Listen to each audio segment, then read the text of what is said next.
Three Musketeers by Alexandre Dumas. Chapter 36. Dream of Vengeance. That evening Milady gave orders that when Monsieur d'Artagnan came as usual, he should be immediately admitted. But he did not come. The next day Kitty went to see the young man again, and related to him all that had passed on the preceding evening. D'Artagnan smiled. This jealous anger of Milady was his revenge. That evening Milady was still more impatient than on the preceding evening. She renewed the order relative to the Gascon, but as before, she expected him in vain. The next morning, when Kitty presented herself at D'Artagnan's, she was no longer joyous and alert as on the two preceding days, but on the contrary, sad as death. D'Artagnan asked the poor girl what was the matter with her, but she, as her only reply, drew a letter from her pocket and gave it to him. The letter was in Milady's handwriting, only this time it was addressed to Monsieur d'Artagnan, and not to Monsieur de Wardes. He opened it and read as follows: Dear Monsieur d'Artagnan, it is wrong thus to neglect your friends, particularly at the moment you are about to leave them for so long a time. My brother-in-law and myself expected you yesterday, and the evening before, but in vain. Will it be the same this evening? Your very grateful, Milady Clarick. That's all very simple, said D'Artagnan. I expected this letter. My credit rises by the fall of that of the Comte de Wardes. And will you go? asked Kitty. Listen to me, my dear girl, said the Gascon, who sought for an excuse in his own eyes for breaking the promise he had made Athos. You must understand it would be impolitic not to accept such a positive invitation. Milady, not seeing me come again, would not be able to understand what could cause the interruption of my visits, and might suspect something. Who could say how far the vengeance of such a woman would go? Oh, my God, said Kitty. You know how to represent things in such a way that you are always in the right. You are going now to pay your court to her again, and if this time you succeed in pleasing her in your own name and with your own face, it will be much worse than before. Instinct made poor Kitty guess a part of what was to happen. D'Artagnan reassured her as well as he could, and promised to remain insensible to the seductions of Milady. He desired Kitty to tell her mistress that he could not be more grateful for her kindnesses than he was, and that he would be obedient to her orders. He did not dare to write for fear of not being able, to such experienced eyes as those of Milady, to disguise his writing sufficiently. As 9 o'clock sounded, D'Artagnan was at the Place Royale. It was evident that the servants who waited in the antechamber were warned, for as soon as D'Artagnan appeared, before even he had asked if Milady were visible, one of them ran to announce him. "Show him in," said Milady in a quick tone, but so piercing that D'Artagnan heard her in the antechamber. He was introduced. "I am at home to nobody," said Milady. "Observe, to nobody." The servant went out. D'Artagnan cast an inquiring glance at Milady. She was pale and looked fatigued, either from tears or want of sleep. The number of lights had been intentionally diminished, but the young woman could not conceal the traces of the fever which had devoured her for 2 days. D'Artagnan approached her with his usual gallantry. She then made an extraordinary effort to receive him, but never did a more distressed countenance give the lie to a more amiable smile. To the questions which D'Artagnan put concerning her health, she replied, "Bad, very bad." Then replied he, "My visit is ill-timed. You no doubt stand in need of repose, and I will withdraw." "No, no," said Milady. "On the contrary, stay, Monsieur d'Artagnan.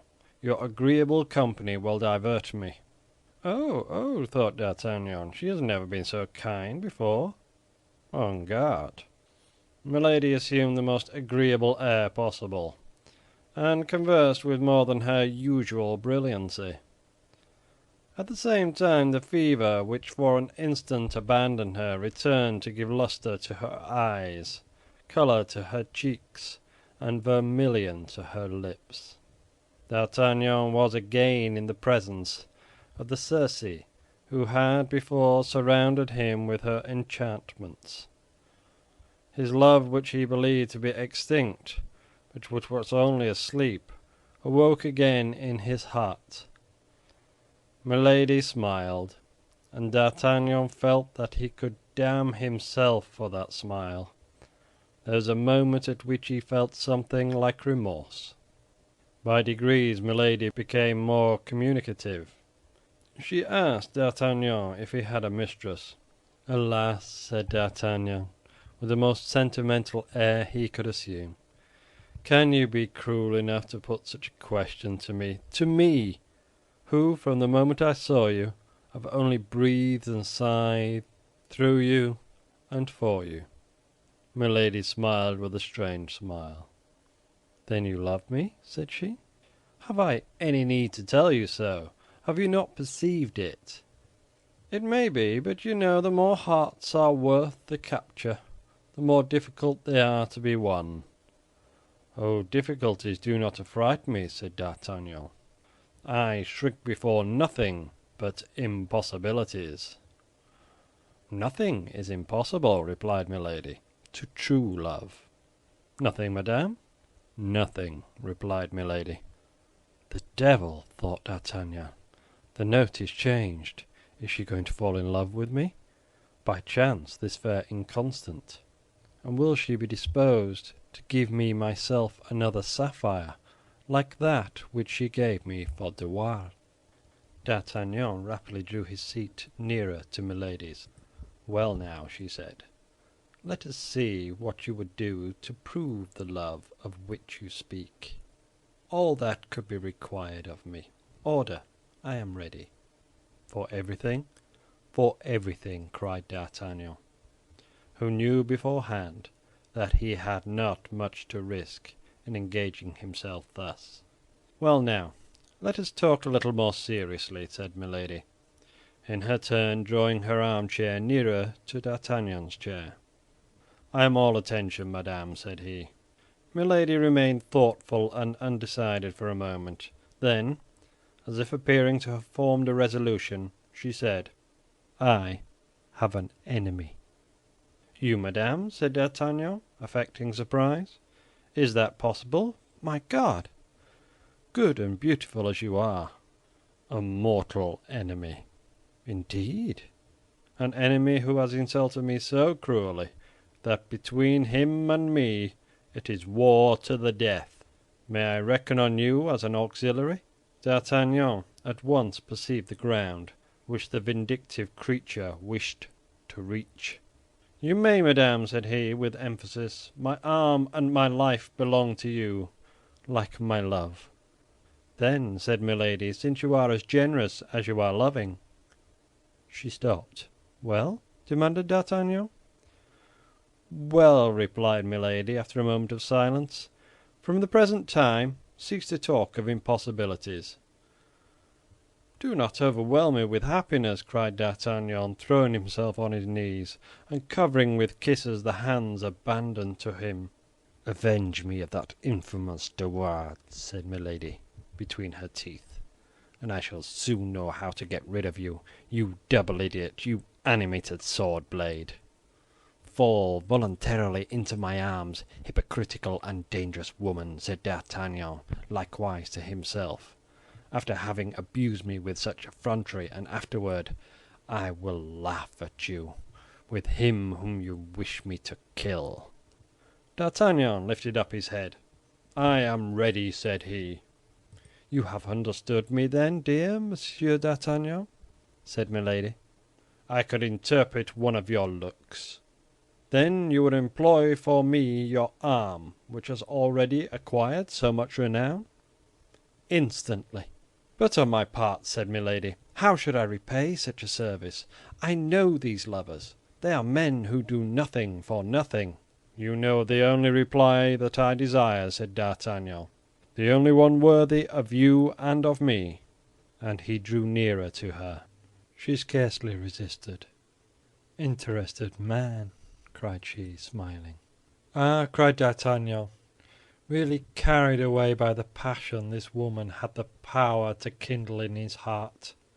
"Ah, that is because my happiness appears so impossible to me, and I have such fear that it should fly away from me like a dream, that I pant to make a reality of it."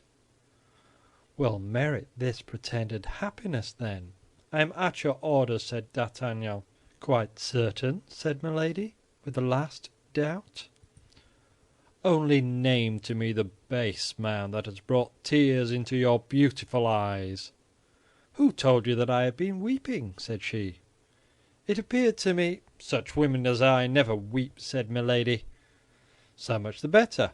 Come, tell me his name. Remember that his name is all my secret." "Yet I must know his name." "Yes, you must." "See what confidence I have in you." "You overwhelm me with joy. What is his name? You know him?" "Indeed, yes." "It is surely not one of my friends," replied D'Artagnan, affecting hesitation in order to make her believe him ignorant. "If it were one of your friends, you would hesitate, then?" cried Milady. And a threatening glance darted from her eyes. "Not if it were my own brother," cried D'Artagnan, as if carried away by his enthusiasm. Our Gascon promised this without risk, for he knew all that was meant. "I love your devotedness," said Milady. "Alas, do you love nothing else in me?" asked D'Artagnan. "I love you also, you," said she, taking his hand. The warm pressure made D'Artagnan tremble, as if by the touch that fever which consumed Milady attacked himself. "You love me, you?" cried he. "Oh, if that were so, I should lose my reason." And he folded her in his arms. She made no effort to remove her lips from his kisses, only she did not respond to them. Her lips were cold. It appeared to D'Artagnan that he had embraced a statue. He was not the less intoxicated with joy. Electrified by love, he almost believed in the tenderness of Milady. He almost believed in the crime of De Wardes. If De Wardes had at that moment been under his hand, he would have killed him. Milady seized the occasion. "His name is—" said she in her turn. "De Wardes, I know it," cried D'Artagnan.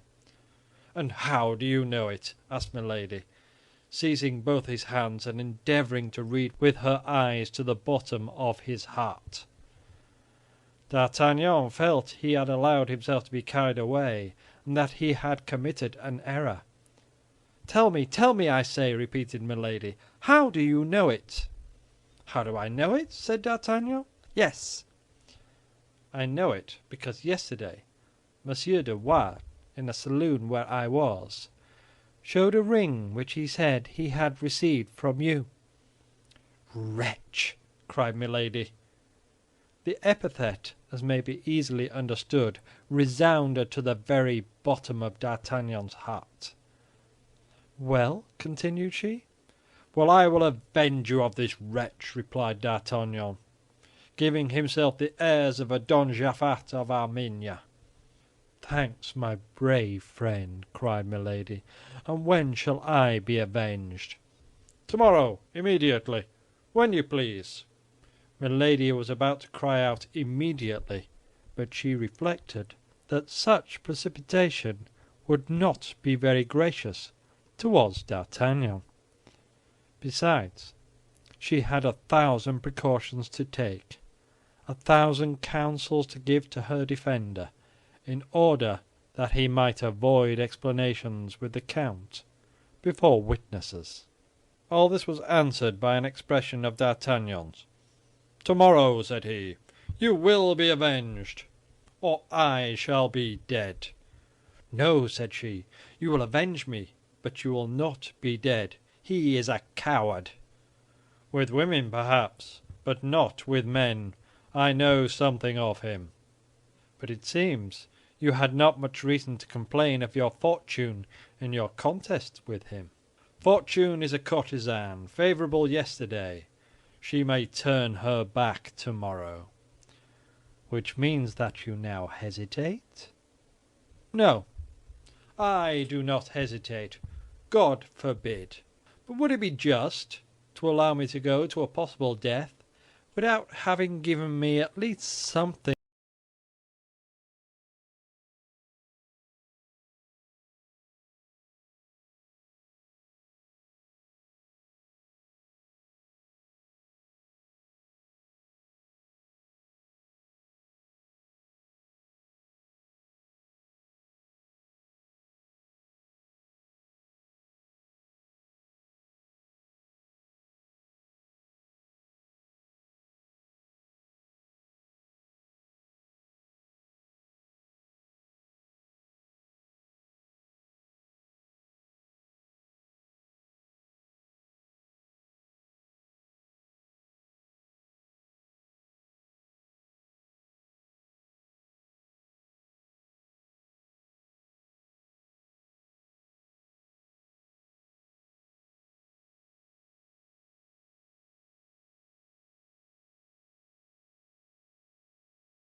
The Three Musketeers by Alexandre Dumas.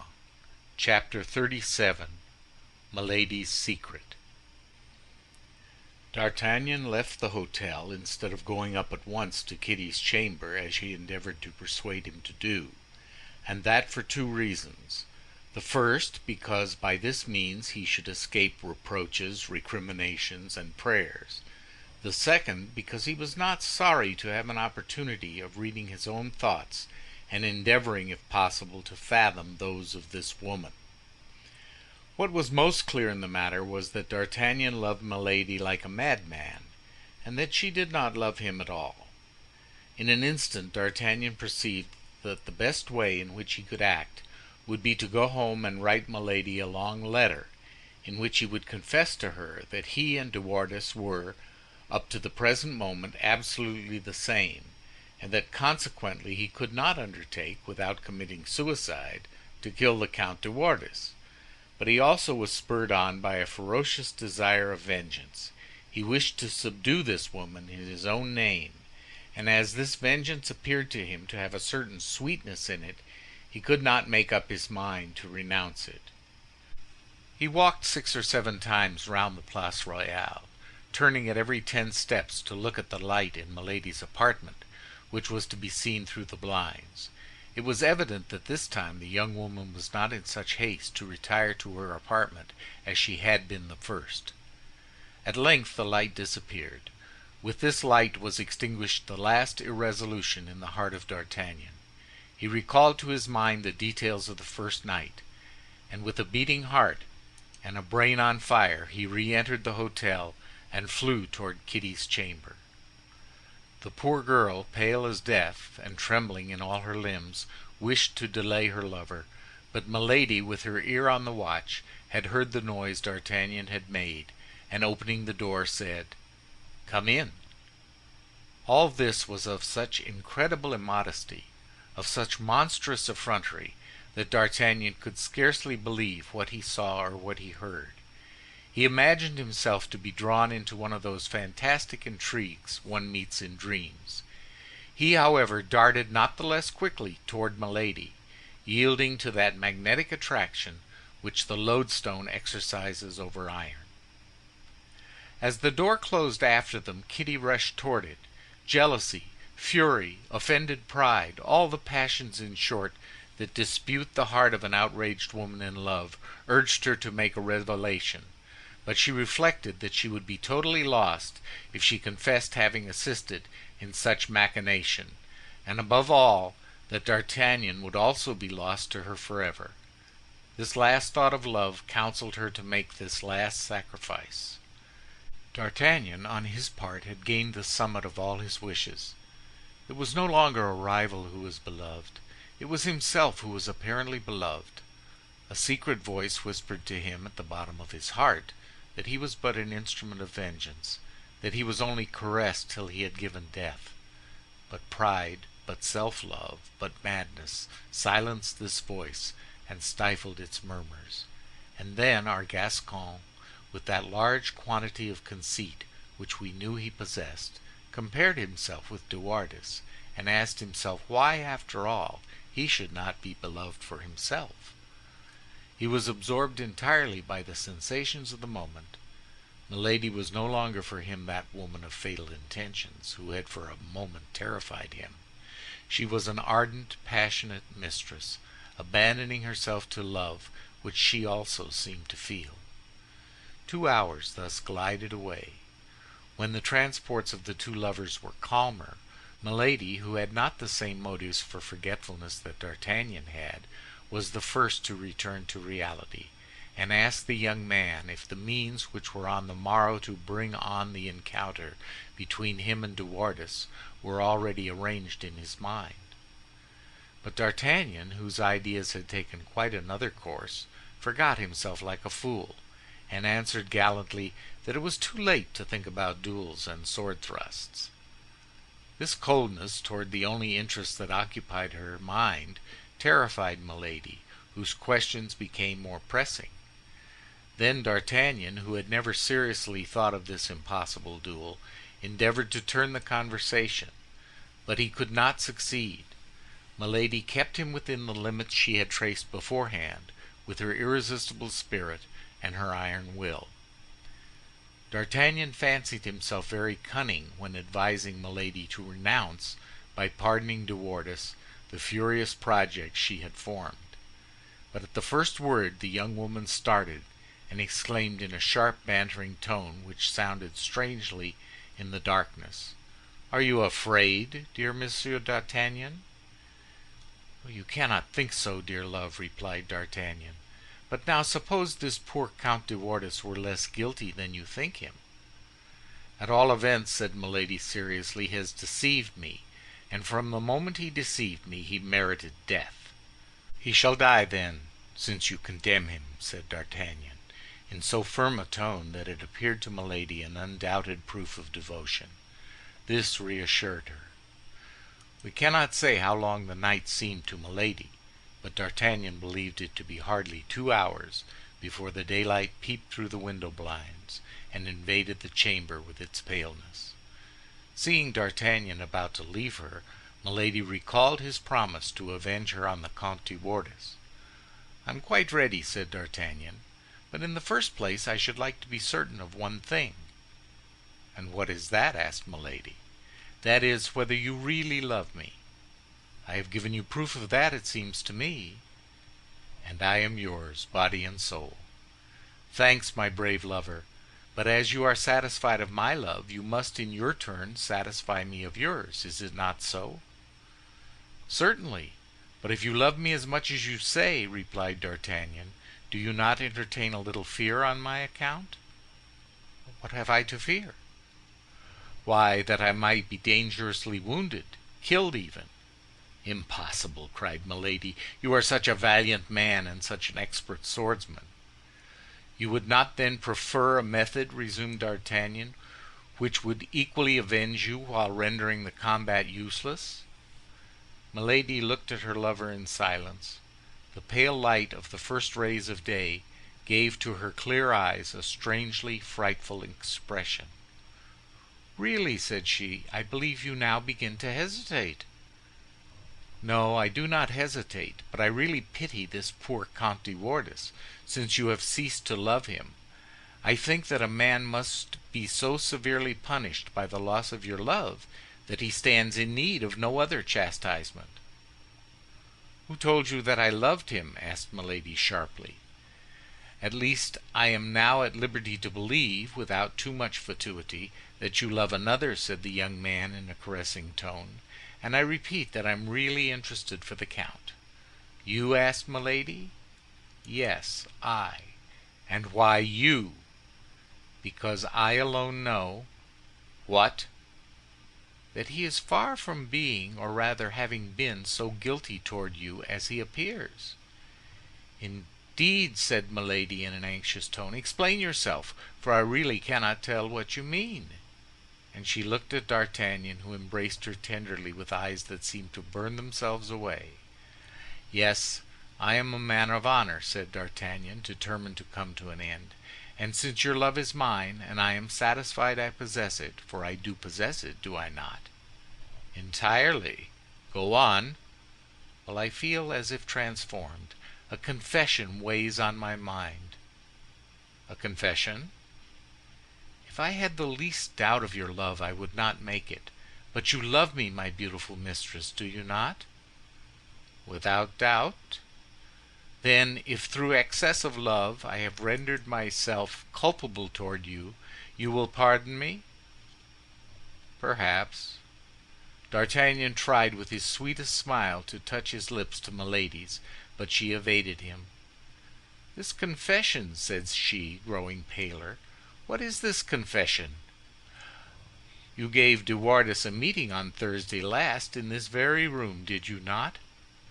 "No, no, it is not true," said Milady, in a tone of voice so firm, and with a countenance so unchanged, that if D'Artagnan had not been in such perfect possession of the fact, he would have doubted. "Do not lie, my angel," said D'Artagnan, smiling. "That would be useless." "What do you mean? Speak! You kill me." "Be satisfied. You are not guilty toward me, and I have already pardoned you." "What next? What next?" "De Wardes cannot boast of anything." "How is that? You told me yourself that that ring—" "That ring I have. The Count de Wardes of Thursday and the D'Artagnan of today are the same person." The imprudent young man expected a surprise mixed with shame, a slight storm which would resolve itself into tears; but he was strangely deceived, and his error was not of long duration. Pale and trembling, Milady repulsed D'Artagnan's attempted embrace by a violent blow of the chest as she sprang out of bed. It was almost broad daylight. D'Artagnan detained her by her nightdress of fine India linen to implore her pardon, but she, with a strong movement, tried to escape. Then the cambric was torn away from her beautiful shoulders, and on one of those lovely shoulders, round and white, D'Artagnan recognized with inexpressible astonishment the fleur-de-lis, that indelible mark which the hand of the infamous executioner had imprinted. "Great God!" cried D'Artagnan, loosing his hold of her dress, and remaining mute, motionless, and frozen. But Milady felt herself denounced even by his terror. He had doubtless seen all. The young man now knew her secret, her terrible secret, the secret she concealed even from her maid with such care, the secret of which all the world was ignorant except himself. She turned upon him, no longer like a furious woman, but like a wounded panther. "Ah, wretch!" cried she, "you have basely betrayed me, and still more, you have my secret. You shall die!" And she flew to a little inlaid casket which stood upon the dressing-table, opened it with a feverish and trembling hand, drew from it a small poignard with a golden haft and a sharp, thin blade, and then threw herself with a bound upon D'Artagnan. Although the young man was brave, as we know, he was terrified at that wild countenance, those terribly dilated pupils, those pale cheeks, and those bleeding lips. He recoiled to the other side of the room, as he would have done from a serpent which was crawling toward him, and his sword coming in contact with his nervous hand, he drew it almost unconsciously from the scabbard. But without taking any heed of the sword, Milady endeavored to get near enough to him to stab him, and did not stop till she felt the sharp point at her throat. She then tried to seize the sword with her hands, but D'Artagnan kept it free from her grasp, and presenting the point, sometimes at her eyes, sometimes at her breast, compelled her to glide behind the bedstead, while he aimed at making his retreat by the door which led to Kitty's apartment. Milady, during this time, continued to strike at him with horrible fury, screaming in a formidable way. As all this, however, bore some resemblance to a duel, D'Artagnan began to recover himself, little by little. "Well, beautiful lady, very well," said he. "But pardieu, if you don't calm yourself, I will design a second fleur-de-lis upon one of those pretty cheeks." "Scoundrel! Infamous scoundrel!" howled Milady. But D'Artagnan, still keeping on the defensive, drew near to Kitty's door. At the noise they made, she in overturning the furniture in her efforts to get at him, he in screening himself behind the furniture to keep out of her reach, Kitty opened the door. D'Artagnan, who had unceasingly maneuvered to gain this point, was not at more than 3 paces from it. With one spring he flew from the chamber of Milady into that of the maid, and quick as lightning he slammed to the door and placed all his weight against it while Kitty pushed the bolts. Then Milady attempted to tear down the door-case with a strength apparently above that of a woman, but finding she could not accomplish this, she in her fury stabbed at the door with her poignard, the point of which repeatedly glittered through the wood. Every blow was accompanied with terrible imprecations. "Quick, Kitty, quick!" said D'Artagnan in a low voice, as soon as the bolts were fast. "Let me get out of this hotel, for if we leave her time to turn around, she will have me killed by the servants." "But you can't go out so," said Kitty. "You are naked." "That's true," said D'Artagnan, then first thinking of the costume he found himself in. "That's true. But dress me as well as you are able, only make haste. Think, my dear girl, it's life or death." Kitty was but too well aware of that. In a turn of the hand she muffled him up in a flowered robe, a large hood, and a cloak. She gave him some slippers in which he placed his naked feet, and then conducted him down the stairs. It was time. Milady had already rung her bell and roused the whole hotel. The porter was drawing the cord at the moment Milady cried from her window, "Don't open!" The young man fled while she was still threatening him with an impotent gesture. The moment she lost sight of him, Milady tumbled fainting into her chamber. End of chapter 37. The Three Musketeers by Alexandre Dumas. Chapter 38. How, without incommoding himself, Athos procures his equipment. D'Artagnan was so completely bewildered that without taking any heed of what might become of Kitty, he ran at full speed across half Paris, and did not stop till he came to Athos's door. The confusion of his mind, the terror which spurred him on, the cries of some of the patrol who started in pursuit of him, and the hooting of the people, who, notwithstanding the early hour, were going to their work, only made him precipitate his course. He crossed the court, ran up the 2 flights to Athos's apartment, and knocked at the door enough to break it down. Grimaud came, rubbing his half-open eyes, to answer this noisy summons, and D'Artagnan sprang with such violence into the room as nearly to overturn the astonished lackey. In spite of his habitual silence, the poor lad this time found his speech. "Hello, there!" cried he. "What do you want, you strumpet? What's your business here, you hussy?" D'Artagnan threw off his hood and disengaged his hands from the folds of the cloak. At the sight of the mustaches and the naked sword, the poor devil perceived he had to deal with a man. He then concluded it must be an assassin.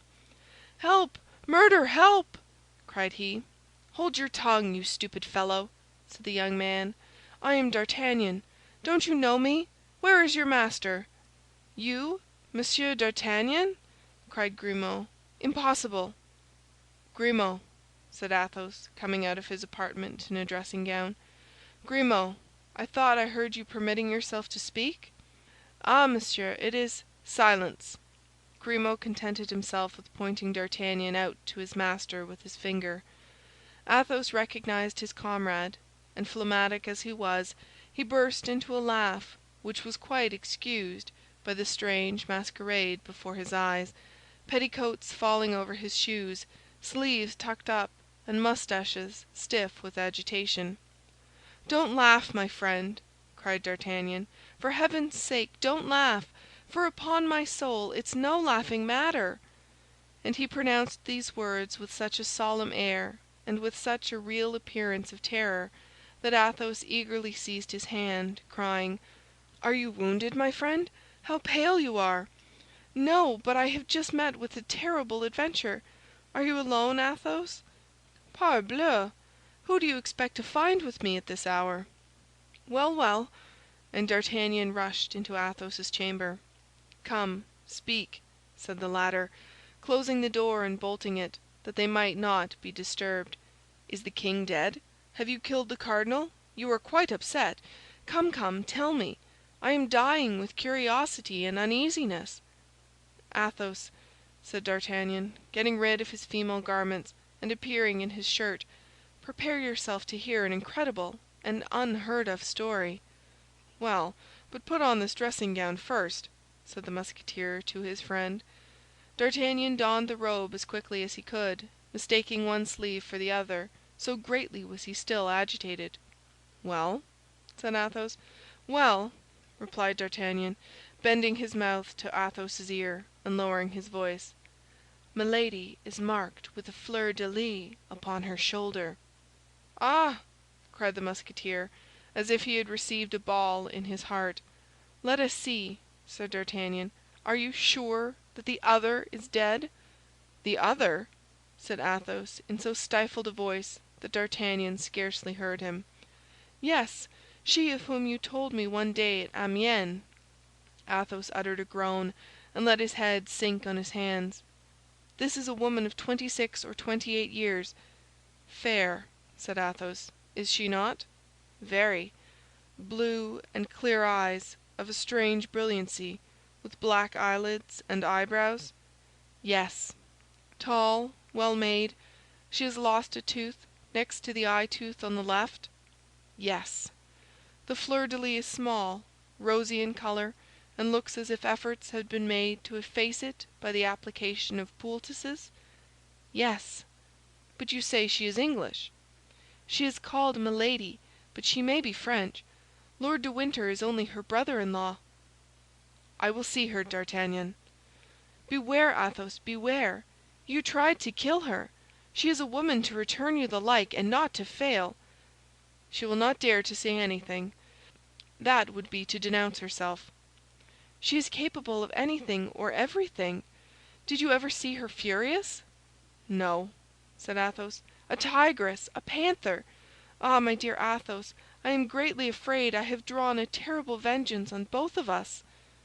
D'Artagnan then related all, the mad passion of Milady and her menaces of death. "You are right, and upon my soul I would give my life for a hare," said Athos.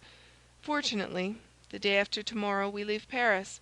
We are going according to all probability to La Rochelle, and once gone—" "She will follow you to the end of the world, Athos, if she recognizes you. Let her, then, exhaust her vengeance on me alone." "My dear friend, of what consequence is it if she kills me?" said Athos. "Do you, perchance, think I set any great store by life?" "There is something horribly mysterious under all this, Athos. This woman is one of the cardinal's spies, I am sure of that." "In that case, take care. If the cardinal does not hold you in high admiration for the affair of London, he entertains a great hatred for you. But as, considering everything, he cannot accuse you openly, and as hatred must be satisfied, particularly when it's a cardinal's hatred, take care of yourself. If you go out, do not go out alone. When you eat, use every precaution. Mistrust everything; in short, even your own shadow."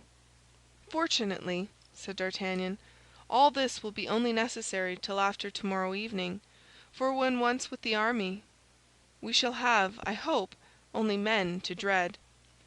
"In the meantime," said Athos, "I renounce my plan of seclusion, and wherever you go, I will go with you. You must return to the Rue des Fossoyeurs. I will accompany you."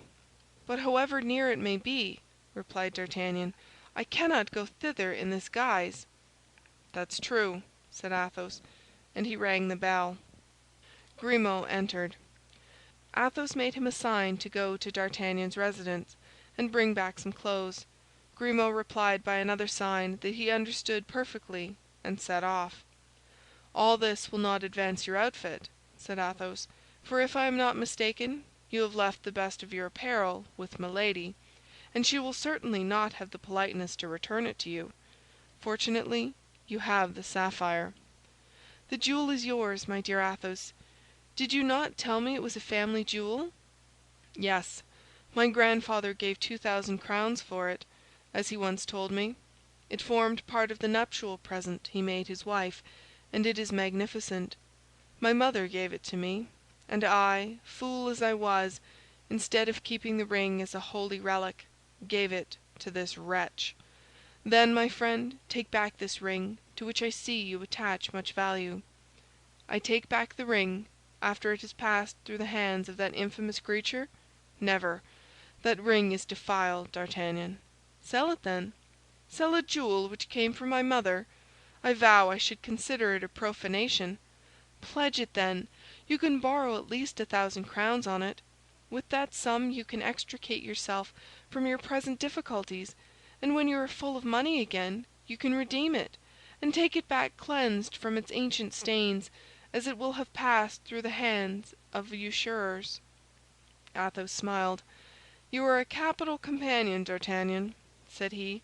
"Your never-failing cheerfulness raises poor souls in affliction.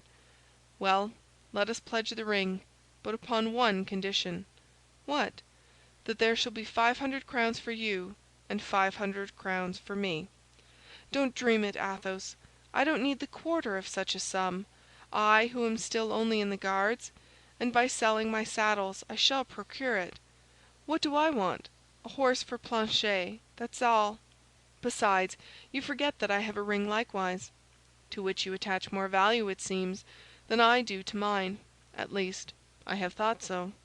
"Yes, for in any extreme circumstance it might not only extricate us from some great embarrassment, but even a great danger.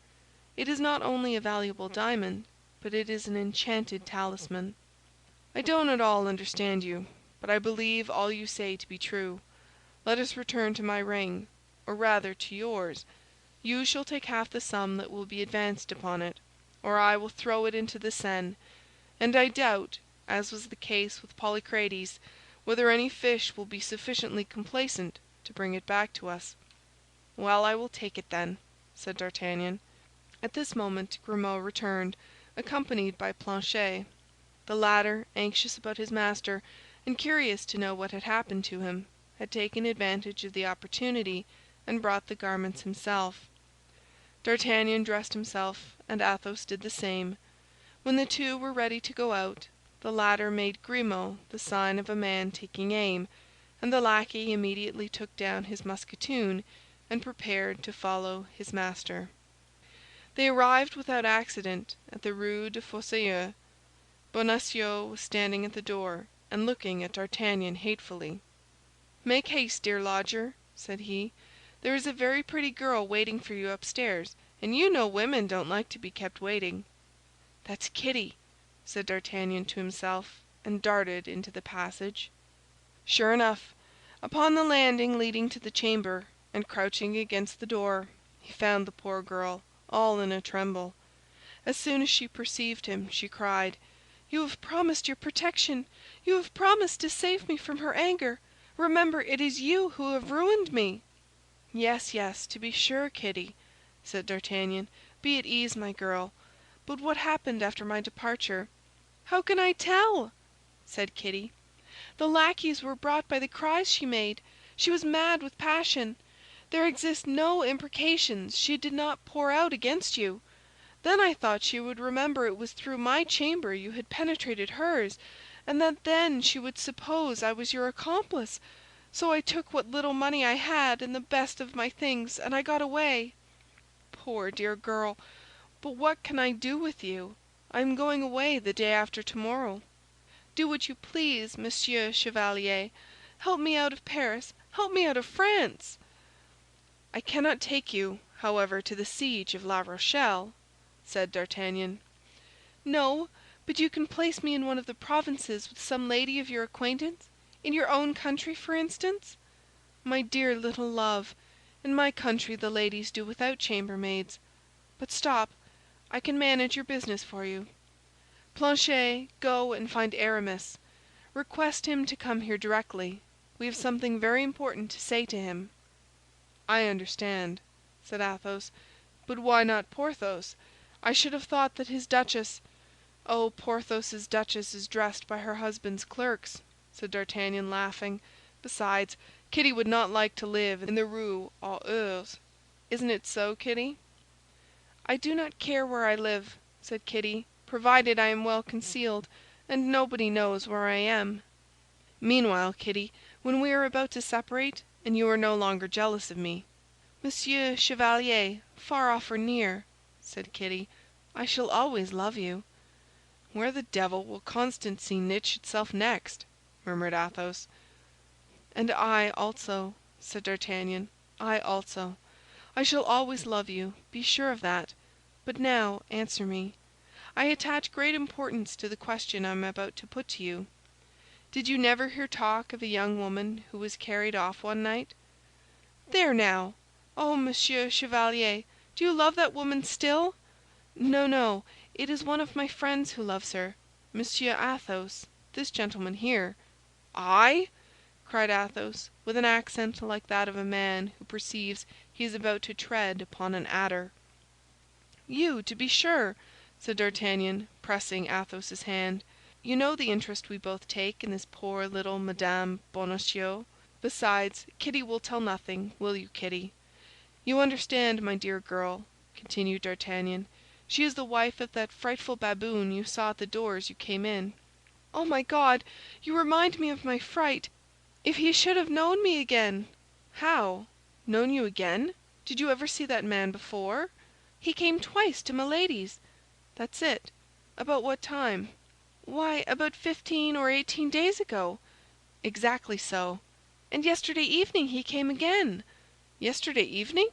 "Yes, just before you came." "My dear Athos, we are enveloped in a network of spies. And do you believe he knew you again, Kitty?" "I pulled down my hood as soon as I saw him, but perhaps it was too late." "Go down, Athos. He mistrusts you less than me, and see if he be still at his door." Athos went down and returned immediately. "He has gone," said he, "and the house door is shut. He has gone to make his report, and to say that all the pigeons are at this moment in the dovecot." "Well, then, let us all fly," said Athos, "and leave nobody here but Planchet to bring us news." "A minute. Aramis, whom we have sent for." "That's true," said Athos. "We must wait for Aramis." At that moment Aramis entered. The matter was all explained to him, and the friends gave him to understand that among all his high connections he must find a place for Kitty. Aramis reflected for a minute, and then said, coloring, "Will it be really rendering you a service, D'Artagnan?" "I shall be grateful to you all my life." "Very well. Madame de Bois Tracy asked me, for one of her friends who resides in the provinces, I believe, for a trustworthy maid. If you can, my dear D'Artagnan, answer for mademoiselle." "Oh, monsieur, be assured that I shall be entirely devoted to the person who will give me the means of quitting Paris." "Then," said Aramis, "this falls out very well." He placed himself at the table, and wrote a little note which he sealed with a ring, and gave the billet to Kitty. "And now, my dear girl," said D'Artagnan, "you know that it is not good for any of us to be here. Therefore, let us separate. We shall meet again in better days." "And whenever we find each other, in whatever place it may be," said Kitty, "you will find me loving you as I love you today." "Dicer's oaths!" said Athos, while D'Artagnan went to conduct Kitty downstairs. An instant afterward the three young men separated, agreeing to meet again at 4 o'clock with Athos, and leaving Planchet to guard the house. Aramis returned home, and Athos and D'Artagnan busied themselves about pledging the sapphire. As the Gascon had foreseen, they easily obtained 300 pistoles on the ring. Still further, the Jew told them that if they would sell it to him, as it would make a magnificent pendant for earrings, he would give 500 pistoles for it. Athos and D'Artagnan, with the activity of 2 soldiers and the knowledge of 2 connoisseurs, hardly required 3 hours to purchase the entire equipment of the Musketeer. Besides, Athos was very easy, and a noble to his fingers' ends. When a thing suited him, he paid the price demanded, without thinking to ask for any abatement. D'Artagnan would have remonstrated at this, but Athos put his hand upon his shoulder with a smile, and D'Artagnan understood that it was all very well for such a little Gascon gentleman as himself to drive a bargain, but not for a man who had the bearing of a prince. The Musketeer met with a superb Andalusian horse, black as jet, nostrils of fire, legs clean and elegant, rising 6 years. He examined him, and found him sound and without blemish. They asked 1,000 livres for him. He might perhaps have been bought for less, but while D'Artagnan was discussing the price with the dealer, Athos was counting out the money on the table. Grimaud had a stout, short Picard cob, which cost 300 livres. But when the saddle and arms for Grimaud were purchased, Athos had not a sou left of his 150 pistoles. D'Artagnan offered his friend a part of his share, which he should return when convenient, but Athos only replied to this proposal by shrugging his shoulders. "How much did the Jew say he would give for the sapphire if he purchased it?" said Athos. 500 pistoles. That is to say, 200 more. 100 pistoles for you, and 100 pistoles for me. Well now, that would be a real fortune to us, my friend. Let us go back to the Jews again. What? Will you? This ring would certainly only recall very bitter remembrances.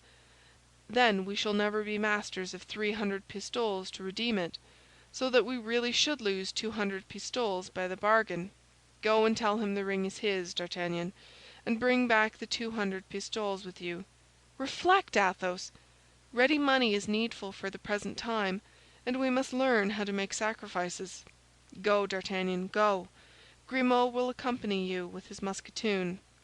A half-hour afterward, D'Artagnan returned with the 2,000 livres, and without having met with any accident. It was thus Athos found at home resources which he did not expect. End of chapter 38. The Three Musketeers by Alexandre Dumas. Chapter 39. A Vision. At 4 o'clock the 4 friends were all assembled with Athos. Their anxiety about their outfits had all disappeared, and each countenance only preserved the expression of its own secret disquiet, for behind all present happiness is concealed a fear for the future. Suddenly Planchet entered, bringing 2 letters for D'Artagnan. The one was a little billet, genteelly folded, with a pretty seal in green wax, on which was impressed a dove bearing a green branch. The other was a large square epistle, resplendent with the terrible arms of his Eminence the Cardinal Duke. At the sight of the little letter, the heart of D'Artagnan bounded, for he believed he recognized the handwriting, and although he had seen that writing but once, the memory of it remained at the bottom of his heart. He therefore seized the little epistle and opened it eagerly. "Be," said the letter, "on Thursday next, at from 6 to 7 o'clock in the evening, on the road to Chaillot, and look carefully into the carriages that pass. But if you have any consideration for your own life or that of those who love you, do not speak a single word.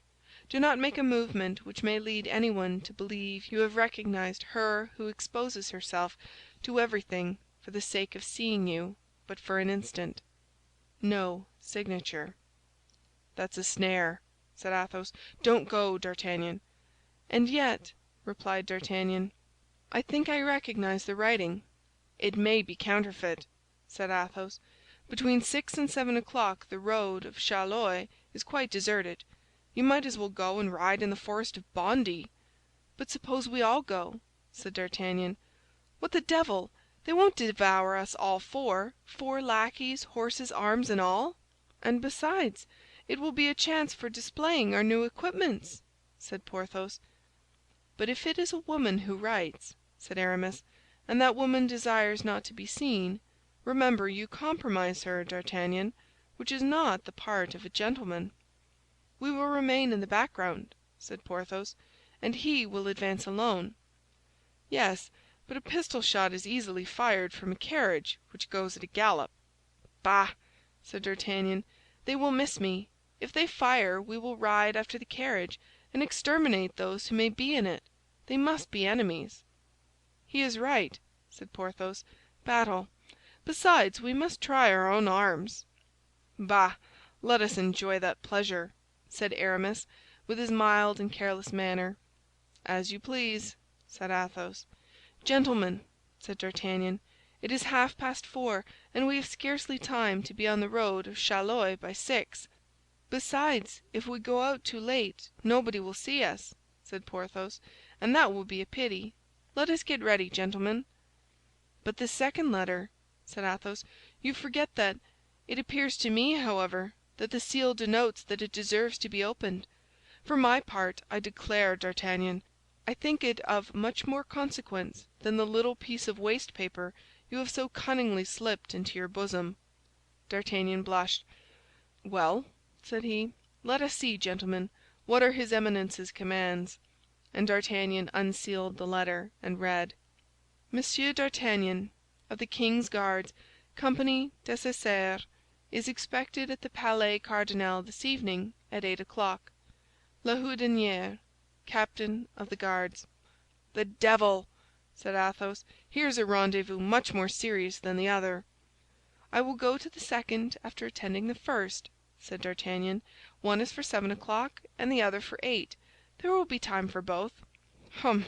I would not go at all," said Aramis. "A gallant knight cannot decline a rendezvous with a lady, but a prudent gentleman may excuse himself from not waiting on his Eminence, particularly when he has reason to believe he is not invited to make his compliments."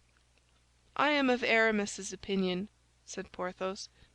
"Gentlemen," replied D'Artagnan, "I have already received by Monsieur de Cavois a similar invitation from his Eminence. I neglected it, and on the morrow a serious misfortune happened to me. Constance disappeared. Whatever may ensue, I will go." "If you are determined," said Athos, "do so." "But the Bastille?" said Aramis. "Bah! You will get me out if they put me there," said D'Artagnan. "To be sure we will," replied Aramis and Porthos, with admirable promptness and decision, as if that were the simplest thing in the world. "To be sure we will get you out; but meantime, as we are to set off the day after tomorrow, you would do much better not to risk this Bastille." "Let us do better than that," said Athos. "Do not let us leave him during the whole evening. Let each of us wait at a gate of the palace with 3 Musketeers behind him. If we see a close carriage, at all suspicious in appearance, come out, let us fall upon it. It is a long time since we have had a skirmish with the Guards of Monsieur the Cardinal. Monsieur de Tréville must think us dead." "To a certainty, Athos," said Aramis. "You are meant to be a general of the army. What do you think of the plan, gentlemen?" "Admirable!" replied the young men in chorus. "Well," said Porthos, "I will run to the hôtel and engage our comrades to hold themselves in readiness by 8 o'clock. The rendezvous, the Place du Palais Cardinal. Meantime, you see that the lackeys saddle the horses." "I have no horse," said D'Artagnan, "but that is of no consequence. I can take one of Monsieur de Tréville's." "That is not worth while," said Aramis. "You can have one of mine." "One of yours? How many have you, then?" asked D'Artagnan. "3," replied Aramis, smiling. "Certes!" cried Athos. "You are the best mounted poet of France or Navarre." "Well, my dear Aramis, you don't want 3 horses? I cannot comprehend what induced you to buy 3." "Therefore I only purchased 2," said Aramis. "The third, then, fell from the clouds, I suppose?" "No, the third was brought to me this very morning by a groom out of livery, who would not tell me in whose service he was, and who said he had received orders from his master." "Or his mistress," interrupted D'Artagnan. "That makes no difference," said Aramis, coloring, "and who affirmed, as I said, that he had received orders from his master or mistress to place the horse in my stable, without informing me whence it came." "It is only to poets that such things happen," said Athos, gravely. "Well, in that case we can manage famously," said D'Artagnan. "Which of the 2 horses will you ride? That which you bought, or the one that was given to you?" "That which was given to me, assuredly. You cannot for a moment imagine, D'Artagnan, that I would commit such an offense toward—" "The unknown giver?" interrupted D'Artagnan. "Or the mysterious benefactress," said Athos. "The one you bought will then become useless to you?" "Nearly so." "And you selected it yourself?" "With the greatest care. The safety of the horseman, you know, depends almost always upon the goodness of his horse." "Well, transfer it to me at the price it cost you." "I was going to make you the offer, my dear D'Artagnan, giving you all the time necessary for repaying me such a trifle." "How much did it cost you?" "800 livres. Here are 40 double pistoles, my dear friend," said D'Artagnan, taking the sum from his pocket. "I know that is the coin in which you were paid for your poems." "You are rich, then? Rich? Richest, my dear fellow." And D'Artagnan chinked the remainder of his pistoles in his pocket. "Send your saddle, then, to the hôtel of the Musketeers, and your horse can be brought back with ours." "Very well, but it is already 5 o'clock, so make haste." A quarter of an hour afterward, Porthos appeared at the end of the Rue Férou on a very handsome genet. Mousqueton followed him upon an Auvergne horse, small but very handsome. Porthos was resplendent with joy and pride. At the same time Aramis made his appearance at the other end of the street upon a superb English charger. Bazin followed him upon a roan, holding by the halter a vigorous Mecklenburg horse. This was D'Artagnan's mount. The 2 Musketeers met at the gate. Athos and D'Artagnan watched their approach from the window. "The devil!" cried Aramis. "You have a magnificent horse there, Porthos." "Yes," replied Porthos, "it is the one that ought to have been sent to me at first. A bad joke of the husband substituted the other, but the husband has been punished since, and I have obtained full satisfaction." Planchet and Grimaud appeared in their turn, leading their masters' steeds. D'Artagnan and Athos put themselves into saddle with their companions, and all 4 set forward, Athos upon a horse he owed to a woman, Aramis on a horse he owed to his mistress, Porthos on a horse he owed to his procurator's wife, and D'Artagnan on a horse he owed to his good fortune, the best mistress possible. The lackeys followed. As Porthos had foreseen, the cavalcade produced a good effect, and if Madame Coquenard had met Porthos and seen what a superb appearance he made upon his handsome Spanish genet, she would not have regretted the bleeding she had inflicted upon the strong box of her husband. Near the Louvre the 4 friends met with M. de Tréville, who was returning from St. Germain.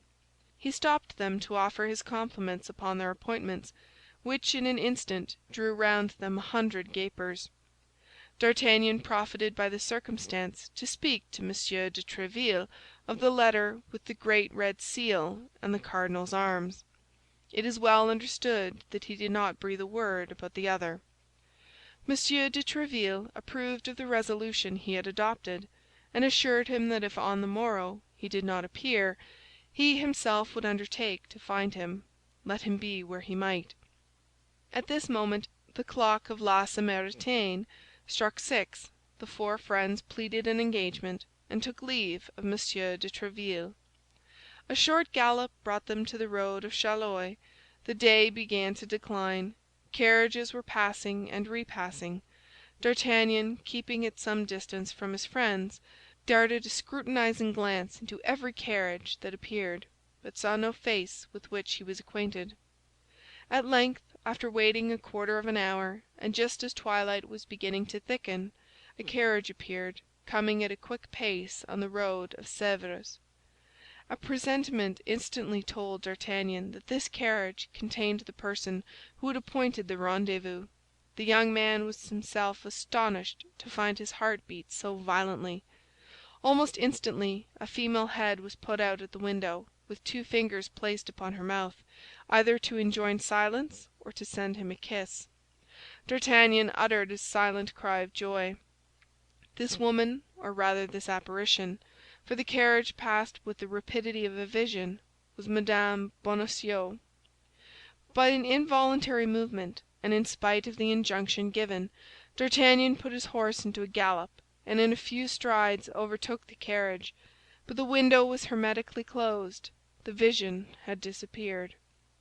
D'Artagnan then remembered the injunction: "If you value your own life or that of those who love you, remain motionless, and as if you had seen nothing."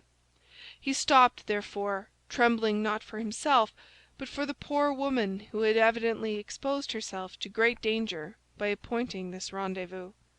The carriage pursued its way, still going at a great pace, till it dashed into Paris and disappeared.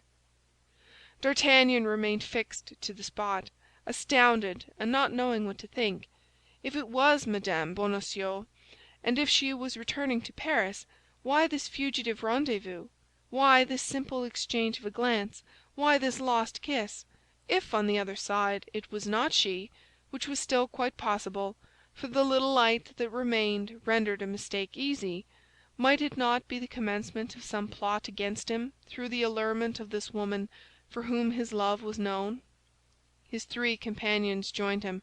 All had plainly seen a woman's head appear at the window, but none of them, except Athos, knew Mme. Bonacieux. The opinion of Athos was that it was indeed she, but less preoccupied by that pretty face than D'Artagnan, he had fancied he saw a second head, a man's head, inside the carriage.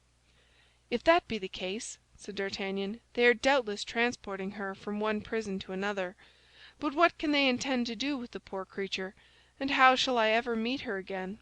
"Friend," said Athos, gravely, "remember that it is the dead alone with whom we are not likely to meet again on this earth. You know something of that, as well as I do, I think. Now, if your mistress is not dead, if it is she we have just seen, you will meet with her again some day or other. And perhaps, my God," added he, with that misanthropic tone which was peculiar to him, "perhaps sooner than you wish." 7:30 had sounded. The carriage had been 20 minutes behind the time appointed. D'Artagnan's friends reminded him that he had a visit to pay, but at the same time bade him observe that there was yet time to retract. But D'Artagnan was at the same time impetuous and curious. He had made up his mind that he would go to the Palais Cardinal, and that he would learn what his Eminence had to say to him. Nothing could turn him from his purpose.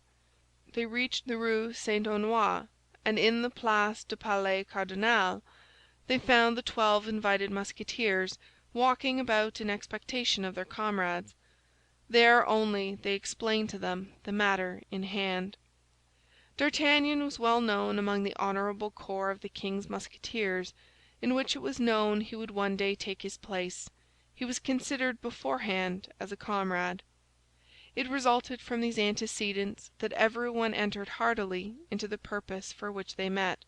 Besides, it would not be unlikely that they would have an opportunity of playing either the cardinal or his people an ill turn, and for such expeditions these worthy gentlemen were always ready. Athos divided them into 3 groups, assumed the command of one, gave the second to Aramis, and the third to Porthos, and then each group went and took their watch near an entrance. D'Artagnan, on his part, entered boldly at the principal gate. Although he felt himself ably supported, the young man was not without a little uneasiness as he ascended the great staircase, step by step. His conduct toward Milady bore a strong resemblance to treachery, and he was very suspicious of the political relations which existed between that woman and the cardinal. Still further, De Wardes, whom he had treated so ill, was one of the tools of his Eminence, and D'Artagnan knew that while his Eminence was terrible to his enemies, he was strongly attached to his friends. "If De Wardes has related all our affair to the cardinal, which is not to be doubted, and if he has recognized me, as is probable, I may consider myself almost as a condemned man," said D'Artagnan, shaking his head. "But why has he waited till now? That's all plain enough. Milady has laid her complaints against me with that hypocritical grief which renders her so interesting, and this last offense has made the cup overflow. Fortunately," added he, "my good friends are down yonder, and they will not allow me to be carried away without a struggle. Nevertheless, Monsieur de Tréville's company of Musketeers alone cannot maintain a war against the cardinal, who disposes of the forces of all France, and before whom the queen is without power and the king without will. D'Artagnan, my friend, you are brave, you are prudent, you have excellent qualities, but the women will ruin you." He came to this melancholy conclusion as he entered the antechamber. He placed his letter in the hands of the usher on duty, who led him into the waiting room and passed on into the interior of the palace. In this waiting room were 5 or 6 of the cardinal's Guards, who recognized D'Artagnan, and knowing that it was he who had wounded Jussac, they looked upon him with a smile of singular meaning. This smile appeared to D'Artagnan to be of bad augury. Only, as our Gascon was not easily intimidated, or rather, thanks to a great pride natural to the men of his country, he did not allow one easily to see what was passing in his mind. When that which was passing at all resembled fear, he placed himself haughtily in front of Messieurs the Guards, and waited with his hand on his hip, in an attitude by no means deficient in majesty. The usher returned and made a sign to D'Artagnan to follow him. It appeared to the young man that the Guards, on seeing him depart, chuckled among themselves. He traversed a corridor, crossed a grand saloon, entered a library, and found himself in the presence of a man seated at a desk and writing. The usher introduced him, and retired without speaking a word. D'Artagnan remained standing and examined this man. D'Artagnan at first believed that he had to do with some judge examining his papers, but he perceived that the man at the desk wrote, or rather corrected, lines of unequal length, scanning the words on his fingers. He saw then that he was with a poet.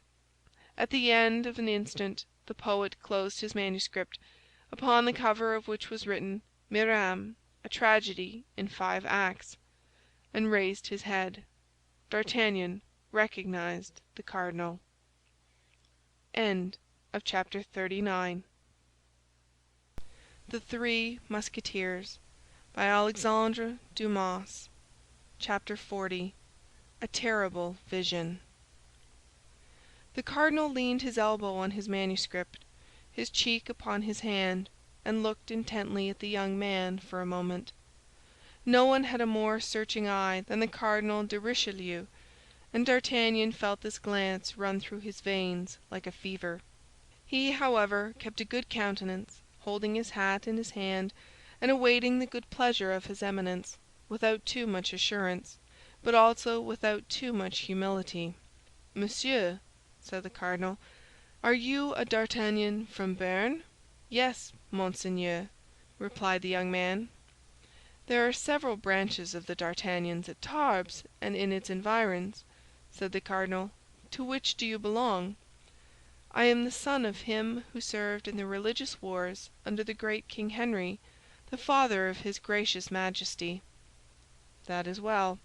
It is you who set out 7 or 8 months ago from your country to seek your fortunes in the capital?" "Yes, Monseigneur."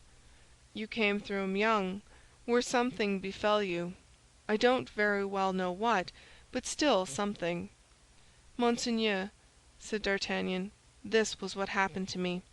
"Never mind, never mind," resumed the cardinal, with a smile which indicated that he knew the story as well as he who wished to relate it. "You were recommended to Monsieur de Tréville, were you not?" "Yes, monseigneur, but in that unfortunate affair at Meung—" "The letter was lost," replied his Eminence. "Yes, I know that.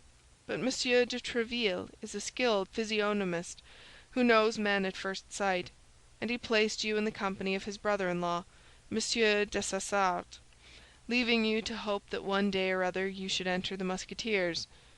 "Monseigneur is correctly informed," said D'Artagnan. "Since that time many things have happened to you.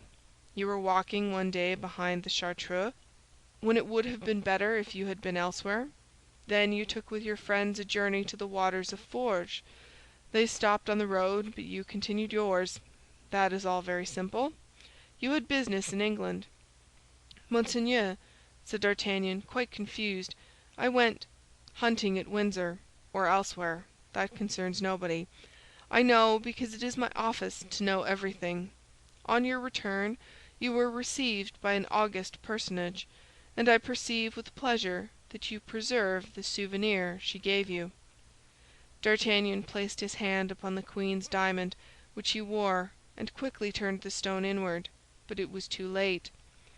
"The day after that, you received a visit from Cavois," resumed the cardinal. "He went to desire you to come to the palace. You have not returned that visit, and you were wrong." "Monseigneur, I feared I had incurred disgrace with your Eminence." "How could that be, monsieur? Could you incur my displeasure by having followed the orders of your superiors with more intelligence and courage than any other would have done? It is the people who do not obey that I punish, and not those who, like you, obey, but too well. As a proof, remember the date of the day on which I had you bidden to come to me, and seek in your memory for what happened to you that very night. That was the very evening when the abduction of Madame Bonacieux took place." D'Artagnan trembled, and he likewise recollected that during the past half hour the poor woman had passed close to him, without doubt carried away by the same power that had caused her disappearance. "In short," continued the cardinal, "as I have heard nothing of you for some time past, I wished to know what you were doing. Besides, you owe me some thanks. You must yourself have remarked how much you have been considered in all the circumstances." D'Artagnan bowed with respect. "That," continued the cardinal, "arose not only from a feeling of natural equity, but likewise from a plan I have marked out with respect to you." D'Artagnan became more and more astonished. "I wished to explain this plan to you on the day you received my first invitation, but you did not come. Fortunately, nothing is lost by this delay, and you are now about to hear it. Sit down there before me, D'Artagnan. You are gentleman enough not to listen standing." And the cardinal pointed with his finger to a chair for the young man, who was so astonished at what was passing that he awaited a second sign from his interlocutor before he obeyed. "You are brave, Monsieur d'Artagnan," continued his Eminence. "You are prudent, which is still better. I like men of head and heart. Don't be afraid," said he, smiling. "By men of heart I mean men of courage. But young as you are, and scarcely entering into the world, you have powerful enemies. If you do not take great heed, they will destroy you." "Alas, monseigneur," replied the young man, "very easily, no doubt, for they are strong and well supported, while I am alone." "Yes, that's true; but alone as you are, you have done much already, and will do still more, I don't doubt. Yet you have need, I believe, to be guided in the adventurous career you have undertaken, for, if I mistake not, you came to Paris with the ambitious idea of making your fortune." "I am at the age of extravagant hopes, monseigneur," said D'Artagnan. "There are no extravagant hopes but for fools, monsieur, and you are a man of understanding. Now, what would you say to an ensign's commission in my Guards, and a company after the campaign?" "Ah, monseigneur, you accept it, do you not?" "Monseigneur," replied D'Artagnan, with an embarrassed air, "how? You refuse?" cried the cardinal with astonishment. "I am in his Majesty's Guards, Monseigneur, and I have no reason to be dissatisfied. But it appears to me that my Guards, mine, are also his Majesty's Guards, and whoever serves in a French corps serves the king. Monseigneur, your Eminence has ill understood my words. You want a pretext, do you not? I comprehend. Well, you have this excuse: advancement, the opening campaign, the opportunity which I offer you. So much for the world. As regards yourself, the need of protection, for it is fit you should know, Monsieur d'Artagnan, that I have received heavy and serious complaints against you. You do not consecrate your days and nights wholly to the king's service." D'Artagnan colored. "In fact," said the cardinal, placing his hand upon a bundle of papers, "I have here a whole pile which concerns you. I know you to be a man of resolution, and your services, well directed, instead of leading you to ill, might be very advantageous to you. Come, reflect, and decide." "Your goodness confounds me, Monseigneur," replied D'Artagnan, "and I am conscious of a greatness of soul in your Eminence that makes me mean as an earthworm. But since Monseigneur permits me to speak freely—" D'Artagnan paused. "Yes, speak." "Then I will presume to say that all my friends are in the king's Musketeers and Guards, and that by an inconceivable fatality my enemies are in the service of your Eminence.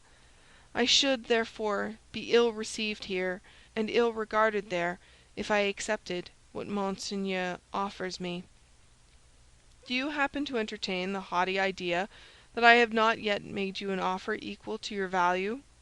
asked the cardinal with a smile of disdain. "Monseigneur, your Eminence is 100 times too kind to me, and on the contrary, I think I have not proved myself worthy of your goodness. The siege of La Rochelle is about to be resumed, Monseigneur. I shall serve under the eye of your Eminence, and if I have the good fortune to conduct myself at the siege in such a manner as merits your attention, then I shall at least leave behind me some brilliant action to justify the protection with which you honor me. Everything is best in its time, Monseigneur. Hereafter, perhaps, I shall have the right of giving myself. At present, I shall appear to sell myself." "That is to say, you refuse to serve me, monsieur," said the cardinal, with a tone of vexation, through which, however, might be seen a sort of esteem. "Remain free, then, and guard your hatreds and your sympathies." "Monseigneur—" "Well, well," said the cardinal, "I don't wish you any ill, but you must be aware that it is quite trouble enough to defend and recompense our friends. We owe nothing to our enemies, and let me give you a piece of advice. Take care of yourself, Monsieur d'Artagnan, for from the moment I withdraw my hand from behind you, I would not give an obolus for your life." "I will try to do so, Monseigneur," replied the Gascon, with a noble confidence. "Remember, at a later period, and at a certain moment, if any mischance should happen to you," said Richelieu significantly, "that it was I who came to seek you, and that I did all in my power to prevent this misfortune befalling you."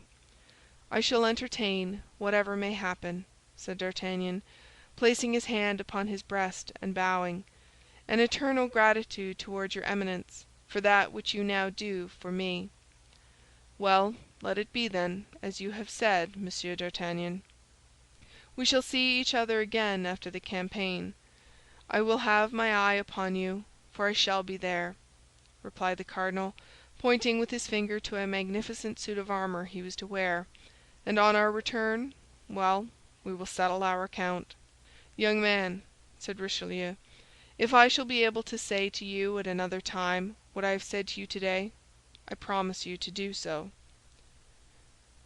This last expression of Richelieu's conveyed a terrible doubt. It alarmed D'Artagnan more than a menace would have done, for it was a warning. The cardinal, then, was seeking to preserve him from some misfortune which threatened him. He opened his mouth to reply, but with a haughty gesture the cardinal dismissed him. D'Artagnan went out, but at the door his heart almost failed him, and he felt inclined to return. Then the noble and severe countenance of Athos crossed his mind. If he made the compact with the cardinal which he required, Athos would no more give him his hand, Athos would renounce him. It was this fear that restrained him, so powerful is the influence of a truly great character on all that surrounds it. D'Artagnan descended by the staircase at which he had entered, and found Athos and the four Musketeers waiting his appearance, and beginning to grow uneasy. With a word D'Artagnan reassured them, and Planchet ran to inform the other sentinels that it was useless to keep guard longer, as his master had come out safe from the Palais Cardinal. Returned home with Athos, Aramis, and Porthos, inquired eagerly the cause of the strange interview.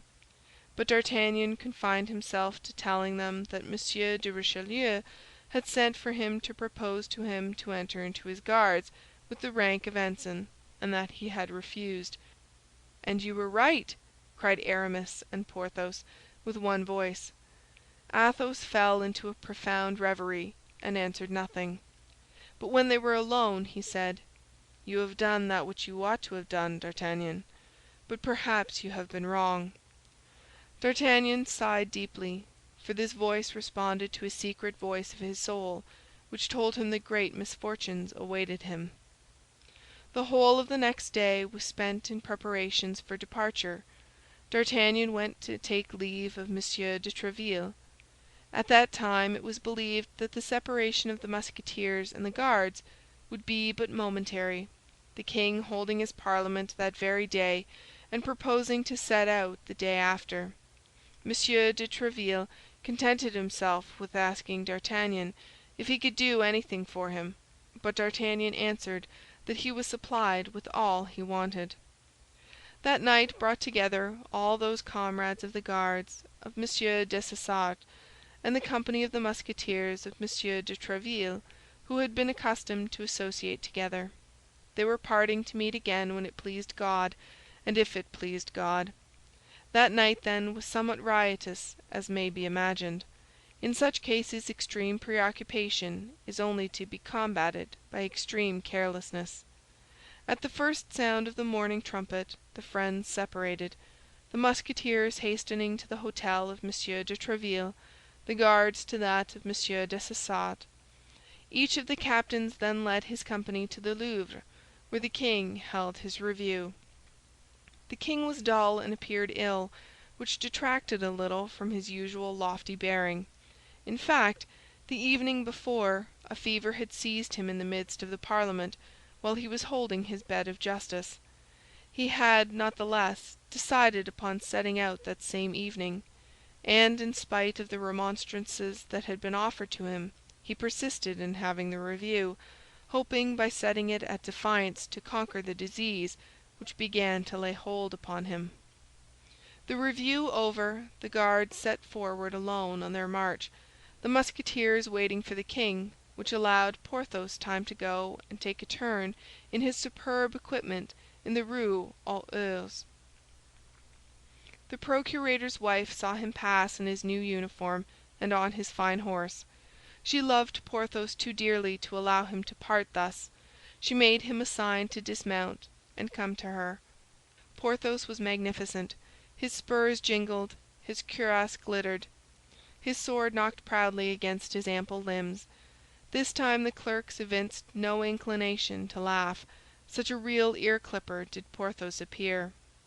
The Musketeer was introduced to Monsieur Coquenard, whose little gray eyes sparkled with anger at seeing his cousin all blazing new.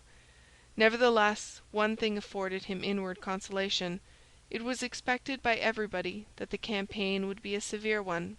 He whispered a hope to himself that this beloved relative might be killed in the field. Porthos paid his compliments to Monsieur Coquenard and bade him farewell. Monsieur Coquenard wished him all sorts of prosperities. As to Madame Coquenard, she could not restrain her tears, but no evil impressions were taken from her grief, as she was known to be very much attached to her relatives, about whom she was constantly having serious disputes with her husband. But the real adieux were made in Madame Coquenard's chamber. They were heartrending. As long as the procurator's wife could follow him with her eyes, She waved her handkerchief to him, leaning so far out of the window as to lead people to believe she wished to precipitate herself. Porthos received all these attentions like a man accustomed to such demonstrations. Only on turning the corner of the street, he lifted his hat gracefully and waved it to her as a sign of adieu. On his part, Aramis wrote a long letter. To whom? Nobody knew. Kitty, who was set out that evening for Tours, was waiting in the next chamber. Athos sipped the last bottle of his Spanish wine. In the meantime, D'Artagnan was defiling with his company. Arriving at the Faubourg Saint-Antoine, he turned round to look gaily at the Bastille.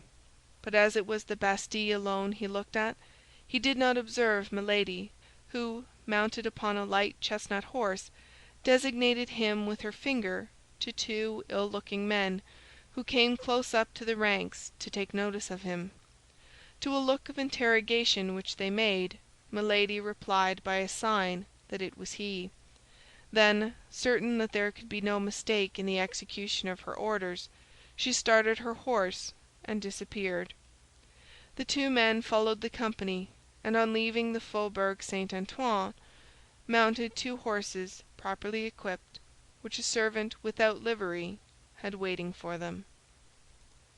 End of chapter 40. The Three Musketeers by Alexandre Dumas. Chapter 41. The Siege of La Rochelle. The Siege of La Rochelle was one of the great political events of the reign of Louis XIII, and one of the great military enterprises of the cardinal. It is, then, interesting and even necessary that we should say a few words about it, particularly as many details of this siege are connected in too important a manner with the story we have undertaken to relate to allow us to pass it over in silence. The political plans of the cardinal when he undertook this siege were extensive. Let us unfold them first, and then pass on to the private plans which perhaps had not less influence upon his Eminence than the others. Of the important cities given up by Henry IV to the Huguenots as places of safety, there only remained La Rochelle. It became necessary, therefore, to destroy this last bulwark of Calvinism, a dangerous leaven with which the ferments of civil revolt and foreign war were constantly mingling. Spaniards, Englishmen, and Italian malcontents, adventurers of all nations, and soldiers of fortune of every sect, flocked at the first summons under the standard of the Protestants, and organized themselves like a vast association whose branches diverged freely over all parts of Europe. La Rochelle, which had derived a new importance from the ruin of the other Calvinist cities, was then the focus of dissensions and ambition. Moreover, its port was the last in the kingdom of France open to the English, and by closing it against England, our eternal enemy, the cardinal completed the work of Joan of Arc and the Duc de Guise. Thus, Bassompierre, who was at once Protestant and Catholic, Protestant by conviction and Catholic as commander of the Order of the Holy Ghost, Bassompierre, who was a German by birth and a Frenchman at heart, in short, Bassompierre, who had a distinguished command at the siege of La Rochelle, said, in charging at the head of several other Protestant nobles like himself, "You will see, gentlemen, that we shall be fools enough to take La Rochelle." And Bassompierre was right. The cannonade of the Isle of Ré presaged to him the dragonnades of the Cevennes. The taking of La Rochelle was the preface to the revocation of the Edict of Nantes. We have hinted that by the side of these views of the leveling and simplifying minister, which belong to history, the chronicler is forced to recognize the lesser motives of the amorous man and jealous rival. Richelieu, as everyone knows, had loved the queen. Was this love a simple political affair, or was it naturally one of those profound passions which Anne of Austria inspired in those who approached her? That we are not able to say, but at all events we have seen, by the anterior developments of this story, that Buckingham had the advantage over him, and in two or three circumstances, particularly that of the diamond studs, had, thanks to the devotedness of the Three Musketeers and the courage and conduct of D'Artagnan, cruelly mystified him. It was, then, Richelieu's object not only to get rid of an enemy of France, but to avenge himself on a rival. But this vengeance must be grand and striking, and worthy in every way of a man who held in his hand, as his weapon for combat, the forces of a kingdom. Richelieu knew that in combating England he combated Buckingham, that in triumphing over England he triumphed over Buckingham. In short, that in humiliating England in the eyes of Europe he humiliated Buckingham in the eyes of the Queen. On his side, Buckingham, in pretending to maintain the honor of England, was moved by interest exactly like those of the cardinal. Buckingham also was pursuing a private vengeance. Buckingham could not under any pretense be admitted into France as an ambassador. He wished to enter it as a conqueror. It resulted from this that the real stake in the game, which two most powerful kingdoms played for the good pleasure of two amorous men, was simply a kind look from Anne of Austria. The first advantage had been gained by Buckingham. Arriving unexpectedly in sight of the Isle of Ré with 90 vessels and nearly 20,000 men, he had surprised the Comte de Toiras, who commanded for the king in the isle, and he had, after a bloody conflict, effected his landing. Allow us to observe in passing that in this fight perished the Baron de Chantal, that the Baron de Chantal left a little orphan girl 18 months old, and that this little girl was afterwards Mademoiselle de Sévigné. The Comte de Toiras retired into the citadel Saint-Martin with his garrison, and threw 100 men into a little fort called the Fort of La Prée. This event had hastened the resolutions of the cardinal, and till the king and he could take the command of the siege of La Rochelle, which was determined, he had sent Monsieur to direct the first operations, and had ordered all the troops he could dispose of to march toward the theater of war. It was of this detachment, sent as a vanguard, that our friend D'Artagnan formed a part. The king, as we have said, was to follow as soon as his bed of justice had been held, but on rising from his bed of justice on the 28th of June, he felt himself attacked by fever. He was, notwithstanding, anxious to set out, but his illness becoming more serious, he was forced to stop at Villeroy. Now, whenever the king halted, the Musketeers halted. It followed that D'Artagnan, who was as yet purely and simply in the Guards, found himself, for the time at least, separated from his good friends, Athos, Porthos, and Aramis. This separation, which was no more than an unpleasant circumstance, would have certainly become a cause of serious uneasiness if he had been able to guess by what unknown dangers he was surrounded. He, however, arrived without accident in the camp established before La Rochelle on the 10th of the month of September of the year 1627. Everything was in the same state. The Duke of Buckingham and his English, masters of the Isle of Ré, continued to besiege, but without success, the citadel Saint-Martin and the fort of La Prée, and hostilities within La Rochelle had commenced 2 or 3 days before, about a fort which the Duc d'Angoulême had caused to be constructed near the city. The Guards, under the command of Monsieur Dessessart, took up their quarters at the Minimes. But, as we know, D'Artagnan, possessed with ambition to enter the Musketeers, had formed but few friendships among his comrades, and he felt himself isolated and given up to his own reflections. His reflections were not very cheerful. From the time of his arrival in Paris, he had been mixed up with public affairs, but his own private affairs had made no great progress, either in love or fortune. As to love, the only woman he could have loved was Madame Bonacieux, and Madame Bonacieux had disappeared, without his being able to discover what had become of her. As to fortune, he had made, humble as he was, an enemy of the cardinal. That is to say, of a man before whom trembled the greatest men of the kingdom, beginning with the king. That man had the power to crush him, and yet he had not done so. For a mind so perspicacious as that of D'Artagnan, this indulgence was a light by which he caught a glimpse of a better future. Then he had made himself another enemy, less to be feared, he thought, but nevertheless he instinctively felt not to be despised. This enemy was Milady.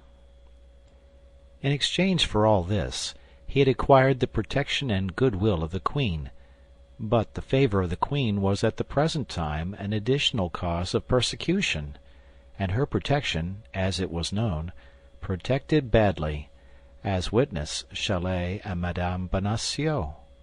What he had clearly gained in all this was the diamond, worth 5,000 or 6,000 livres, which he wore on his finger, and even this diamond, supposing that D'Artagnan, in his projects of ambition, wished to keep it, to make it some day a pledge for the gratitude of the queen, had not, in the meanwhile, since he could not part with it, more value than the gravel he trod under his feet.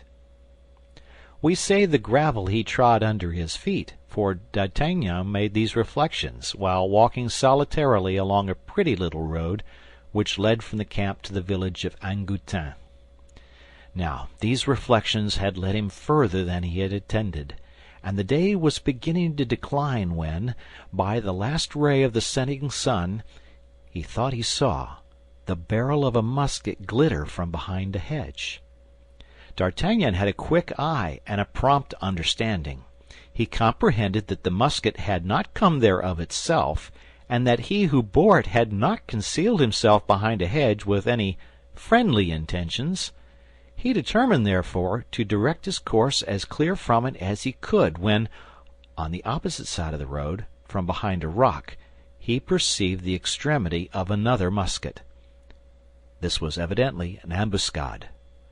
The young man cast a glance at the first musket and saw, with a certain degree of inquietude, that it was leveled in his direction, but as soon as he perceived that the orifice of the barrel was motionless, he threw himself upon the ground.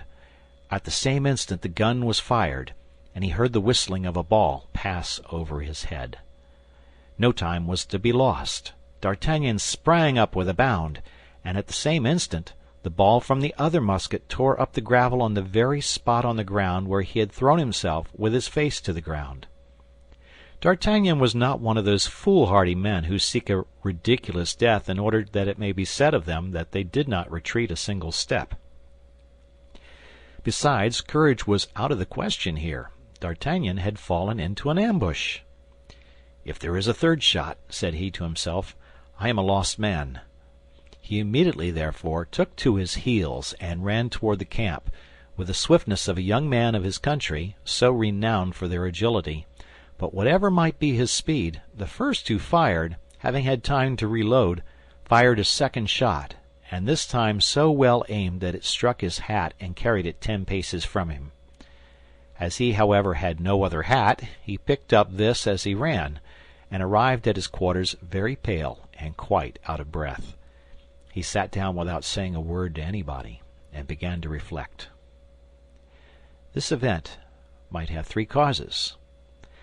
The first and the most natural was that it might be an ambuscade of the Rochellais, who might not be sorry to kill one of his Majesty's guards, because it would be an enemy the less, and this enemy might have a well-furnished purse in his pocket. D'Artagnan took his hat, examined the hole made by the ball, and shook his head. The ball was not a musket ball. It was an arquebus ball. The accuracy of the aim had first given him the idea that a special weapon had been employed. This could not, then, be a military ambuscade, as the ball was not of the regular caliber. This might be a kind remembrance of Monsieur le Cardinal. It might be observed that at the very moment when, thanks to the ray of the sun, he perceived the gun barrel, he was thinking with astonishment on the forbearance of his Eminence with respect to him. But D'Artagnan again shook his head. For people toward whom he had but to put forth his hand, his Eminence had rarely recourse to such means. It might be a vengeance of Milady. That was most probable. He tried in vain to remember the faces or dress of the assassins. He had escaped so rapidly that he had not had leisure to notice anything. "Ah, my poor friends," murmured D'Artagnan, "where are you, and that you should fail me?" D'Artagnan passed a very bad night. 3 or 4 times he started up, imagining that a man was approaching his bed for the purpose of stabbing him. Nevertheless, day dawned without darkness having brought any accident. But D'Artagnan well suspected that that which was deferred was not relinquished. D'Artagnan remained all day in his quarters, assigning as a reason to himself that the weather was bad. At 9 o'clock the next morning the drums beat to arms. The Duc d'Orléans visited the posts. The guards were under arms, and D'Artagnan took his place in the midst of his comrades. Monsieur passed along the front of the line. Then all the superior officers approached him to pay their compliments. Monsieur Dessessart, captain of the guards, as well as the others. At the expiration of a minute or two, it appeared to D'Artagnan that Monsieur Dessessart made him a sign to approach. He waited for a fresh gesture on the part of his superior, for fear he might be mistaken. But this gesture being repeated, he left the ranks and advanced to receive orders. "Monsieur is about to ask for some men of good will for a dangerous mission, but one which will do honor to those who shall accomplish it, and I made you a sign in order that you might hold yourself in readiness." "Thanks, my captain," replied D'Artagnan, who wished for nothing better than an opportunity to distinguish himself under the eye of the lieutenant general. In fact, the Rochellais had made a sortie during the night, and had retaken a bastion of which the royal army had gained possession 2 days before. The matter was to ascertain, by reconnoitering, how the enemy guarded this bastion. At the end of a few minutes, Monsieur raised his voice, and said, "I want for this mission 3 or 4 volunteers, led by a man who can be depended upon." "As to the man to be depended upon, I have him under my hand, monsieur," said Monsieur Dessessart, pointing to D'Artagnan. "And as to the 4 or 5 volunteers, monsieur has but to make his intentions known, and the men will not be wanting." "4 men of good will who will risk being killed with me," said D'Artagnan, raising his sword. 2 of his comrades of the guards immediately sprang forward, and 2 other soldiers having joined them, the number was deemed sufficient. D'Artagnan declined all others, being unwilling to take the first chance from those who had the priority. It was not known whether, after the taking of the bastion, the Rochellais had evacuated it or left a garrison in it. The object, then, was to examine the place near enough to verify the reports. D'Artagnan set out with his 4 companions, and followed the trench. The 2 guards marched abreast with him, and the 2 soldiers followed behind. They arrived thus, screened by the lining of the trench, till they came within 100 paces of the bastion. There, on turning round, D'Artagnan perceived that the 2 soldiers had disappeared. He thought that, beginning to be afraid, they had stayed behind, and he continued to advance. At the turning of the counterscarp, they found themselves within about 60 paces of the bastion. They saw no one, and the bastion seemed abandoned. The 3 composing our forlorn hope were deliberating whether they should proceed any further, when all at once a circle of smoke enveloped the giant of stone, and a dozen balls came whistling around D'Artagnan and his companions. They knew all they wished to know. The bastion was guarded. A longer stay in this dangerous spot would have been useless imprudence. D'Artagnan and his 2 companions turned their backs and commenced a retreat, which resembled a flight. On arriving at the angle of the trench, which was to serve them as a rampart, one of the guardsmen fell. A ball had passed through his breast. The other, who was safe and sound, continued his way toward the camp. D'Artagnan was not willing to abandon his companion thus, and stooped to raise him and assist him in regaining the lines. But at this moment 2 shots were fired. One ball struck the head of the already wounded guard, and the other flattened itself against a rock, after having passed within 2 inches of D'Artagnan. The young man turned quickly round, for this attack could not have come from the bastion, which was hidden by the angle of the trench. The idea of the 2 soldiers who had abandoned him occurred to his mind, and with them he remembered the assassins of 2 evenings before.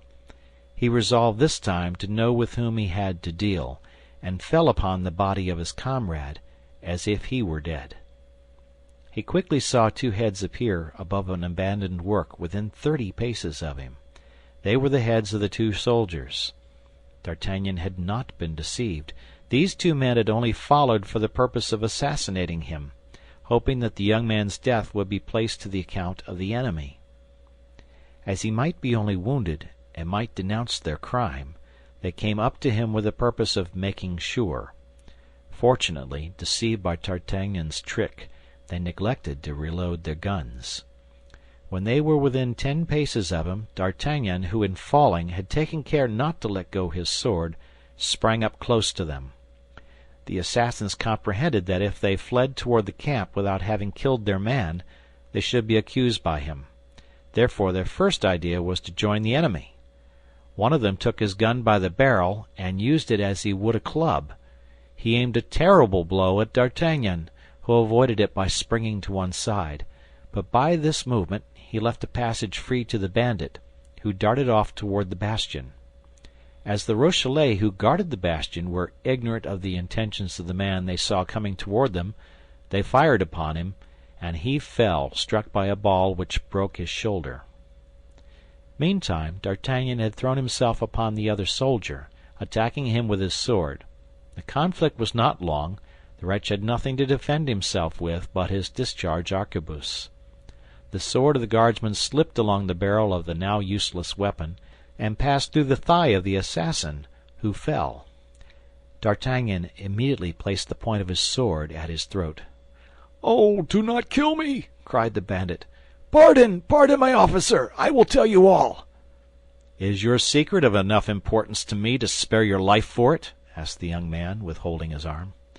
"Yes, if you think existence worth anything to a man of 20, as you are, and who may hope for everything, being handsome and brave as you are." "Wretch!" cried D'Artagnan, "speak quickly. Who employed you to assassinate me?" "A woman whom I don't know, but who is called Milady." "But if you don't know this woman, how do you know her name?" "My comrade knows her, and called her so. It was with him she agreed, and not with me. He even has in his pocket a letter from that person, who attaches great importance to you, as I have heard him say." "But how did you become concerned in this villainous affair?" "He proposed to me to undertake it with him, and I agreed." "And how much did she give you for this fine enterprise?" 100 louis. "Well, come," said the young man, laughing, "she thinks I am worth something. 100 louis? Well, that was a temptation for two wretches like you. I understand why you accepted it, and I grant you my pardon, but upon one condition." "What is that?" said the soldier, uneasy at perceiving that all was not over. "That you will go and fetch me the letter your comrade has in his pocket." "But," cried the bandit, "that is only another way of killing me. How can I go and fetch that letter under the fire of the bastion?" "You must nevertheless make up your mind to go and get it, or I swear you shall die by my hand." "Pardon, monsieur, pity. In the name of that young lady you love, and whom you perhaps believe dead, but who is not," cried the bandit, throwing himself upon his knees and leaning upon his hand, for he began to lose his strength with his blood. "And how do you know that there is a young woman whom I love, and that I believe that woman dead?" asked D'Artagnan. "By that letter which my comrade has in his pocket." "You see, then," said D'Artagnan, "that I must have that letter. So no more delay, no more hesitation, or else whatever may be my repugnance to soiling my sword a second time with the blood of a wretch like you, I swear by my faith as an honest man," and at these words D'Artagnan made so fierce a gesture that the wounded man sprang up. "Stop! Stop!" cried he, regaining strength by force of terror. "I will go! I will go!" D'Artagnan took the soldier's arquebuse, made him go on before him, and urged him toward his companion by pricking him behind with his sword.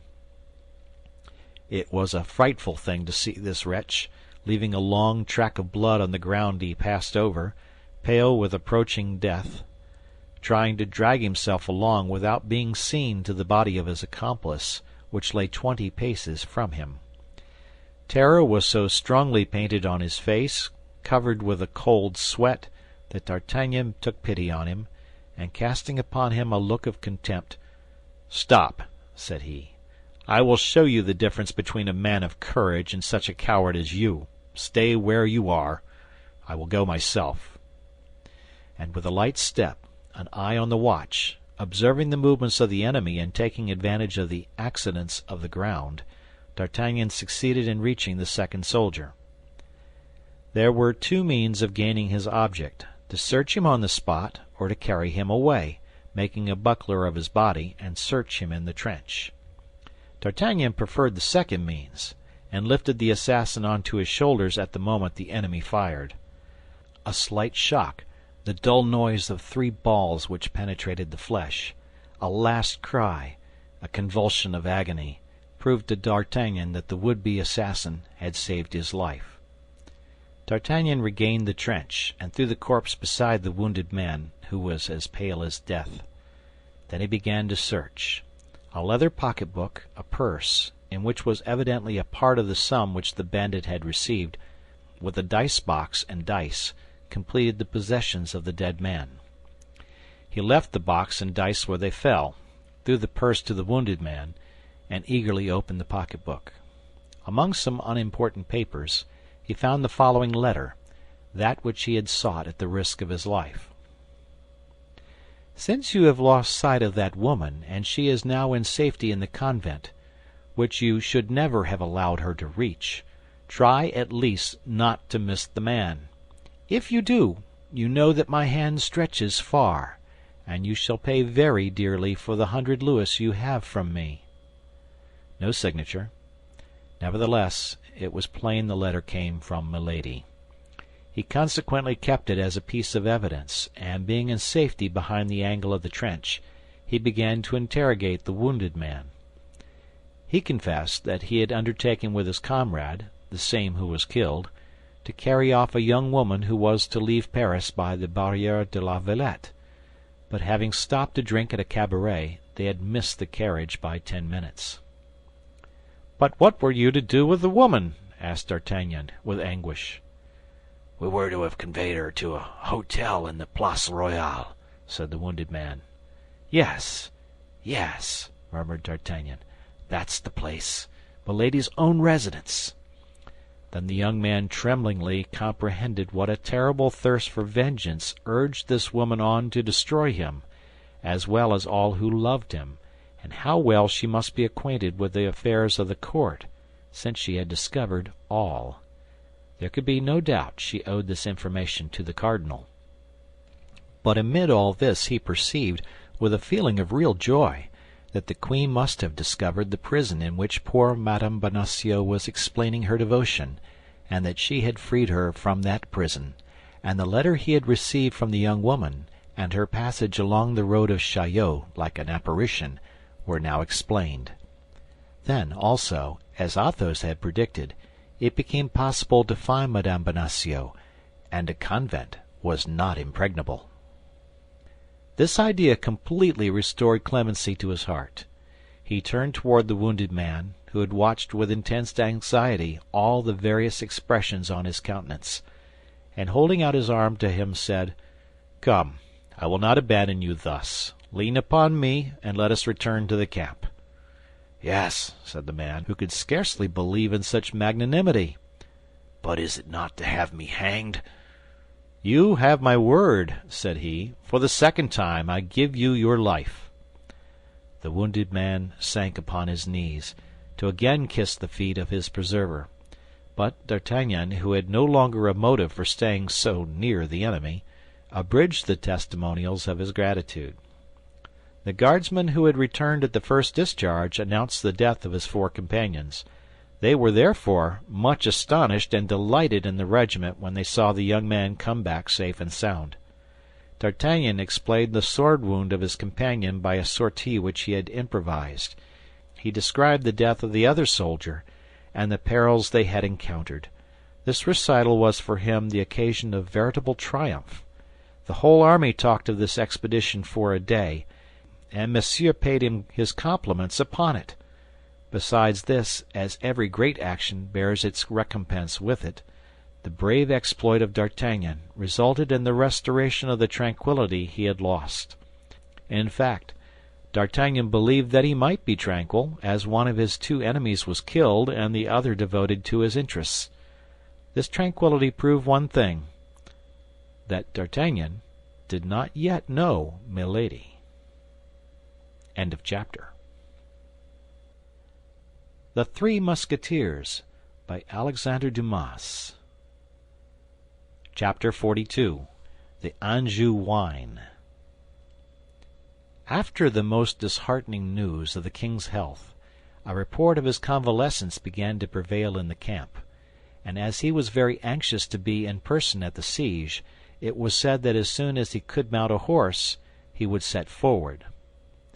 Meantime, Monsieur, who knew that from one day to the other he might be expected to be removed from his command by the Duc d'Angoulême, by Bassompierre, or by Schomberg, who were all eager for his post, did but little, lost his days in wavering, and did not dare to attempt any great enterprise to drive the English from the Isle of Ré, where they still besieged the citadel Saint-Martin and the fort of La Prée, as on their side the French were besieging La Rochelle.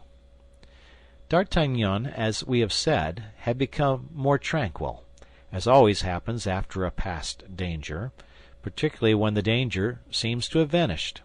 He only felt one uneasiness, and that was at not hearing any tidings from his friends. But one morning at the commencement of the month of November, everything was explained to him by this letter, dated from Villeroy. Monsieur d'Artagnan, Messieurs Athos, Porthos, and Aramis, after having had an entertainment at my house, and enjoying themselves very much, created such a disturbance that the provost of the castle, a rigid man, had ordered them to be confined for some days. But I accomplished the order they have given me by forwarding to you a dozen bottles of my Anjou wine, with which they are much pleased. They are desirous that you should drink to their health in their favorite wine. I have done this, and am, monsieur, with great respect, your very humble and obedient servant, Godeau, purveyor of the Musketeers. "That's all well," cried D'Artagnan. "They think of me in their pleasures, as I think of them in my troubles. Well, I will certainly drink to their health with all my heart, but I will not drink alone." And D'Artagnan went among those guardsmen with whom he had formed greater intimacy than with the others, to invite them to enjoy with him this present of delicious Anjou wine which had been sent him from Villeroy. One of the two guardsmen was engaged that evening, and another the next, so the meeting was fixed for the day after that. D'Artagnan, on his return, sent the 12 bottles of wine to the refreshment room of the Guards, with strict orders that great care should be taken of it, and then, on the day appointed, as the dinner was fixed for midday, D'Artagnan sent Planchet at 9 in the morning to assist in preparing everything for the entertainment. Planchet, very proud of being raised to the dignity of landlord, thought he would make all ready, like an intelligent man, and with this view called in the assistance of the lackey of one of his master's guests, named Fourreau, and the false soldier who had tried to kill D'Artagnan, and who, belonging to no corps, had entered into the service of D'Artagnan, or rather of Planchet, after D'Artagnan had saved his life. The hour of the banquet being come, the two guards arrived, took their places, and the dishes were arranged on the table. Planchet waited, towel on arm. Fourreau uncorked the bottles, and Brisemont, which was the name of the convalescent, poured the wine, which was a little shaken by its journey, carefully into decanters. Of this wine, the first bottle being a little thick at the bottom, Brisemont poured the lees into a glass, and D'Artagnan desired him to drink it, for the poor devil had not yet recovered his strength. The guests, having eaten the soup, were about to lift the first glass of wine to their lips, when all at once the cannon sounded from Fort Louis and Fort Neuf. The guardsmen, imagining this to be caused by some unexpected attack, either of the besieged or the English, sprang to their swords. D'Artagnan, not less forward than they, did likewise, and all ran out, in order to repair to their posts. But scarcely were they out of the room before they were made aware of the cause of this noise. Cries of "Live the king! Live the cardinal!" resounded on every side, and the drums were beaten in all directions. In short, the king, impatient, as has been said, had come by forced marches, and had that moment arrived with all his household and a reinforcement of 10,000 troops. His Musketeers preceded and followed him. D'Artagnan, placed in line with his company, saluted with an expressive gesture his three friends, whose eyes soon discovered him, and Monsieur de Tréville, who had detected him at once. Their ceremony of reception over, the four friends were soon in one another's arms. "Pardieu!" cried D'Artagnan, "you could not have arrived in better time. The dinner cannot have had time to get cold. Can it, gentlemen?" asked the young man, turning to the two guards, whom he introduced to his friends. "Ah, ah!" said Porthos, "it appears we are feasting." "I hope," said Aramis, "there are no women at your dinner." "Is there any drinkable wine in your tavern?" asked Athos. "Well, pardieu, there's yours, my dear friend," replied D'Artagnan. "Our wine?" said Athos, astonished. "Yes, that you sent me." "We sent you wine?" "You know very well, the wine from the hills of Anjou." "Yes, I know what brand you are talking about." "The wine you prefer." "Well, in the absence of champagne and chambertin, you must content yourselves with that." "And so, connoisseurs in wine as we are, we have sent you some Anjou wine?" said Porthos. "Not exactly. It is the wine that was sent by your order." "On our account?" said the Three Musketeers. "Did you send this wine, Aramis?" said Athos. "No. And you, Porthos?" "No. And you, Athos?" "No." "If it was not you, it was your purveyor," said D'Artagnan. "Our purveyor?" "Yes, your purveyor Godeau, the purveyor of the Musketeers." "My faith! Never mind where it comes from," said Porthos. "Let us taste it, and if it is good, let us drink it." "No," said Athos, "don't let us drink wine which comes from an unknown source." "You're right, Athos," said D'Artagnan. "Did none of you charge your purveyor Godeau to send me some wine?" "No. And yet you say he has sent some, as from us?" "Here is his letter," said D'Artagnan, and he presented the note to his comrades. "This is not his writing," said Athos. "I am acquainted with it. Before we left Villeroy, I settled the accounts of the regiment." "A false letter altogether," said Porthos. "We have not been disciplined."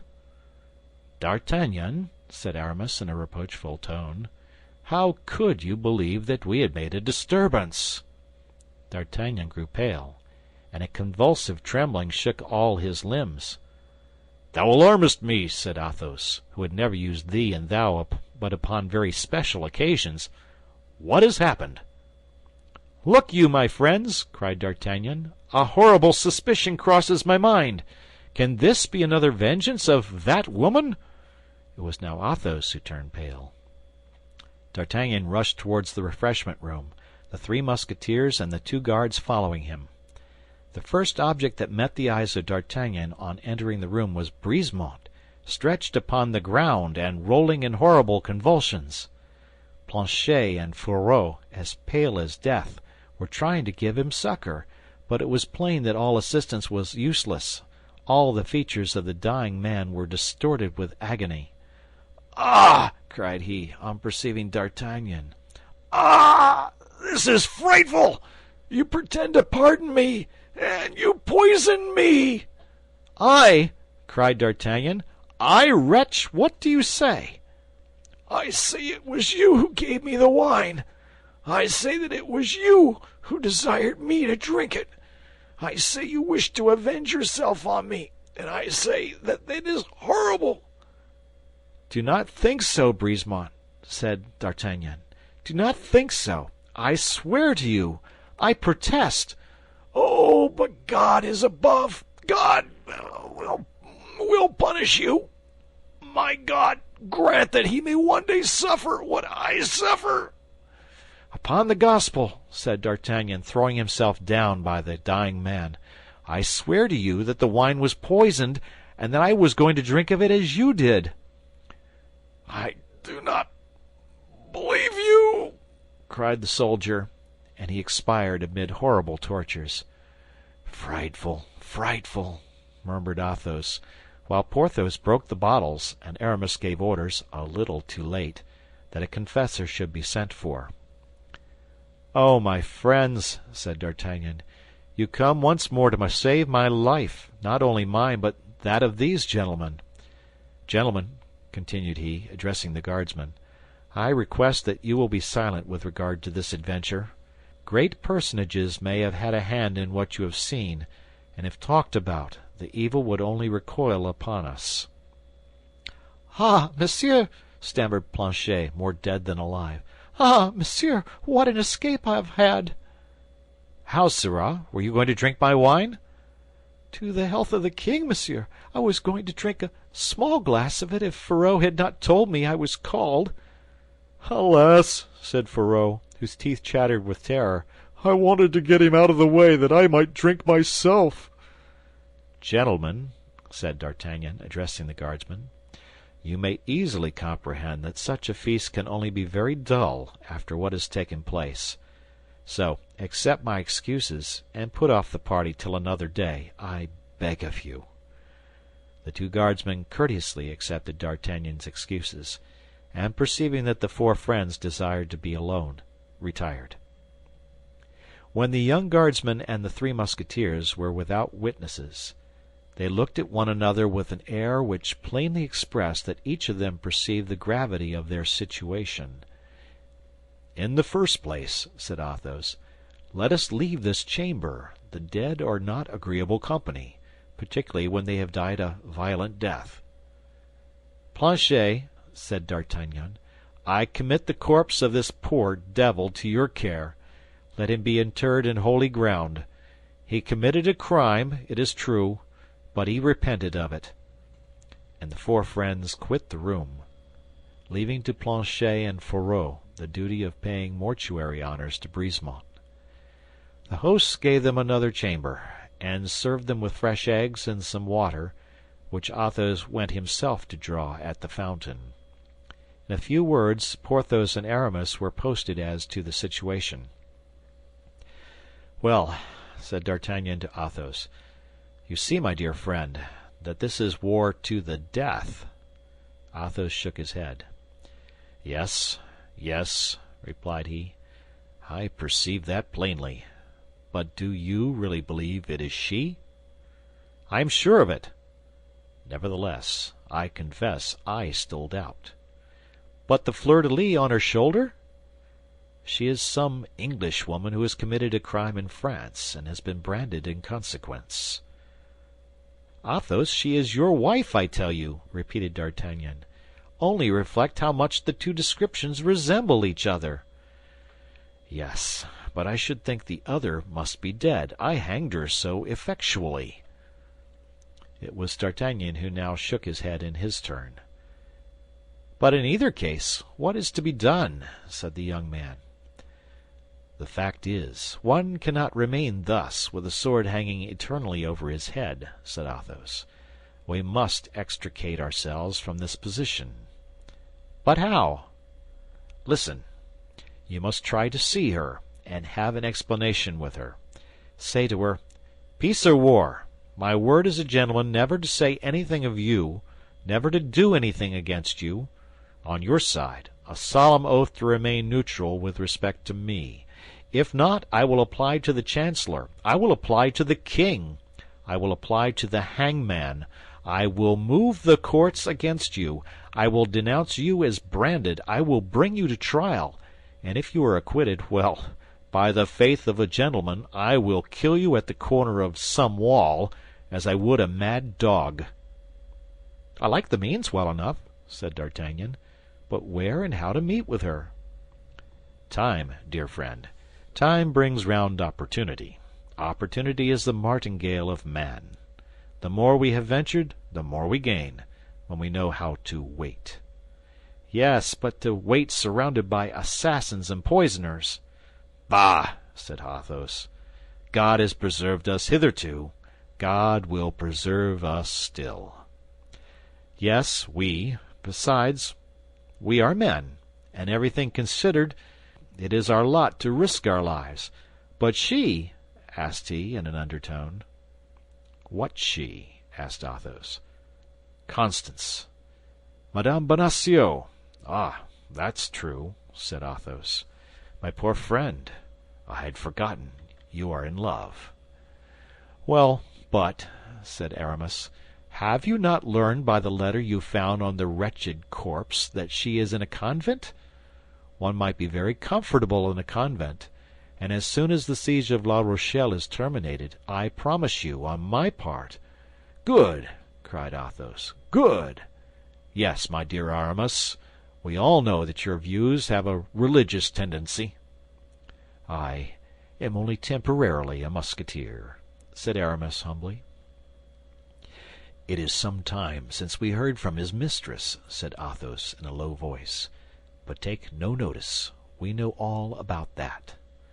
Well, said Porthos, it appears to me that the means are very simple. What? asked D'Artagnan. You say she is in a convent? replied Porthos. Yes. Very well. As soon as the siege is over, we'll carry her off from that convent. But we must first learn what convent she is in. Oh, that's true, said Porthos. But I think I have it, said Athos. Don't you say, dear D'Artagnan, that it is the queen who made choice of the convent for her? I believe so, at least. In that case, Porthos will assist us. And how so, if you please? Why, by your marchioness, your duchess, your princess. She must have a long arm.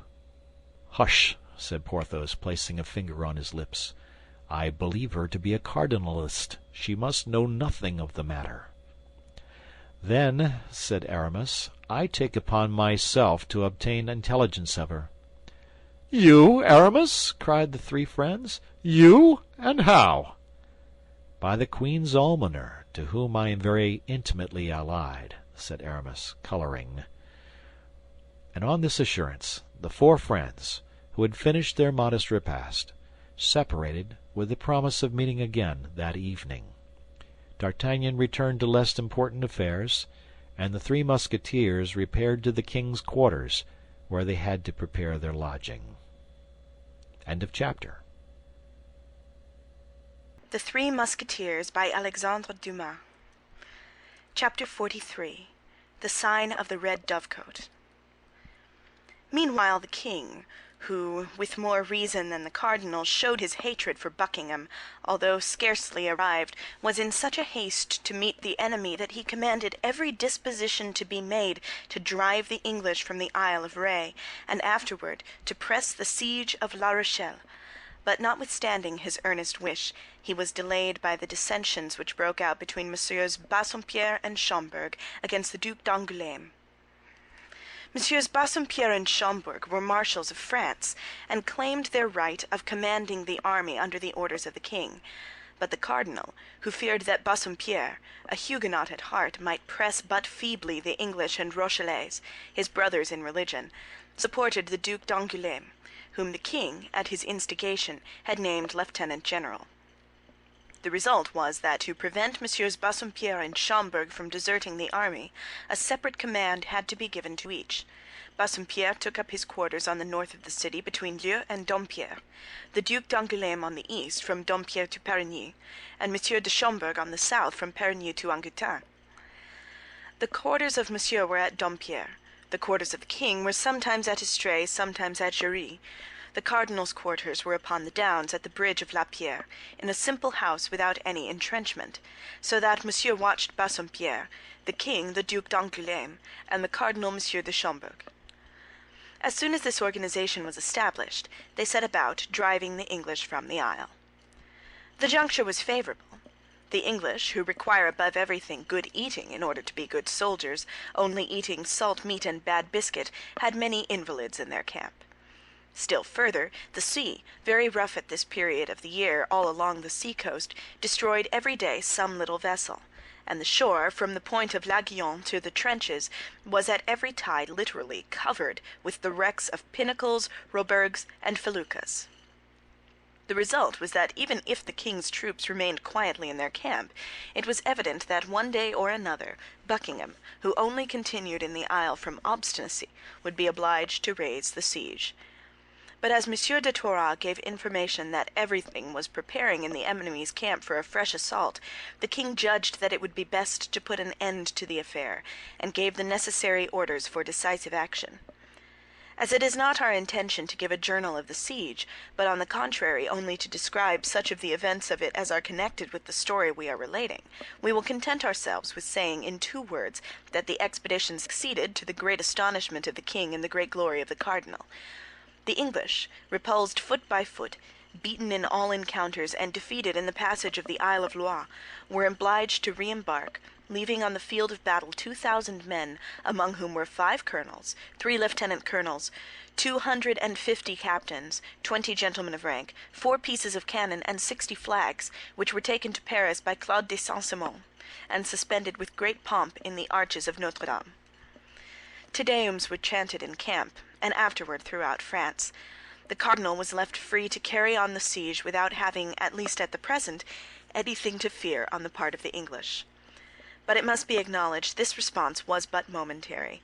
An envoy of the Duke of Buckingham, named Montague, was taken, and proof was obtained of a league between the German Empire, Spain, England, and Lorraine.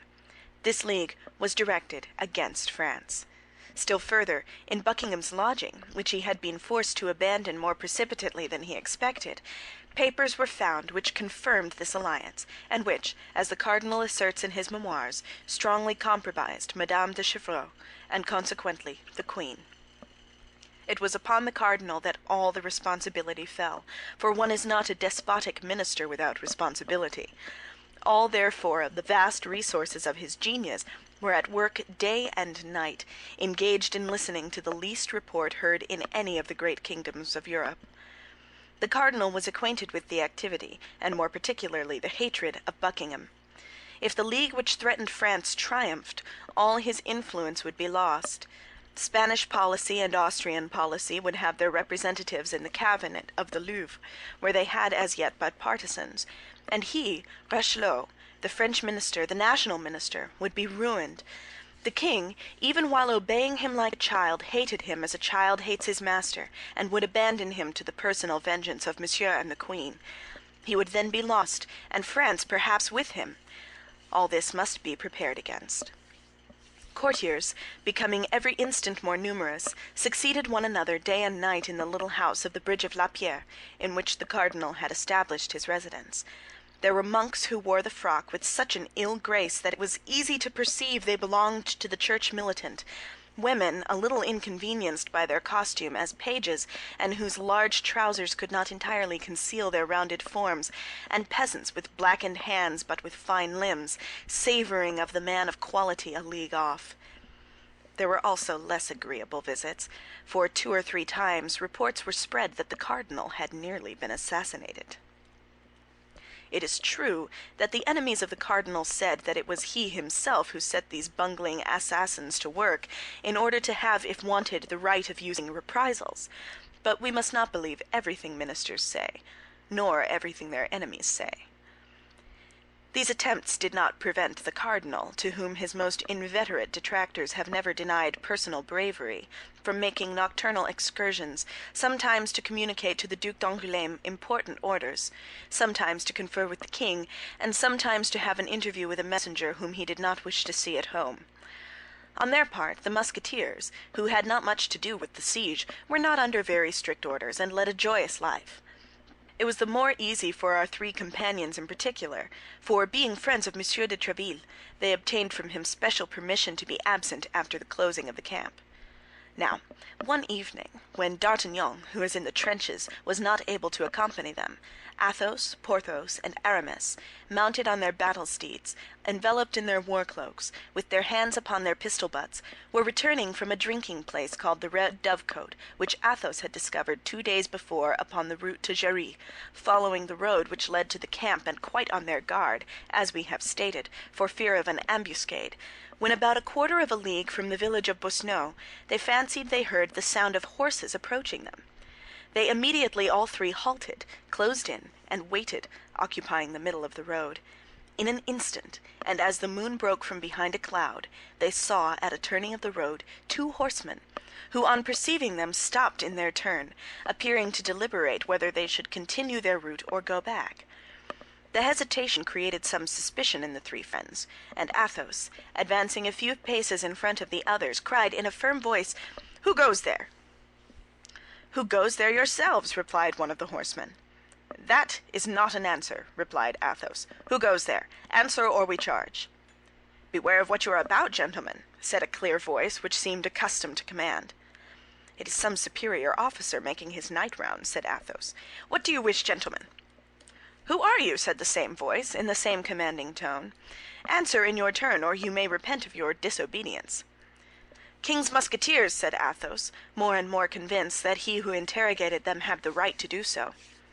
"What company?" "Company of Tréville." "Advance and give an account of what you are doing here at this hour." The 3 companions advanced rather humbly, for all were now convinced that they had to do with someone more powerful than themselves, leaving Athos the post of speaker.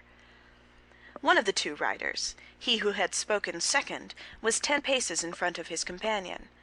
Athos made a sign to Porthos and Aramis also to remain in the rear, and advanced alone. "Your pardon, my officer," said Athos, "but we were ignorant with whom we had to do, and you may see that we were good guard." "Your name?" said the officer, who covered a part of his face with his cloak. "But yourself, monsieur," said Athos, who began to be annoyed by this inquisition. "Give me, I beg you, the proof that you have the right to question me." "Your name," repeated the cavalier a second time, letting his cloak fall and leaving his face uncovered. "Monsieur the cardinal!" cried the stupefied Musketeer. "Your name," cried his Eminence, for the 3rd time. "Athos," said the Musketeer. The cardinal made a sign to his attendant, who drew near. "These 3 Musketeers shall follow us," said he, in an undertone. "I am not willing it should be known I have left the camp, and if they follow us we shall be certain they will tell nobody." "We are gentlemen, monsieur," said Athos. "Require our parole, and give yourself no uneasiness. Thank God we can keep a secret." The cardinal fixed his piercing eyes on this courageous speaker. "You have a quick ear, Monsieur Athos," said the cardinal, "but now listen to this. It is not from mistrust I request you to follow me, but for my security. Your companions are no doubt Messieurs Porthos and Aramis." "Yes, your Eminence," said Athos, while the 2 Musketeers who had remained behind advanced, hat in hand. "I know you, gentlemen," said the cardinal. "I know you. I know you are not quite my friends, and I am sorry you are not so. But I know you are brave and loyal gentlemen, and that confidence may be placed in you. Monsieur Athos, do me then the honor to accompany me, you and your 2 friends, and then I shall have an escort to excite envy in his Majesty, if we should meet him." The 3 Musketeers bowed to the necks of their horses.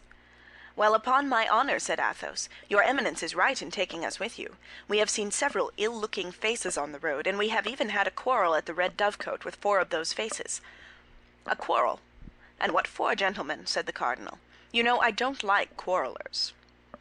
"And that is the reason why I have the honor to inform your Eminence of what has happened, for you might learn it from others, and upon a false account believe us to be in fault." "What have been the results of your quarrel?" said the cardinal, knitting his brow. "My friend Aramis here has received a slight sword wound in the arm, but not enough to prevent him, as your Eminence may see, from mounting to the assault tomorrow, if your Eminence orders an escalade." "But you are not the men to allow sword wounds to be inflicted upon you thus," said the cardinal. "Come, be frank, gentlemen. You have settled accounts with somebody. Confess, you know I have the right of giving absolution." "I, monsieur?" said Athos. "I did not even draw my sword, but I took him who offended me round the body and threw him out of the window. It appears that in falling," continued Athos, with some hesitation, "he broke his thigh." "Aha!" said the cardinal. "And you, Monsieur Porthos?" "I, monseigneur, knowing that dueling is prohibited, I seized a bench, and gave one of those brigands such a blow that I believe his shoulder is broken." "Very well," said the cardinal. "And you, Monsieur Aramis?" "Monseigneur, being of a very mild disposition, and being likewise, of which monseigneur is perhaps not aware, about to enter into orders, I endeavored to appease my comrades, when one of those wretches gave me a wound with my sword, treacherously, across my left arm. Then I admit my patience failed me. I drew my sword in turn, and as he came back to the charge I fancied I felt that in throwing himself upon me he let it pass through his body. I only know for a certainty that he fell, and it seemed to me that he was borne away with his 2 companions. "The devil, gentlemen," said the cardinal. 3 men placed hors de combat in a cabaret squabble. You don't do your work by halves, and pray, what was this quarrel about?" "Those fellows were drunk," said Athos, "and knowing there was a lady who had arrived at the cabaret this evening, they wanted to force her door." "Force her door," said the cardinal, "and for what purpose?"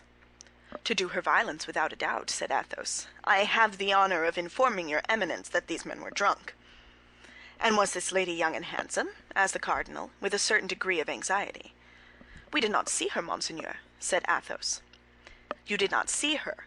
Ah, very well," replied the cardinal quickly. "You did well to defend the honor of a woman, and as I am going to the Red Dovecot myself, I shall know if you have told me the truth." "Monseigneur," said Athos haughtily, "we are gentlemen, and to save our heads we would not be guilty of falsehood." "Therefore I do not doubt what you say, Monsieur Athos. I do not doubt it for a single instant. But," added he, to change the conversation, "was this lady alone?" "The lady had a cavalier shut up with her," said Athos, "but as notwithstanding the noise, this cavalier did not show himself, it is to be presumed that he is a coward." "Judge not rashly, says the Gospel," replied the cardinal. Athos bowed. "And now, gentlemen, that's well," continued the cardinal. "I know what I wish to know. Follow me."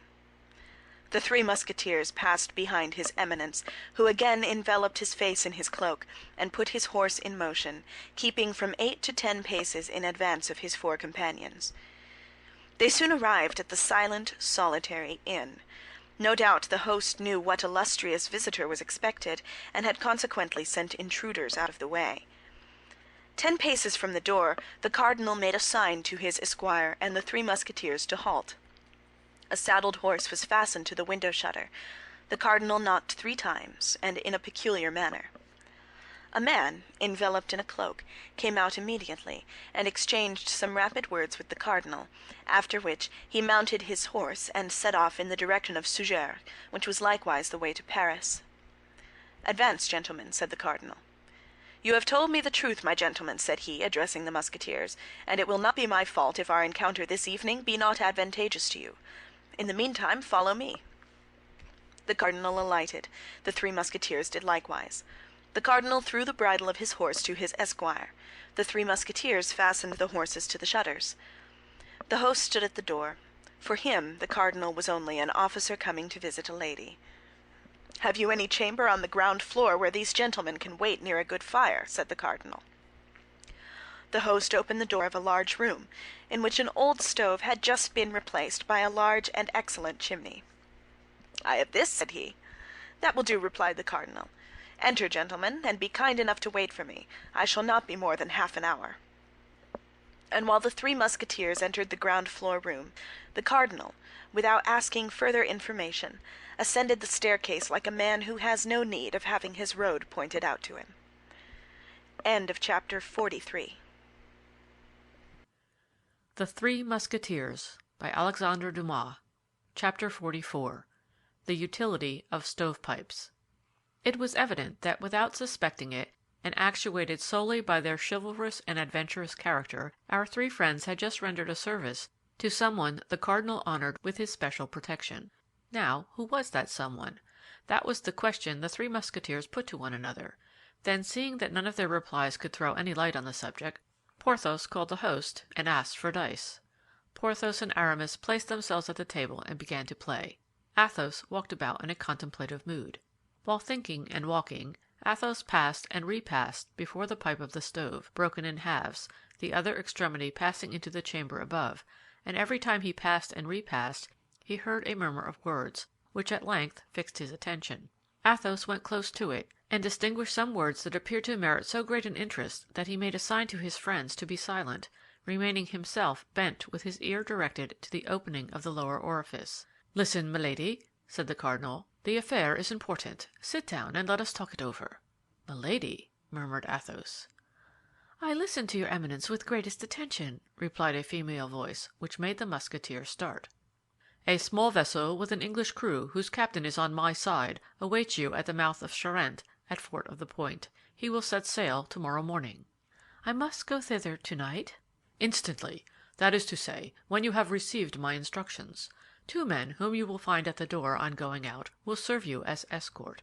You will allow me to leave first. Then, after half an hour, you can go away in your turn." "Yes, monseigneur.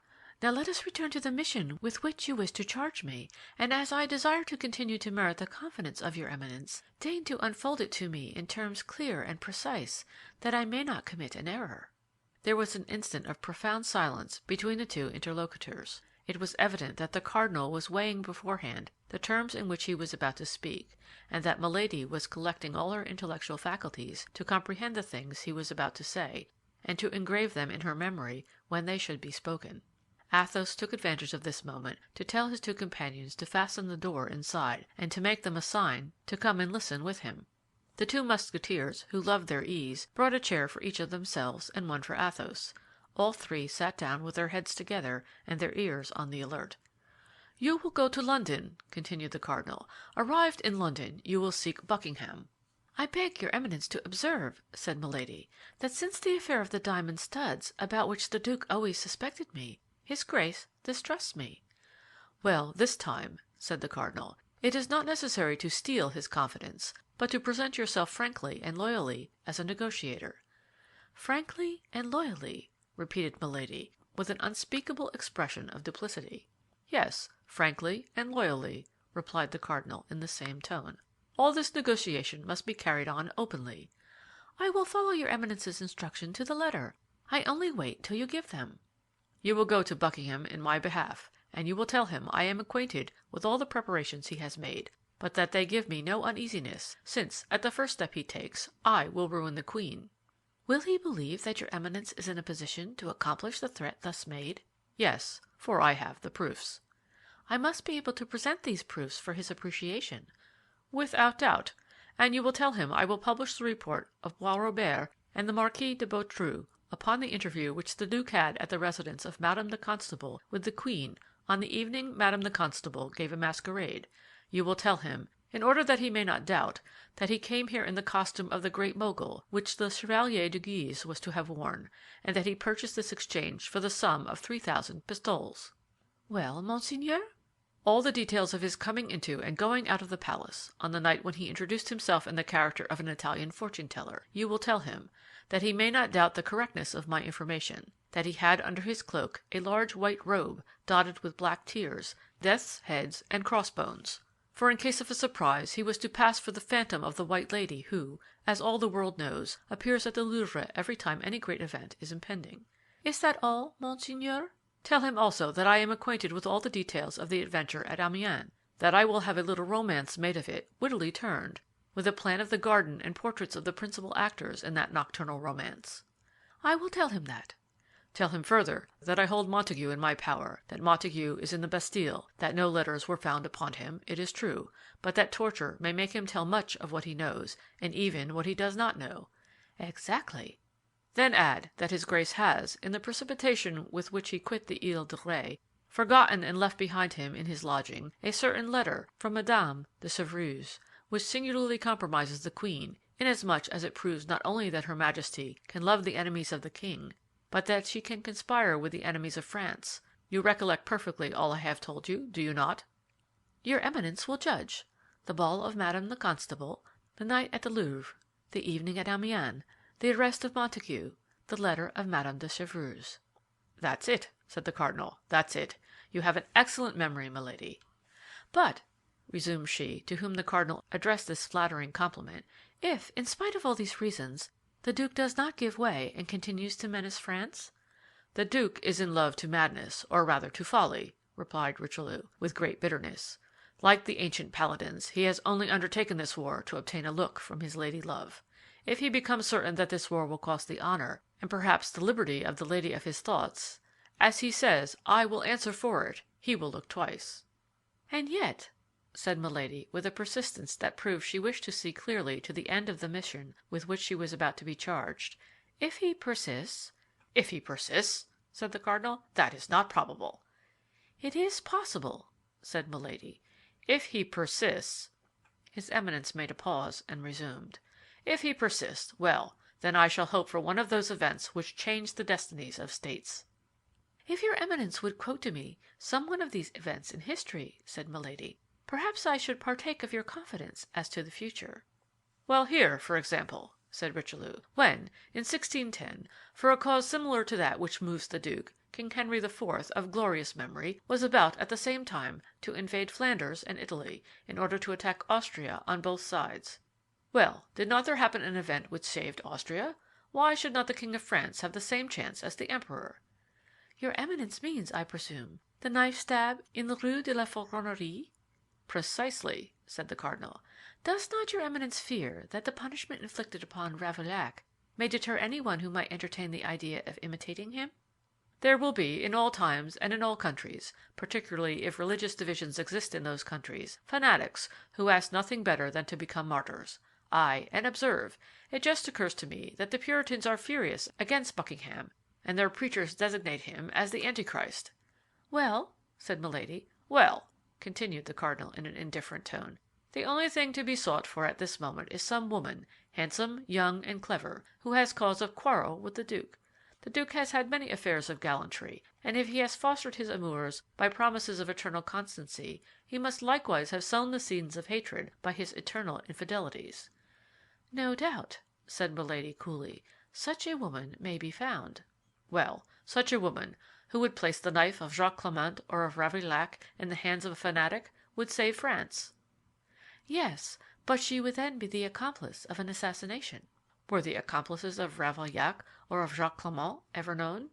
"No, for perhaps they were too high placed for anyone to dare look for them where they were. The Palace of Justice would not be burned down for everybody, Monseigneur." "You think, then, that the fire at the Palace of Justice was not caused by chance?" asked Richelieu, in the tone with which he would have put a question of no importance. "I, Monseigneur?" replied Milady. "I think nothing. I quote a fact, that is all. Only I say that if I were named Madame de Montpensier or the Queen Marie de Médicis, I should use less precautions than I take, being simply called Milady Clarique." "That is just," said Richelieu. "What do you require, then?" "I require an order which would ratify beforehand all that I should think proper to do for the greatest good of France." "But, in the first place, this woman I have described must be found who is desirous of avenging herself upon the duke." "She is found," said Milady. "Then the miserable fanatic must be found who will serve as an instrument of God's justice." "He will be found." "Well," said the cardinal, "then it will be time to claim the order which you just now required." "Your Eminence is right," replied Milady, "and I have been wrong in seeing in the mission with which you honor me anything but that which it really is, that is, to announce to his Grace, on the part of your Eminence, that you are acquainted with the different disguises by means of which he succeeded in approaching the queen during the fête given by Madame the Constable, that you have proofs of the interview granted at the Louvre by the queen to a certain Italian astrologer who was no other than the Duke of Buckingham, that you have ordered a little romance of a satirical nature to be written upon the adventures of Amiens, with a plan of the gardens in which those adventures took place, and portraits of the actors who figured in them, that Montague is in the Bastille, and that the torture may make him say things he remembers and even things he has forgotten, that you possess a certain letter from Madame de Chevreuse, found in his Grace's lodging, which singularly compromises not only her who wrote it, but in her whose name it was written. Then, if he persists, notwithstanding all this, as that is, as I have said, the limit of my mission, I shall have nothing to do but to pray to God to work a miracle for the salvation of France. That is it not, Monseigneur? And I shall have nothing else to do?" "That is it," replied the cardinal dryly. "And now," said Milady, without appearing to remark the change of the duke's tone toward her, "now that I have received the instructions of your Eminence as concerns your enemies, Monseigneur, will you permit me to say a few words to him of mine?" "Have you enemies, then?" asked Richelieu. "Yes, monseigneur, enemies against whom you owe me all your support, for I made them by serving your Eminence." "Who are they?" replied the duke. "In the first place, there is a little intrigante named Bonacieux. She is in the prison of Nantes." "That is to say, she was there," replied Milady, "but the queen has obtained an order from the king, by means of which she has been conveyed to a convent." "To a convent?" said the duke. "Yes, to a convent." "And to which?" "I don't know. The secret has been well kept." "But I will know." "And your Eminence will tell me in what convent that woman is?" "I can see nothing inconvenient in that," said the cardinal. "Well, now I have an enemy much more to be dreaded by me than this little Madame Bonacieux." "Who is that?" "Her lover." "What is his name?" "Oh, your Eminence knows him well," cried Milady, carried away by her anger. "He is the evil genius of both of us. It is he who, in an encounter with your Eminence's guards, decided the victory in favor of the king's Musketeers. It is he who gave 3 desperate wounds to De Wardes, your emissary, and who caused the affair of the diamond studs to fail. It is he who, knowing it was I who had Madame Bonacieux carried off, has sworn my death." "Aha!" said the cardinal, "I know of whom you speak." "I mean that miserable D'Artagnan." "He is a bold fellow," said the cardinal. "And it is exactly because he is a bold fellow that he is the more to be feared." "I must have," said the duke, "a proof of his connection with Buckingham." "A proof?" cried Milady. "I will have 10." "Well, then, it becomes the simplest thing in the world. Get me that proof, and I will send him to the Bastille." "So far so good, monseigneur. But afterwards?" "When once in the Bastille, there is no afterward," said the cardinal in a low voice. "Ah, pardieu!" continued he, "if it were as easy for me to get rid of my enemy as it is easy to get rid of yours, and if it were against such people you require impunity—" "Monseigneur," replied Milady, "a fair exchange, life for life, man for man. Give me one, I will give you the other." "I don't know what you mean, nor do I even desire to know what you mean," replied the cardinal. "But I wish to please you, and see nothing out of the way in giving you what you demand with respect to so infamous a creature, the more so as you tell me this D'Artagnan is a libertine, a duelist, and a traitor." "An infamous scoundrel, monseigneur, a scoundrel." "Give me a paper, a quill, and some ink, then," said the cardinal. "Here they are, monseigneur." There was a moment of silence, which proved that the cardinal was employed in seeking the terms in which he should write the note, or else in writing it. Athos, who had not lost a word of the conversation, took his 2 companions by the hand and led them to the other end of the room. "Well," said Porthos, "what do you want, and why do you not let us listen to the end of the conversation?" "Hush!" said Athos, speaking in a low voice. "We have heard all it was necessary we should hear. Besides, I don't prevent you from listening, but I must be gone." "You must be gone," said Porthos, "and if the cardinal asks for you, what answer can we make?" "You will not wait till he asks. You will speak first, and tell him that I am gone on the lookout, because certain expressions of our host have given me reason to think the road is not safe. I will say 2 words about it to the cardinal's esquire likewise. The rest concerns myself. Don't be uneasy about that." "Be prudent, Athos," said Aramis. "Be easy on that head," replied Athos. "You know I am cool enough." Porthos and Aramis resumed their places by the stovepipe. As to Athos, he went out without any mystery, took his horse, which was tied with those of his friends to the fastenings of the shutters, in 4 words convinced the attendant of the necessity of a vanguard for their return, carefully examined the priming of his pistols, drew his sword, and took, like a forlorn hope, the road to the camp. Chapter 44. The Three Musketeers by Alexandre Dumas. Chapter 45. A Conjugal Scene. As Athos had foreseen, it was not long before the cardinal came down. He opened the door of the room in which the Musketeers were, and found Porthos playing an earnest game of dice with Aramis. He cast a rapid glance around the room, and perceived that one of his men was missing. "What has become of Monseigneur Athos?" asked he. "Monseigneur," replied Porthos, "he has gone as a scout on account of some words of our host, which made him believe the road was not safe." "And what have you done, Monsieur Porthos?" "I have won 5 pistoles of Aramis." "Well, now will you return with me?" "We are at your Eminence's orders." "To horse, then, gentlemen, for it is getting late." The attendant was at the door, holding the cardinal's horse by the bridle. At a short distance, a group of 2 men and 3 horses appeared in the shade. These were the 2 men who were to conduct Milady to the fort of the Point, and superintend her embarkation. The attendant confirmed to the cardinal what the 2 Musketeers had already said with respect to Athos. The cardinal made an approving gesture, and retraced his route with the same precautions he had used in coming. Let us leave him to follow the road to the camp protected by his esquire and the 2 Musketeers, and return to Athos. For 100 paces he maintained the speed at which he started, but when out of sight he turned his horse to the right, made a circuit, and came back within 20 paces of a high hedge to watch the passage of the little troop.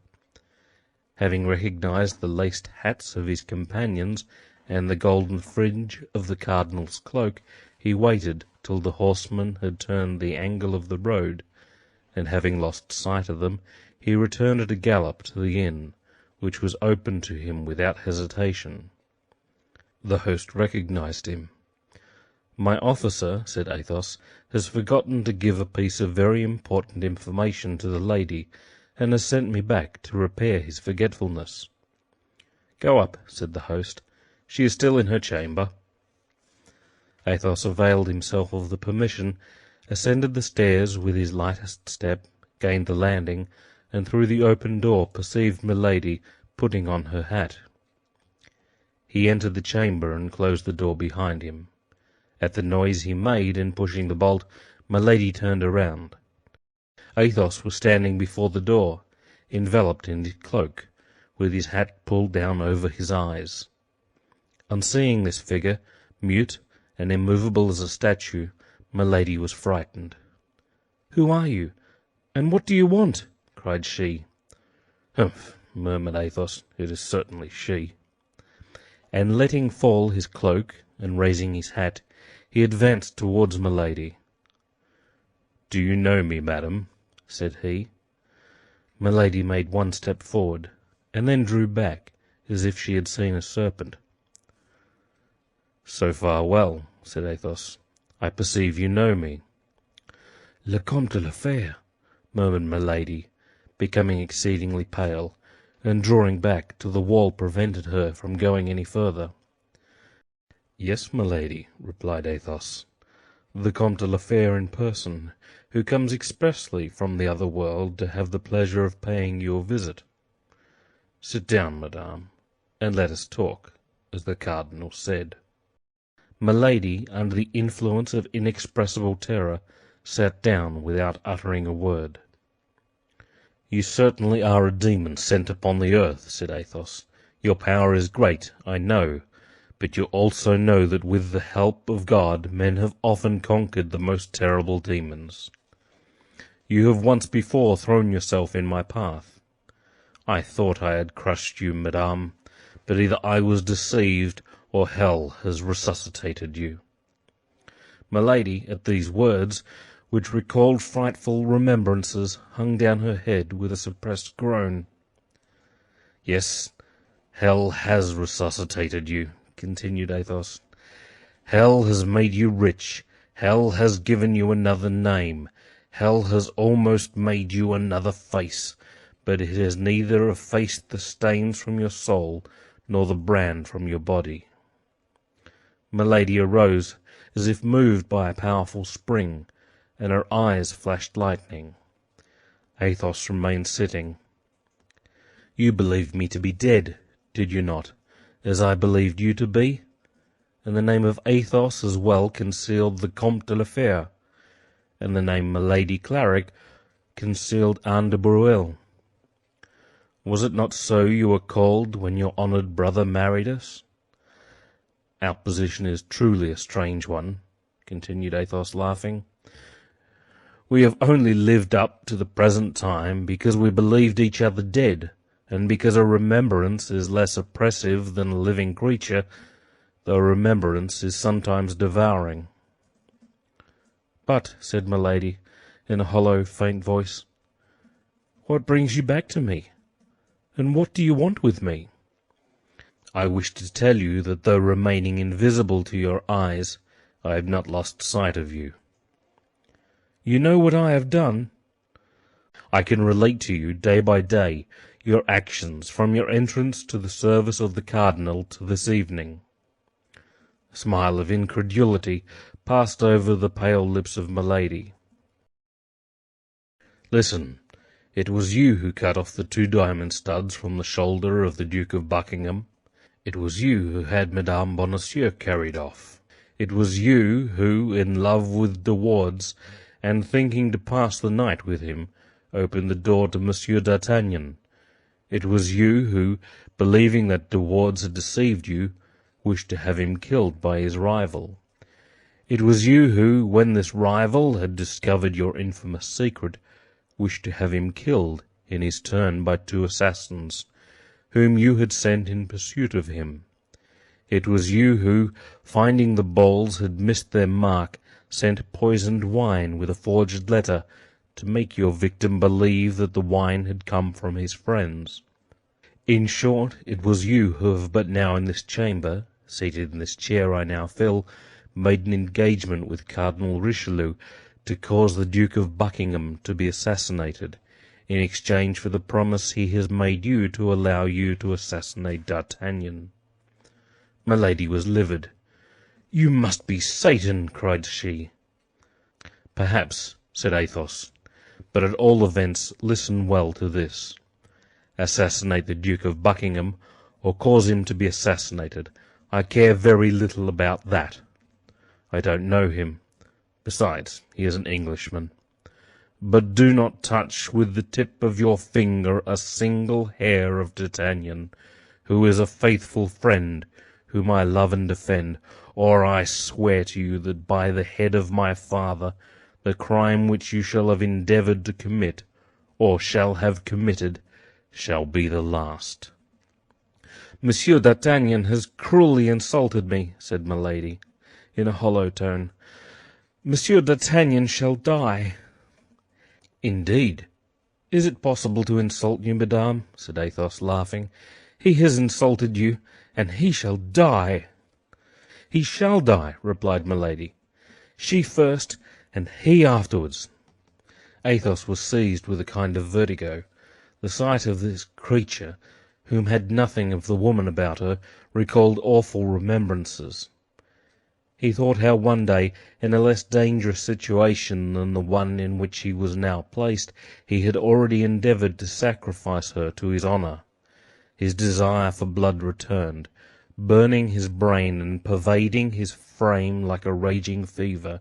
He arose in his turn, reached his hand to his belt, drew forth a pistol, and cocked it. Milady, pale as a corpse, endeavoured to cry out, but her swollen tongue could utter no more than a hoarse sound which had nothing human in it and resembled the rattle of a wild beast. Motionless against the dark tapestry, with her hair in disorder, she appeared like a horrid image of terror. Athos slowly raised his pistol, stretched out his arm so that the weapon almost touched Milady's forehead, and then, in a voice more terrible from having the supreme calmness of a fixed resolution, "Madame," said he, "you will this instant deliver to me the paper the cardinal signed, or upon my soul I will blow your brains out."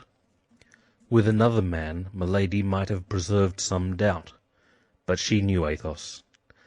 Nevertheless, she remained motionless.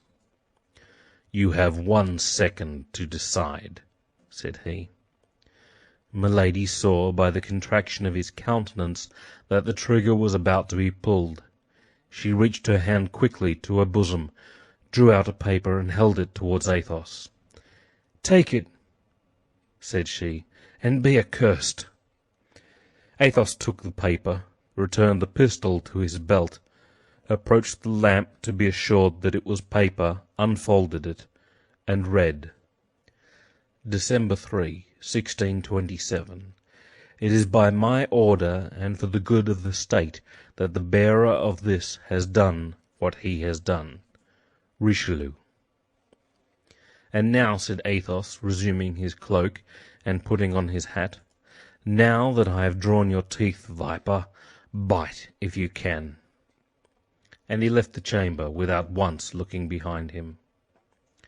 At the door he found the two men and the spare horse which they held. Gentlemen, said he, Monseigneur's order is, you know, to conduct that woman without losing time to the fort of the Point, and never to leave her till she is on board.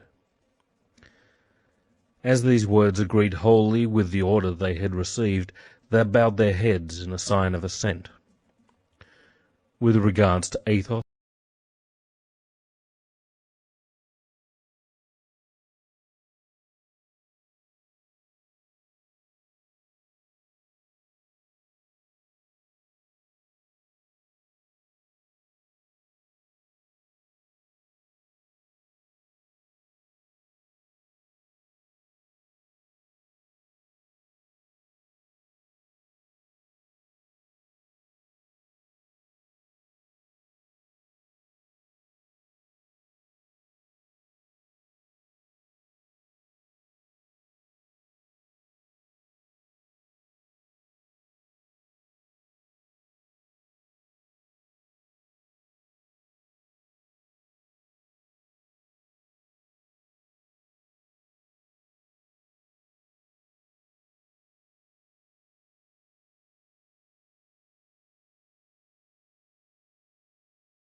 The Three Musketeers by Alexandre Dumas. Chapter 46. The Bastion Saint-Gervais. On arriving at the lodgings of his three friends, D'Artagnan found them assembled in the same chamber. Athos was meditating, Porthos was twisting his mustache, Aramis was saying his prayers in a charming little book of hours bound in blue velvet. "Pardieu, gentlemen," said he, "I hope what you have to tell me is worth the trouble, or else, I warn you, I will not pardon you for making me come here instead of getting a little rest after a night spent in taking and dismantling a bastion. Why were you not there, gentlemen? It was warm work." "We were in a place where it was not very cold," replied Porthos, giving his mustache a twist, which was peculiar to him. "Hush!" said Athos. "Oh!" said D'Artagnan, comprehending the slight frown of the Musketeer. "It appears there is something fresh aboard." "Aramis," said Athos, "you went to breakfast the day before yesterday at the inn of the Parpaillot, I believe." "Yes." "How did you fare?" "For my part, I ate but little. The day before yesterday was a fish day, and they had nothing but meat. "What?" said Athos. "No fish at a seaport?" "They say," said Aramis, resuming his pious reading, "that the dike which the cardinal is making drives them all out into the open sea." "But that is not quite what I mean to ask you, Aramis," replied Athos. "I want to know if you were left alone and nobody interrupted you." "Why, I think there were not many intruders. Yes, Athos, I know what you mean. We shall do very well at the Parpaillot." "Let us go to the Parpaillot, then, for here the walls are like sheets of paper." D'Artagnan, who was accustomed to his friend's manner of acting, and who perceived immediately, by a word, a gesture, or a sign from him, that the circumstances were serious, took Athos's arm and went out without saying anything. Porthos followed, chatting with Aramis. On their way they met Grimaud. Athos made him a sign to come with them. Grimaud, according to custom, obeyed in silence. The poor lad had nearly come to the pass of forgetting how to speak. They arrived at the drinking-room of the Parpaillot. It was 7 o'clock in the morning, and daylight began to appear. The three friends ordered breakfast, and went into a room in which the host said they would not be disturbed. Unfortunately, the hour was badly chosen for a private conference. The morning drum had just been beaten, everyone shook off the drowsiness of night, and to dispel the humid morning air came to take a drop at the inn. Dragoons, Swiss, guardsmen, musketeers, light horsemen succeeded one another with a rapidity which might answer the purpose of the host very well, but agreed badly with the views of the four friends. Thus they applied very curtly to the salutations, healths, and jokes of their companions. "I see how it will be," said Athos. "We shall get into some pretty quarrel or other, and we have no need of one just now. D'Artagnan, tell us what sort of a night you have had, and we will describe ours afterward." "Ah, yes," said a light horseman, with a glass of brandy in his hand, which he slipped slowly. "I hear you gentlemen of the Guards have been in the trenches tonight, and that you did not get much the best of the Rochellais." D'Artagnan looked at Athos to know if he ought to reply to this intruder, who thus mixed unasked in their conversation. "Well," said Athos, "don't you hear Monsieur de Busigny, who does you the honor to ask you a question? Relate what has passed during the night, since these gentlemen desire to know it." "Have you not taken a bastion?" said a Swiss, who was drinking rum out of a beer-glass. "Yes, monsieur," said D'Artagnan, bowing, "we have had that honor. We even have, as you may have heard, introduced a barrel of powder under one of the angles, which in blowing up made a very pretty breach. Without reckoning that, as the bastion was not built yesterday, all the rest of the building was badly shaken." "And what bastion is it?" asked a dragoon, with his saber run through a goose which he was taking to be cooked. "The bastion Saint-Gervais," replied D'Artagnan, "from behind which the Rochellais annoyed our workmen." "Was that affair hot?" "Yes, moderately so. We lost 5 men, and the Rochellais 8 or 10. "Paltsempleu," said the Swiss, who, notwithstanding the admirable collection of oaths possessed by the German language, had acquired a habit of swearing in French. "But it is possible," said the light horseman, "that they will send pioneers this morning to repair the bastion." "Yes, that's probable," said D'Artagnan. "Gentlemen," said Athos, "a wager." "Ah, woo, a wager!" cried the Swiss. "What is it?" said the light horseman. "Stop a bit," said the dragoon, placing his saber like a spit upon the 2 large iron dogs which held the firebrands in the chimney. "Stop a bit, I am in it. You cursed host, a dripping pan immediately, that I may not lose a drop of the fat of this estimable bird." "You was right," said the Swiss. "Goose grease is good with pastry." "There," said the dragoon. "Now for the wager. We listen, Monsieur Athos." "Yes, the wager," said the light horseman. "Well, Monsieur de Busigny, I will bet you," said Athos, "that my 3 companions, Messieurs Porthos, Aramis, and D'Artagnan, and myself, will go and breakfast in the bastion Saint-Gervais, and we will remain there an hour by the watch, whatever the enemy may do to dislodge us." Porthos and Aramis looked at each other. They began to comprehend. "But," said D'Artagnan in the ear of Athos, "you are going to get us all killed without mercy." "We are much more likely to be killed," said Athos, "if we do not go." "My faith, gentlemen," said Porthos, turning round upon his chair and twisting his mustache, "that's a fair bet, I hope." "I take it," said M. de Busigny, "so let us fix the stake." "You are 4 gentlemen," said Athos, "and we are 4. An unlimited dinner for 8. Will that do?" "Capitally," replied M. de Busigny. "Perfectly," said the dragoon. "That shoots me," said the Swiss. The fourth auditor, who during all this conversation had played a mute part, made a sign of the head in proof that he had acquiesced in the proposition. "The breakfast for these gentlemen is ready," said the host. "Well, bring it," said Athos. The host obeyed. Athos called Grimaud, pointed to a large basket which lay in a corner, and made a sign to him to wrap the viands up in the napkins. Grimaud understood that it was to be a breakfast on the grass, took the basket, packed up the viands, added the bottles, and then took the basket on his arm. "But where are you going to eat my breakfast?" asked the host. "What matter if you are paid for it?" said Athos, and he threw 2 pistoles majestically on the table. "Shall I give you the change, my officer?" said the host. "No, only add 2 bottles of champagne, and the difference will be for the napkins." The host had not quite so good a bargain as he had first hoped for, but he made amends by slipping in 2 bottles of Anjou wine instead of 2 bottles of champagne. "Monsieur de Busigny," said Athos, "will you be so kind as to set your watch with mine, or permit me to regulate mine by yours?" "Which you please, monsieur," said the light horseman, drawing from his fob a very handsome watch studded with diamonds. "half-past 7." "35 minutes after 7," said Athos, "by which you perceive I am 5 minutes faster than you." And bowing to all the astonished persons present, the young men took the road to the Bastion Saint-Gervais, followed by Grimaud, who carried the basket, ignorant of where he was going, but in the passive obedience which Athos had taught him, not even thinking of asking. As long as they were within the circle of the camp, the 4 friends did not exchange one word. Besides, they were followed by the curious, who, hearing of the wager, were anxious to know how they would come out of it.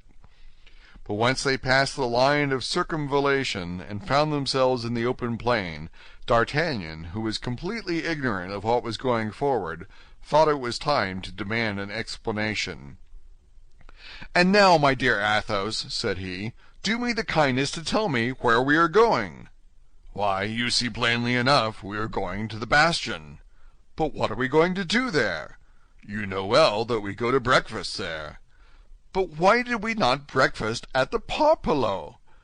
"Because we have very important matters to communicate to one another, and it was impossible to talk 5 minutes in that inn without being annoyed by all those importunate fellows who keep coming in, saluting you and addressing you.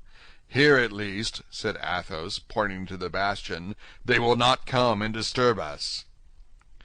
"It appears to me," said D'Artagnan, with that prudence which allied itself in him so naturally with excessive bravery, "that we could have found some retired place on the downs of the seashore." "Where we should have been seen, all 4 conferring together, so that at the end of a quarter of an hour the cardinal would have been informed by his spies that we were holding a council." "Yes," said Aramis, "Athos is right. Animam advertentur in desertis." "A desert would not have been amiss," said Porthos, "but it behooved us to find it." "There is no desert where a bird cannot pass over one's head, where a fish cannot leap out of the water, where a rabbit cannot come out of its burrow, and I believe that bird, fish, and rabbit each becomes a spy of the cardinal. Better, then, pursue our enterprise, from which, besides, we cannot retreat without shame. We have made a wager which could not have been foreseen, and of which I defy anyone to divine the true cause. We are going, in order to win it, to remain an hour in the bastion. Either we shall be attacked or not. If we are not, we shall have all the time to talk, and nobody will hear us, for I guarantee the walls of the bastion have no ears. If we are, we will talk of our affairs just the same. Moreover, in defending ourselves we shall cover ourselves with glory. You see that everything is to our advantage." "Yes," said D'Artagnan, "but we shall indubitably attract a ball." "Well, my dear," replied Athos, "you know well that the balls most to be dreaded are not from the enemy." "But for such an expedition we surely ought to have brought our muskets." "You are stupid, friend Porthos. Why should we load ourselves with a useless burden?" "I don't find a good musket, 12 cartridges, and a powder flask very useless in the face of an enemy." "Well," replied Athos, "have you not heard what D'Artagnan said?" "What did he say?" demanded Porthos. "D'Artagnan said that in the attack of last night 8 or 10 Frenchmen were killed and as many Rochellais." "What then?" "The bodies were not plundered, were they? It appears the conquerors had something else to do." "Well?"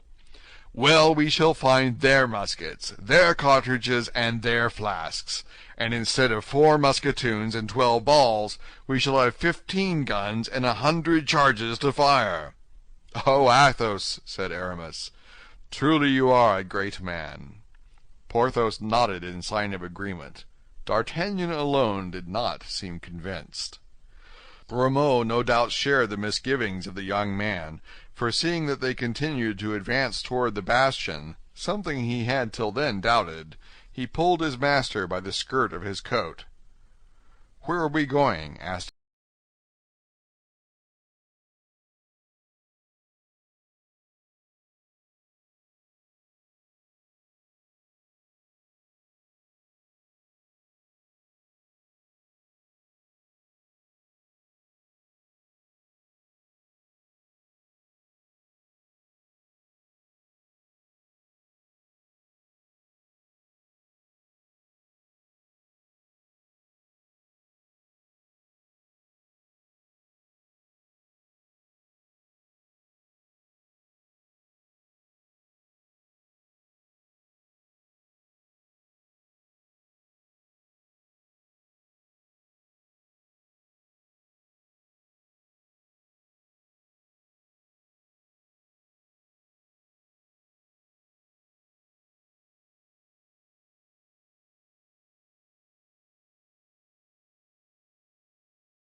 The Three Musketeers by Alexandre Dumas.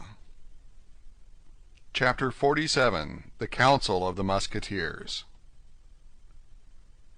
As Athos had foreseen, the bastion was only occupied by a dozen corpses, French and Rochellais. "Gentlemen," said Athos, who had assumed the command of the expedition, "while Grimaud spreads the table, let us begin by collecting the guns and cartridges together. We can talk while performing that necessary task. These gentlemen," added he, pointing to the bodies, "cannot hear us." "But we could throw them into the ditch," said Porthos, "after having assured ourselves they have nothing in their pockets." "Yes," said Athos, "that's Grimaud's business." "Well, then," cried D'Artagnan, "pray let Grimaud search them and throw them over the walls." "Heaven forfend," said Athos, "they may serve us." "These bodies serve us," said Porthos. "You are mad, dear friend." "Judge not rashly, says the Gospel and the cardinal," replied Athos. "How many guns, gentlemen?" 12, replied Aramis. "How many shots?" 100. "That's quite as many as we shall want. Let us load the guns." The 4 Musketeers went to work, and as they were loading the last musket, Grimaud announced that the breakfast was ready. Athos replied, always by gestures, that was well, and indicated to Grimaud, by pointing to a turret that resembled a pepper caster, that he was to stand as sentinel. Only, to alleviate the tediousness of the duty, Athos allowed him to take a loaf, 2 cutlets, and a bottle of wine. "And now to table," said Athos. The four friends seated themselves on the ground with their legs crossed, like Turks or even tailors. "And now," said D'Artagnan, "as there is no longer any fear of being overheard, I hope you are going to let me into your secret." "I hope at the same time to procure your amusement and glory, gentlemen," said Athos. "I have induced you to take a charming promenade. Here is a delicious breakfast, and yonder are 500 persons, as you may see through the loopholes, taking us for heroes or madmen, two classes of imbeciles greatly resembling each other." "But the secret!" said D'Artagnan. "The secret is," said Athos, "that I saw Milady last night." D'Artagnan was lifting a glass to his lips, but at the name of Milady his hand trembled so that he was obliged to put the glass on the ground again for fear of spilling the contents. "You saw your wife—" "Hush!" interrupted Athos. "You forget, my dear, you forget that these gentlemen are not initiated into my family affairs like yourself. I have seen Milady." "Where?" demanded D'Artagnan. "Within 2 leagues of this place, at the inn of the Red Dovecot." "In that case I am lost," said D'Artagnan. "Not so bad yet," replied Athos, "for by this time she must have quit the shores of France." D'Artagnan breathed again. "But after all," asked Porthos, "who is Milady?" "A charming woman," said Athos, sipping a glass of sparkling wine. "Villainous host!" cried he. "He has given us Anjou wine instead of champagne, and fancies we know no better." "Yes," continued he, "a charming woman, who entertained kind views toward our friend D'Artagnan, who, on his part, has given her some offense, for which she tried to revenge herself a month ago by having him killed by 2 musket shots, a week ago by trying to poison him, and yesterday by demanding his head of the cardinal." "What! By demanding my head of the cardinal?" cried D'Artagnan, pale with terror. "Yes, that is true as the gospel," said Porthos. "I heard her with my own ears." "I also," said Aramis. "Then," said D'Artagnan, letting his arm fall with discouragement, "it is useless to struggle longer. I may as well blow my brains out, and all will be over."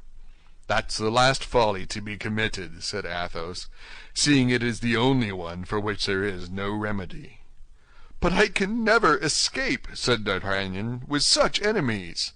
First my stranger of Meung, then De Wardes, to whom I have given 3 sword wounds, next Milady, whose secret I have discovered, finally the cardinal, whose vengeance I have balked." "Well," said Athos, "that only makes 4, and we are 4, 1 for 1. Pardieu, if we may believe the signs Grimaud is making, we are about to have to do with a very different number of people. What is it, Grimaud? Considering the gravity of the occasion, I permit you to speak, my friend, but be laconic, I beg. What do you see?" "A troop." "Of how many persons?" 20 men.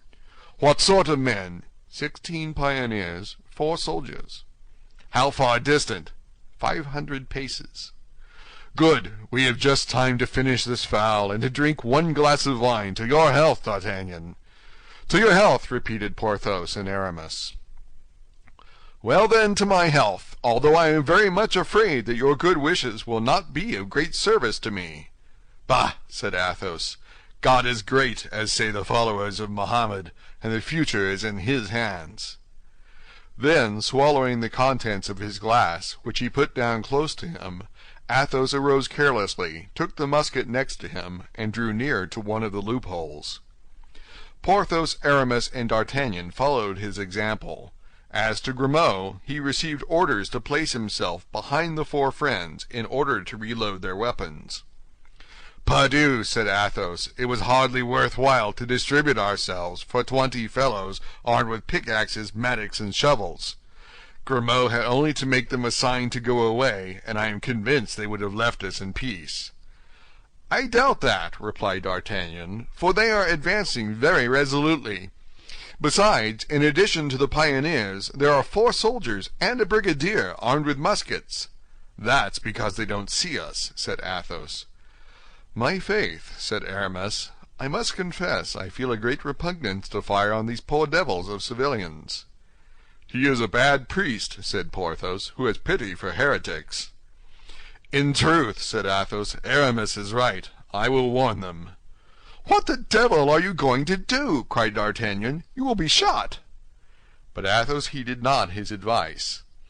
Mounting on the breach, with his musket in one hand and his hat in the other, he said, bowing courteously and addressing the soldiers and the pioneers, who, astonished at this apparition, stopped 50 paces from the bastion, "Gentlemen, a few friends and myself are about to breakfast in this bastion.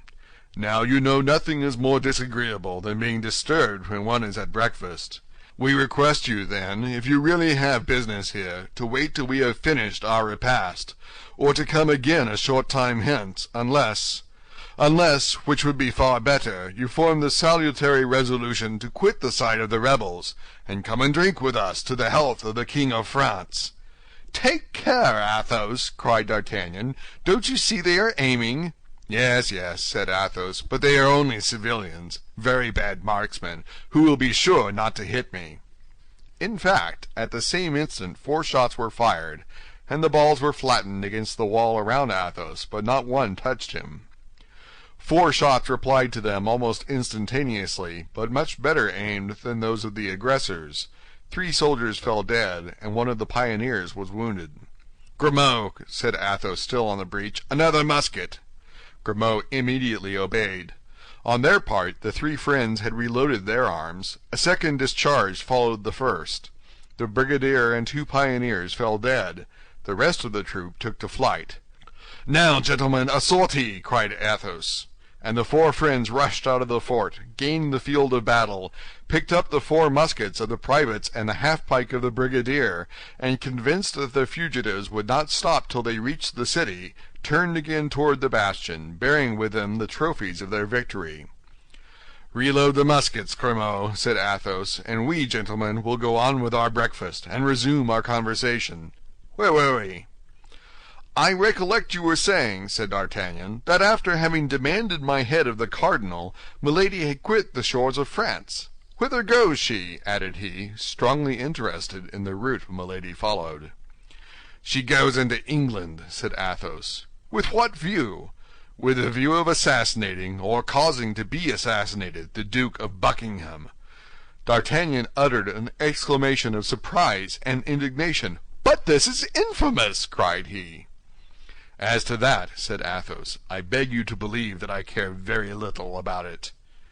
Now you have done, Grimaud, take our brigadier's half-pike, tie a napkin to it, and plant it on top of our bastion, that these rebels of Rochellais may see that they have to deal with the brave and loyal soldiers of the king." Grimaud obeyed without replying. An instant afterward, the white flag was floating over the heads of the 4 friends. A thunder of applause saluted its appearance. Half the camp was at the barrier. "How?" replied D'Artagnan. "You care little if she kills Buckingham, or causing him to be killed, but the Duke is our friend." "The Duke is English. The Duke fights against us. Let her do what she likes with the Duke. I care no more about him than an empty bottle." And Athos threw 15 paces from him an empty bottle from which he had poured the last drop into his glass. "A moment," said D'Artagnan. "I will not abandon Buckingham thus. He gave us some very fine horses." "And moreover, very handsome saddles," said Porthos, who at the moment wore on his cloak the lace of his own. "Besides," said Aramis, "God desires the conversion and not the death of a sinner." "Amen," said Athos, "and we will return to that subject later, if such be your pleasure. But what for the moment engaged my attention most earnestly, and I am sure you will understand me, D'Artagnan, was the getting from this woman a kind of carte blanche which she had extorted from the cardinal, and by means of which she could with impunity get rid of you and perhaps of us." "But this creature must be a demon," said Porthos, holding out his plate to Aramis, who was cutting up a fowl. "And this carte blanche," said D'Artagnan, "this carte blanche, does it remain in her hands?" "No, it passed into mine. I will not say without trouble, for if I did I should tell a lie." "My dear Athos, I shall no longer count the number of times I am indebted to you for my life." "Then it was to go to her that you left us," said Aramis. "Exactly." "And you have the letter of the cardinal?" said D'Artagnan. "Here it is," said Athos, and he took the invaluable paper from the pocket of his uniform. D'Artagnan unfolded it with one hand, whose trembling he did not even attempt to conceal, to read. December 3rd, 1627. It is by my order and for the good of the state that the bearer of this has done what he has done. Richelieu. In fact, said Aramis, it is an absolution according to rule. That paper must be torn to pieces, said D'Artagnan, who fancied he read in it his sentence of death. On the contrary, said Athos, it must be preserved carefully. I would not give up this paper if covered with as many gold pieces. And what will she do now? Asked the young man. Why, replied Athos carelessly, she is probably going to write to the cardinal that a damned Musketeer named Athos has taken her safe conduct from her by force. She will advise him in the same letter to get rid of his two friends, Aramis and Porthos, at the same time. The cardinal will remember that these are the same men who have often crossed his path, and then some fine morning he will arrest D'Artagnan, and for fear he should feel lonely, he will send us to keep him company in the Bastille. Go to! It appears to me you make dull jokes, my dear, said Porthos. I do not jest, said Athos. Do you know, said Porthos, that to twist that damned milady's neck would be a smaller sin than to twist those of these poor devils of Huguenots, who have committed no other crime than singing in French the psalms we sing in Latin. What says the Abbé? Asked Athos quietly. I say I am entirely of Porthos's opinion, replied Aramis. And I too, said D'Artagnan. Fortunately she is far off, said Porthos, for I confess she would worry me if she were here. She worries me in England as well as in France, said Athos. She worries me everywhere, said D'Artagnan. But when you held her in your power, why did you not drown her, strangle her, hang her, said Porthos. It is only the dead who do not return. You think so, Porthos, replied the Musketeer, with a sad smile which D'Artagnan alone understood. I have an idea, said D'Artagnan. What is it? said the Musketeers. To arms, said Grimaud. The young men sprang up and seized their muskets. This time a small troop advanced, consisting of from 20 to 25 men, but they were not pioneers, they were soldiers of the garrison. Shall we return to the camp? said Porthos. I don't think the sides are equal. Impossible, for 3 reasons, replied Athos. The first, that we have not finished breakfast. The second, that we still have some very important things to say. And the third, that it yet wants 10 minutes before the lapse of the hour. Well, then, said Aramis, we must form a plan of battle. That's very simple, replied Athos. As soon as the enemy are within musket shot, we must fire upon them. If they continue to advance, we must fire again. We must fire as long as we have loaded guns. If those who remain of the troop persist in coming to the assault, we will allow the besiegers to get as far as the ditch, and then we will push down upon their heads that strip of wall which keeps it perpendicular by a miracle. Bravo! cried Porthos. Decidedly, Athos, you were born to be a general, and the cardinal, who fancies himself a great soldier, is nothing beside you. Gentlemen, said Athos, no divided attention, I beg. Let each one pick out his man. I cover mine, said D'Artagnan. And I mine, said Porthos. And I mine, said Aramis. Fire, then, said Athos. The 4 muskets made but one report, but 4 men fell. The drum immediately beat, and the little troop advanced at charging pace. Then the shots were repeated without regularity, but always aimed with the same accuracy. Nevertheless, as if they had been aware of the numerical weakness of the friends, the Rochellais continued to advance in quick time. With every 3 shots at least 2 men fell, but the march of those who remained was not slackened. Arrived at the foot of the bastion, there were still more than a dozen of the enemy. A last discharge welcomed them, but did not stop them. They jumped into the ditch and prepared to scale the breach. Now, my friends, said Athos, finish them at a blow. To the wall, to the wall!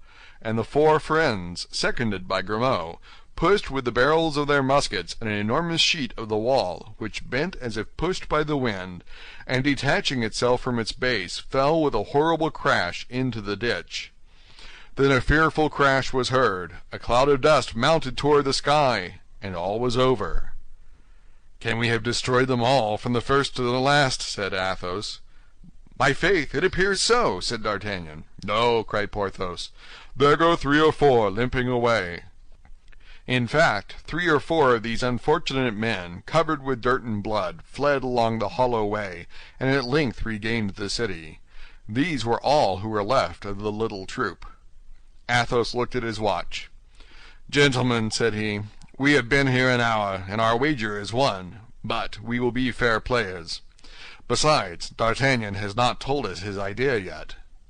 And the Musketeer, with his usual coolness, reseated himself before the remains of the breakfast. "My idea?" said D'Artagnan. "Yes, you said you had an idea," said Athos. "Oh, I remember," said D'Artagnan. "Well, I will go to England a second time. I will go and find Buckingham." "You shall not do that, D'Artagnan," said Athos coolly. "And why not? Have I not been there once?" "Yes, but at that period we were not at war. At that period Buckingham was an ally and not an enemy. What you would now do amounts to treason." D'Artagnan perceived the force of this reasoning and was silent. "But," said Porthos, "I think I have an idea in my turn." "Silence for Monsieur Porthos's idea," said Aramis. "I will ask leave of absence of Monsieur de Tréville on some pretext or other which you must invent. I am not very clever at pretexts. Milady does not know me. I will get access to her without her suspecting me, and when I catch my beauty, I will strangle her." "Well," replied Athos, "I am not far from approving the idea of Monsieur Porthos." "For shame," said Aramis. "Kill a woman? No, listen to me. I have the true idea." "Let us see your idea, Aramis," said Athos, who felt much deference for the young Musketeer. "We must inform the queen." "Ah, my faith, yes," said Porthos and D'Artagnan at the same time. "We are coming nearer to it now." "Inform the queen," said Athos. "And how? Have we relations with the court? Could we send anyone to Paris without its being known in the camp? From here to Paris it is 140 leagues. Before our letter was at Angers, we should be in a dungeon." "As to remitting a letter with safety to her Majesty," said Aramis, coloring, "I will take that upon myself. I know a clever person at Tours." Aramis stopped on seeing Athos smile. "Well, do you not adopt this means, Athos?" said D'Artagnan. "I do not reject it altogether," said Athos. "But I wish to remind Aramis that he cannot quit the camp, and that nobody but one of ourselves is trustworthy. That 2 hours after the messenger has set out, all the Capuchins, all the police, all the black caps of the cardinal will know your letter by heart, and you and your clever person will be arrested." "Without reckoning," objected Porthos, "that the queen would save Monsieur de Buckingham, but would take no heed of us." "Gentlemen," said D'Artagnan, "what Porthos says is full of sense." "Ah, but what's going on in the city yonder?" said Athos. "They are beating the general alarm." The 4 friends listened, and the sound of the drum plainly reached them. "You see that they are going to send a whole regiment against us," said Athos. "You don't think of holding out against a whole regiment, do you?" said Porthos. "Why not?" said the Musketeer. "I feel myself quite in a humor for it, and I would hold out before an army if we had taken the precaution to bring a dozen more bottles of wine." "Upon my word, the drum draws near," said D'Artagnan. "Let it come," said Athos. "It is a quarter of an hour's journey from here to the city, consequently a quarter of an hour's journey from the city to hither. That is more than time enough for us to devise a plan. If we go from this place, we shall never find another so suitable. Ah, stop! I have it, gentlemen. The right idea has just occurred to me." "Tell us." "Allow me to give Grimaud some indispensable orders." Athos made a sign for his lackey to approach. "Grimaud," said Athos, pointing to the bodies which lay under the wall of the bastion, "take those gentlemen, set them up against the wall, put their hats upon their heads, and their guns in their hands." "Ah, the great man!" cried D'Artagnan. "I comprehend now." You comprehend?" said Porthos. "And do you comprehend, Grimaud?" said Aramis. Grimaud made a sign in the affirmative. "That's all that is necessary," said Athos. "Now for my idea." "I should like, however, to comprehend," said Porthos. "That is useless." "Yes, yes, Athos's idea," cried Aramis and D'Artagnan at the same time. "This milady, this woman, this creature, this demon, has a brother-in-law, as I think you told me, D'Artagnan." "Yes, I know him very well, and I also believe that he has not a very warm affection for his sister-in-law." "There is no harm in that. If he detested her, it would be all the better," replied Athos. "In that case we are as well off as we wish." "And yet," said Porthos, "I would like to know what Grimaud is about." "Silence, Porthos," said Aramis. "What is her brother-in-law's name?" "Lord de Winter." "Where is he now?" "He returned to London at the first sound of war." "Well, there's just the man we want," said Athos. "It is he whom we must warn. We will have him informed that his sister-in-law is on the point of having someone assassinated, and beg him not to lose sight of her. There is in London, I hope, some establishment like that of the Magdalene or of the Repentant Daughters. He must place his sister in one of these, and we shall be in peace." "Yes," said D'Artagnan, "till she comes out." "Ah, my faith," said Athos, "you require too much, D'Artagnan. I have given you all I have, and I beg leave to tell you that this is the bottom of my sack." "But I think it would be still better," said Aramis, "to inform the queen and Lord de Winter at the same time." "Yes, but who is to carry the letter to Tours and who to London?" "I answer for Bazin," said Aramis.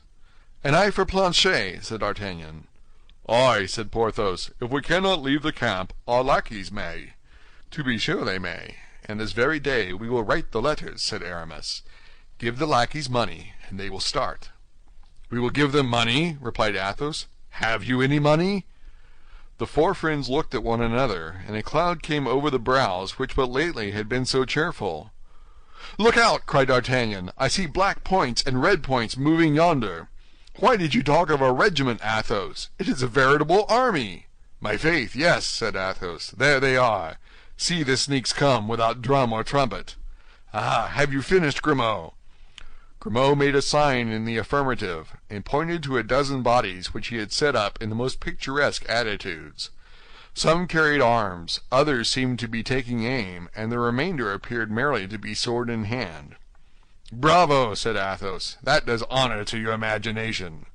"All very well," said Porthos, "but I should like to understand." "Let us decamp first, and you will understand afterward."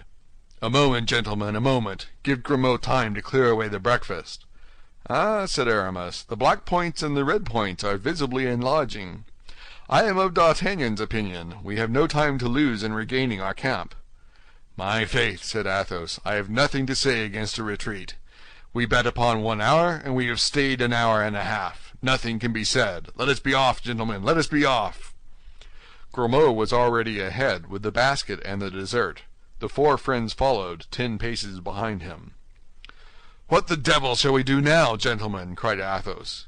"Have you forgotten anything?" said Aramis. "The white flag, morbleu! We must not leave a flag in the hands of the enemy, even if that flag be but a napkin." And Athos ran back to the bastion, mounted the platform, and bore off the flag. But as the Rochellais had arrived within musket range, they opened a terrible fire upon this man, who appeared to expose himself for pleasure's sake. But Athos might be said to bear a charmed life. The balls passed and whistled all around him. Not one struck him. Athos waved his flag, turning his back on the guards of the city, and saluting those of the camp.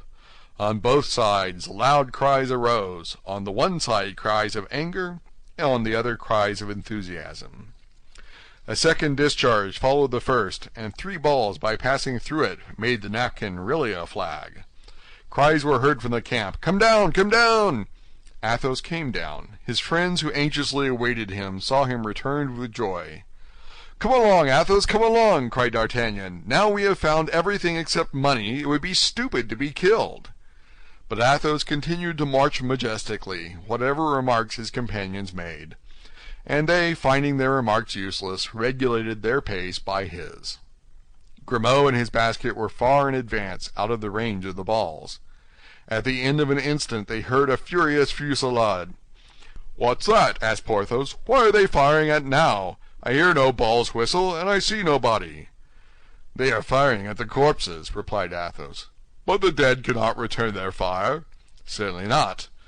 "They will then fancy it is an ambuscade. They will deliberate, and by the time they have found out the pleasantry, we shall be out of the range of their balls. That renders it useless to get a pleurisy by too much haste." "Oh, I comprehend now," said the astonished Porthos. "That's lucky," said Athos, shrugging his shoulders. On their part, the French, on seeing the four friends return at such a step, uttered cries of enthusiasm. At length a fresh discharge was heard, and this time the balls came rattling among the stones around the four friends, and whistling sharply in their ears. The Rochellais had at last taken possession of the bastion. "These Rochellais are bungling fellows," said Athos. "How many have we killed of them? A dozen? Or 15? How many did we crush under the wall? 8 or 10. And in exchange for all that, not even a scratch. Oh, but what is the matter with your hand, D'Artagnan? It bleeds, seemingly." "Oh, it's nothing," said D'Artagnan. "A spent ball?" "Not even that." "What is it, then?" We have said that Athos loved D'Artagnan like a child, and this somber and inflexible personage felt the anxiety of a parent for the young man. "Only grazed a little," replied D'Artagnan. "My fingers were caught between two stones, that of the wall and that of my ring, and the skin was broken." "That comes of wearing diamonds, my master," said Athos disdainfully. "Ah, to be sure," cried Porthos, "there is a diamond. Why the devil, then, do we plague ourselves about money when there is a diamond?" "Stop a bit," said Aramis. "Well thought of, Porthos. This time you have an idea." "Undoubtedly," said Porthos, drawing himself up at Athos's compliment. "As there is a diamond, let us sell it." "But," said D'Artagnan, "it is the queen's diamond." "The stronger reason why it should be sold," replied Athos. "The queen saving Monsieur de Buckingham, her lover, nothing more just. The queen saving us, her friends, nothing more moral. Let us sell the diamond. What says Monsieur the Abbé? I don't ask Porthos; his opinion has been given." "Why, I think," said Aramis, blushing as usual, "that his ring not coming from a mistress, and consequently not being a love token, D'Artagnan may sell it." "My dear Aramis, you speak like theology personified. Your advice, then, is—" "To sell the diamond," replied Aramis. "Well, then," said D'Artagnan gaily, "let us sell the diamond, and say no more about it." The fusillade continued, but the four friends were out of reach, and the Rochellais only fired to appease their consciences. "My faith, it was time that idea came into Porthos's head. Here we are at the camp. Therefore, gentlemen, not a word more of this affair. We are observed. They are coming to meet us. We shall be carried in triumph." In fact, as we have said, the whole camp was in motion. More than 2,000 persons had assisted, as at a spectacle, in this fortunate but wild undertaking of the four friends, an undertaking of which they were far from suspecting the real motive. Nothing was heard but cries of "Live the Musketeers! Live the Guards!" Monsieur de Busigny was the first to come and shake Athos by the hand, and acknowledge that the wager was lost. The dragoon and the Swiss followed him, and all their comrades followed the dragoon and the Swiss. There was nothing but felicitations, pressures of the hand, and embraces.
The Three Musketeers by Alexandre Dumas. Chapter 48. A Family Affair. Athos had invented the phrase, family affair. A family affair was not subject to the investigation of the cardinal. A family affair concerned nobody. People might employ themselves in a family affair before all the world. Therefore Athos had invented the phrase, family affair. Aramis had discovered the idea, the lackeys. Porthos had discovered the means, the diamond. D'Artagnan alone had discovered nothing. He, ordinarily the most inventive of the four, but it must be also said that the very name of Milady paralyzed him. Ah, no, we were mistaken. He had discovered a purchaser for his diamond. The breakfast at Monsieur de Tréville's was as gay and cheerful as possible. D'Artagnan already wore his uniform, for being nearly of the same size as Aramis, and as Aramis was so liberally paid by the publisher who purchased his poem as to allow him to buy everything double, he sold his friend a complete outfit. D'Artagnan would have been at the height of his wishes if he had not constantly seen Milady like a dark cloud hovering in the horizon.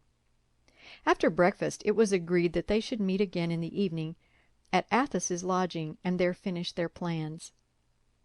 D'Artagnan passed the day in exhibiting his musketeer's uniform in every street of the camp. In the evening, at the appointed hour, the four friends met. There only remained three things to decide: what they should write to Milady's brother, what they should write to the clever person at Tours, and which should be the lackeys to carry the letters. Everyone offered his own. Athos talked of the discretion of Grimaud, who never spoke a word but when his master unlocked his mouth. Porthos boasted of the strength of Mousqueton, who was big enough to thrash 4 men of ordinary size.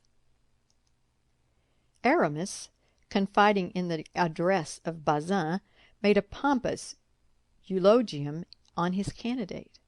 Finally, D'Artagnan had entire faith in the bravery of Planchet, and reminded them of the manner in which he had conducted himself in the ticklish affair of Boulogne. These four virtues disputed the prize for a length of time, and gave birth to magnificent speeches which we do not repeat here, for fear they should be deemed too long. "Unfortunately," said Athos, "he whom we send must possess in himself alone the 4 qualities united." "But where is such a lackey to be found?" "Not to be found!" cried Athos. "I know it well. So take Grimaud.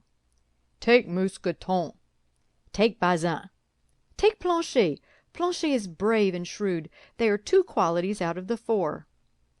"Gentlemen," said Aramis, "the principal question is not to know which of our 4 lackeys is the most discreet, the most strong, the most clever, or the most brave. The principal thing is to know which loves money the best." "What Aramis says is very sensible," replied Athos. "We must speculate upon the faults of people, and not upon their virtues. Monsieur Abbé, you are a great moralist." "Doubtless," said Aramis, "for we not only require to be well served in order to succeed, but moreover not to fail, for in case of failure heads are in question. Not for our lackeys." "Speak lower, Aramis," said Athos. "That's wise, not for the lackeys," resumed Aramis, "but for the master. For the masters, we may say. Are our lackeys sufficiently devoted to us to risk their lives for us? No." "My faith," said D'Artagnan, "I would almost answer for Planchet." "Well, my dear friend, add to his natural devotedness a good sum of money, and then, instead of answering for him once, answer for him twice." "Why, good God, you will be deceived just the same," said Athos, who was an optimist when things were concerned, and a pessimist when men were in question. "They will promise everything for the sake of the money, and on the road fear will prevent them from acting. Once taken, they will be pressed. When pressed, they will confess everything. What the devil! We are not children.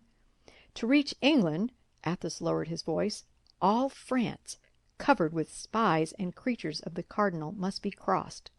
A passport for embarkation must be obtained, and the party must be acquainted with English in order to ask the way to London. Really, I think the thing very difficult." "Not at all," cried D'Artagnan, who was anxious the matter should be accomplished. "On the contrary, I think it very easy. It would be, no doubt, parbleu, if we write to Lord de Winter about affairs of vast importance, of the horrors of the cardinal—" "Speak lower," said Athos. "Of intrigues and secrets of state," continued D'Artagnan, complying with the recommendation, "there can be no doubt we would all be broken on the wheel. But for God's sake do not forget, as you yourself said, Athos, that we only write to him concerning a family affair, that we only write to him to entreat that as soon as Milady arrives in London he will put it out of her power to injure us. I will write to him then nearly in these terms." "Let us see," said Athos, assuming in advance a critical look. "Monsieur and dear friend—" "Ah, yes, dear friend to an Englishman," interrupted Athos. "Well commenced. Bravo, D'Artagnan. Only with that word you would be quartered instead of being broken on the wheel." "Well, perhaps. I will say then, monsieur, quite short." "You may even say, my lord," replied Athos, who stickled for propriety. "My lord, do you remember the little goat pasture of the Luxembourg?" "Good, the Luxembourg. One might believe this is an allusion to the Queen Mother. That's ingenious," said Athos. "Well, then, we will put simply, my lord, do you remember a certain little enclosure where your life was spared?" "My dear D'Artagnan, you will never make anything but a very bad secretary. Where your life was spared. For shame! That's unworthy. A man of spirit is not to be reminded of such services. A benefit reproached is an offense committed." "The devil!" said D'Artagnan, "you are insupportable. If the letter must be written under your censure, my faith, I renounce the task." "And you will do right. Handle the musket and the sword, my dear fellow. You will come off splendidly at those two exercises, but pass the pen over to Monsieur Abbé. That's his province." "Aye, aye," said Porthos. "Pass the pen to Aramis, who writes theses in Latin." "Well, so be it," said D'Artagnan. "Draw up this note for us, Aramis, but by our Holy Father the Pope, cut it short, for I shall prune you in my turn, I warn you." "I ask no better," said Aramis, with that ingenious air of confidence which every poet has in himself. "But let me be properly acquainted with the subject.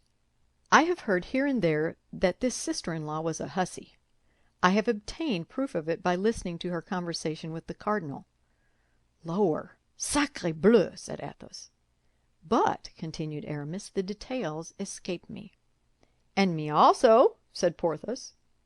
D'Artagnan and Athos looked at each other for some time in silence. At length, Athos, after serious reflection and becoming more pale than usual, made a sign of assent to D'Artagnan, who by it understood he was at liberty to speak. "Well, this is what you have to say," said D'Artagnan. "My lord, your sister-in-law is an infamous woman, who wished to have you killed that she might inherit your wealth. But she could not marry your brother, being already married in France, and having been—" D'Artagnan stopped as if seeking for the word, and looked at Athos. "Repudiated by her husband," said Athos. "Because she had been branded," continued D'Artagnan. "Bah!" cried Porthos. "Impossible! What do you say? That she wanted to have her brother-in-law killed?" "Yes." "She was married?" asked Aramis. "Yes." "And her husband found out that she had a fleur-de-lis on her shoulder?" cried Porthos. "Yes." These three yeses had been pronounced by Athos, each with a sadder intonation. "And who has seen this fleur-de-lis?" inquired Aramis. "D'Artagnan and I, or rather, to observe the chronological order, I and D'Artagnan," replied Athos. "And does the husband of this frightful creature still live?" said Aramis. "He still lives." "Are you quite sure of it?" "I am he." There was a moment of cold silence, during which everyone was affected according to his nature. "This time," said Athos, first breaking the silence, "D'Artagnan has given us an excellent program, and the letter must be written at once." "The devil! You are right, Athos," said Aramis, "and it is a rather difficult matter. The chancellor himself would be puzzled how to write such a letter, and yet the chancellor draws up an official report very readily. Never mind, be silent. I will write. Aramis accordingly took the quill, reflected for a few moments, wrote 8 or 10 lines in a charming little female hand, and then, with a voice soft and low, as if each word had been scrupulously weighed, he read the following: My lord, the person who writes these few lines had the honor of crossing swords with you in the little enclosure of the Rue d'Enfer. As you have several times since declared yourself the friend of that person, he thinks it his duty to respond to that friendship by sending you important information. Twice you have nearly been the victim of a near relative, whom you believe to be your heir, because you are ignorant that before she contracted a marriage in England she was already married in France. But the third time, which is the present, you may succumb. Your relative left La Rochelle for England during the night. Watch her arrival, for she has great and terrible projects. If you require to know positively what she is capable of, read her past history on her left shoulder. "Well, now that will do wonderfully well," said Athos. "My dear Aramis, you have the pen of a Secretary of State. Lord de Winter will now be upon his guard if the letter should reach him, and even if it should fall into the hands of the cardinal, we shall not be compromised. But as the lackey who goes may make us believe he has been to London, and may stop at Châtellerault, let us give him only half the sum promised him with the letter, with an agreement that he shall have the other half in exchange for the reply. Have you the diamond?" continued Athos. "I have what is still better. I have the price." And D'Artagnan threw the bag upon the table. At the sound of the gold, Aramis raised his eyes, and Porthos started. As to Athos, he remained unmoved. "How much in that little bag?" 7,000 livres, in louis of 12 francs. 7,000 livres! cried Porthos. "That poor little diamond was worth 7,000 livres?" "It appears so," said Athos, "since here they are. I don't suppose that our friend D'Artagnan has added any of his own to the amount." "But, gentlemen, in all this," said D'Artagnan, "we do not think of the queen. Let us take some heed of the welfare of her dear Buckingham. That is the least we owe her." "That's true," said Athos, "but that concerns Aramis." "Well," replied the latter, blushing, "what must I say?" "Oh, that's simple enough," replied Athos. "Write a second letter for that clever personage who lives at Tours." Aramis resumed his pen, reflected a little, and wrote the following lines, which he immediately submitted to the approbation of his friends. "My dear cousin."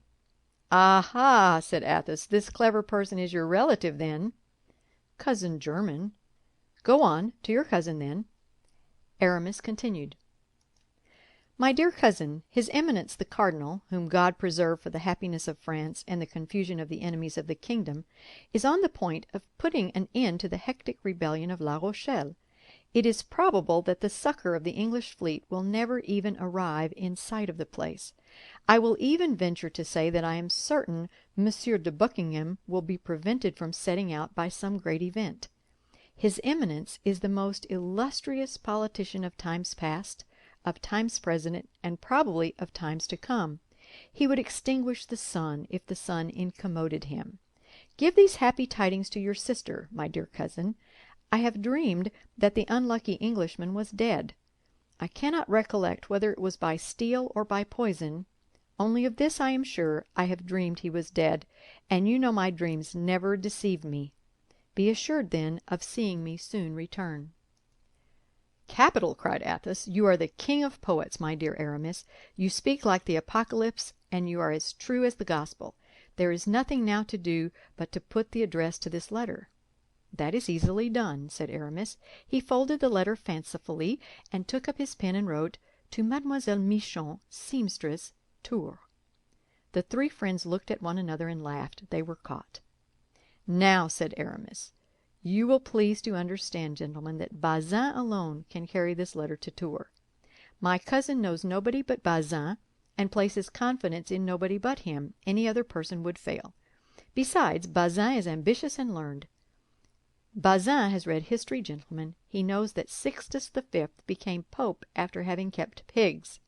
Well, as he means to enter the church at the same time as myself, he does not despair of becoming pope in his turn, or at least a cardinal.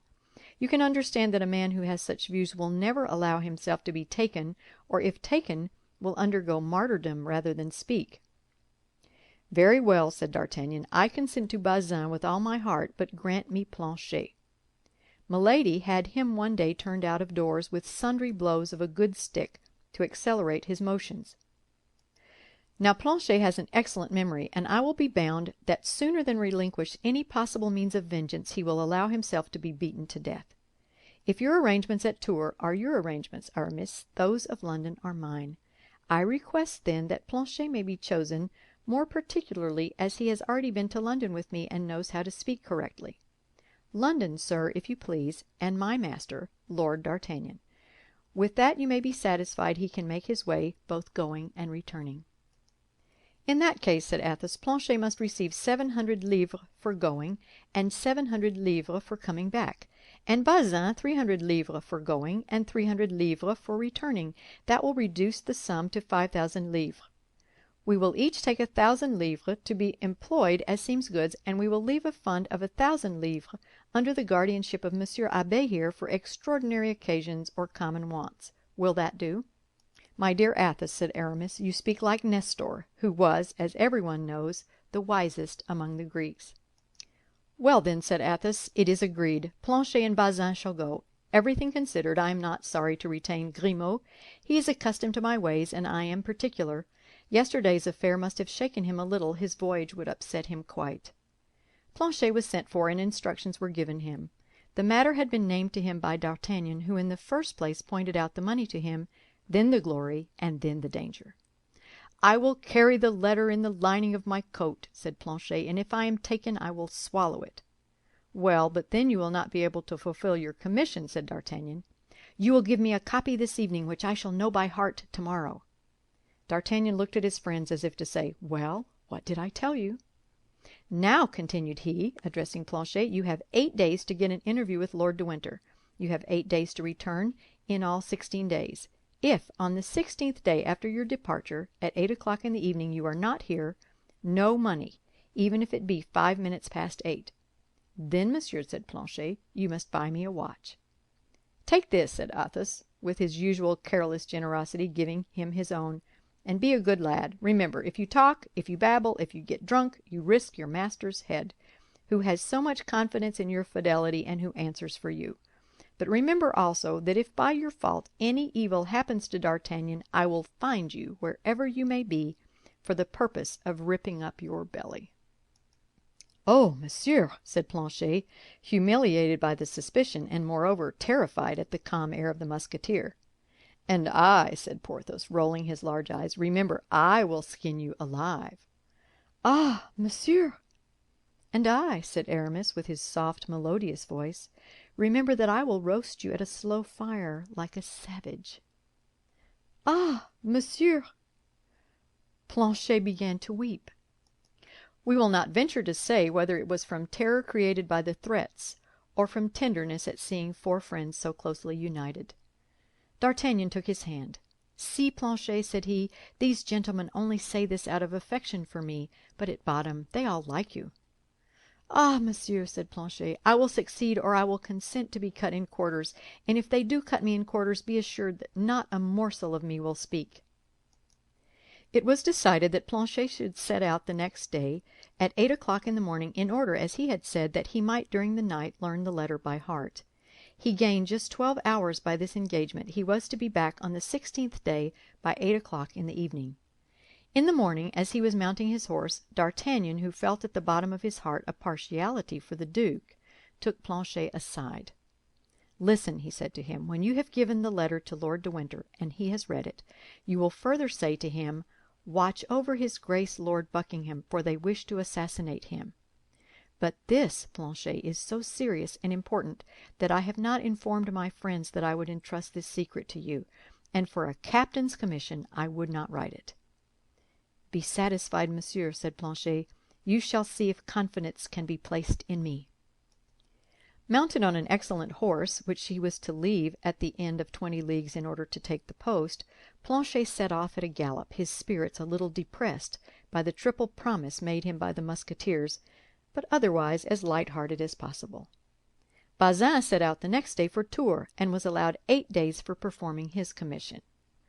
The 4 friends, during the period of these 2 absences, had, as may well be supposed, the eye on the watch, the nose to the wind, and the ear on the hark. Their days were passed in endeavouring to catch all that was said, in observing the proceeding of the cardinal, and in looking out for all the couriers who arrived. More than once an involuntary trembling seized them when called upon for some unexpected service. They had, besides, to look constantly to their own proper safety. Milady was a phantom which, when it had once appeared to people, did not allow them to sleep very quietly. On the morning of the 8th day, Bazin, fresh as ever, and smiling according to custom, entered the cabaret of the Parpaillots as the four friends were sitting down to breakfast, saying, as had been agreed upon, "Monsieur Aramis, the answer from your cousin." The four friends exchanged a joyful glance. Half of the work was done. It is true, however, that it was the shorter and easier part.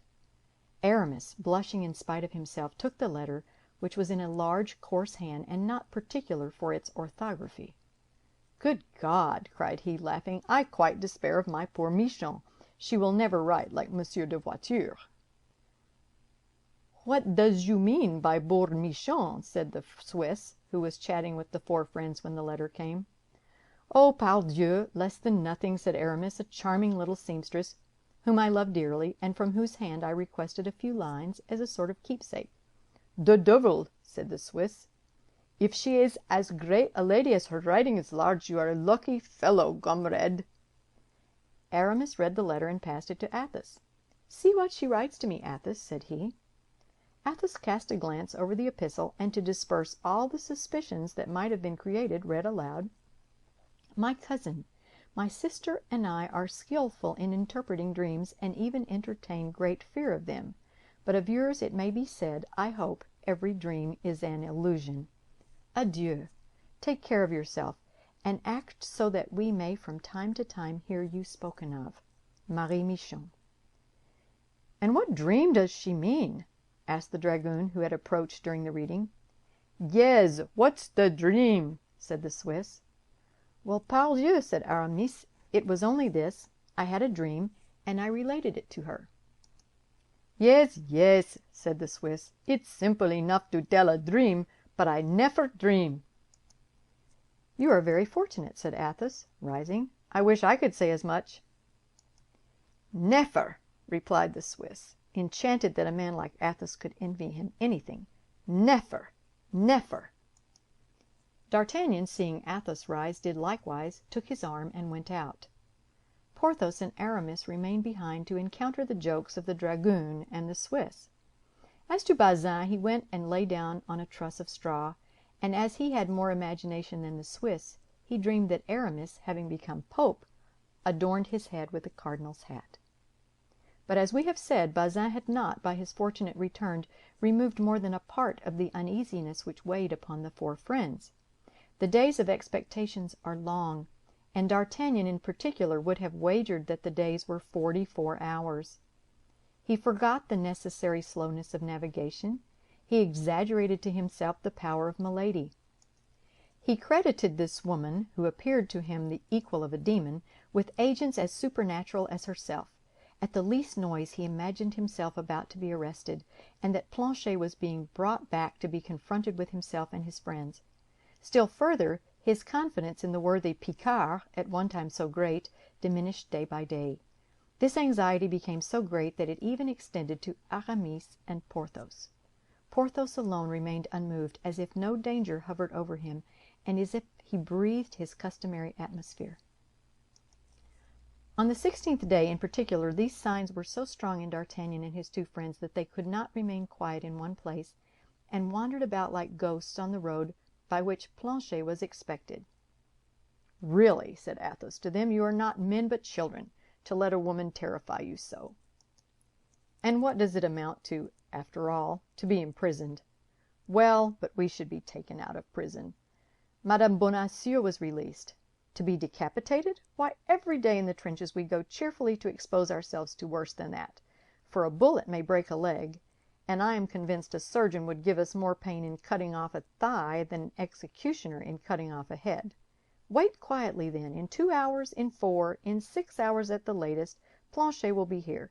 He promised to be here, and I have very great faith in Planchet, who appears to me to be a very good lad." "But if he does not come?" said D'Artagnan. "Well, if he does not come, it will be because he has been delayed, that's all. He may have fallen from his horse, he may have cut a caper from the deck, he may have travelled so fast against the wind as to have brought on a violent catarrh. Ah, gentlemen, let us reckon upon accidents. Life is a chaplet of little miseries which the philosopher counts with a smile. Be philosophers, as I am, gentlemen. Sit down at a table and let us drink. Nothing makes the future look so bright as surveying it through a glass of Chambertin." "That's all very well," replied D'Artagnan, "but I am tired of fearing when I open a fresh bottle that the wine may come from the cellar of Milady." "You are very fastidious," said Athos. "Such a beautiful woman." "A woman of mark," said Porthos, with his loud laugh. Athos started, passed his hand over his brow to remove the drops of perspiration that burst forth, and rose in his turn with a nervous movement he could not repress. The day, however, passed away, and the evening came on slowly, but finally it came. The bars were filled with drinkers. Athos, who had pocketed his share of the diamond, seldom quit the Parpaillot. He had found in M. de Busigny, who, by the way, had given them a magnificent dinner, a partner worthy of his company. They were playing together as usual when 7 o'clock sounded. The patrol was heard passing to double the posts.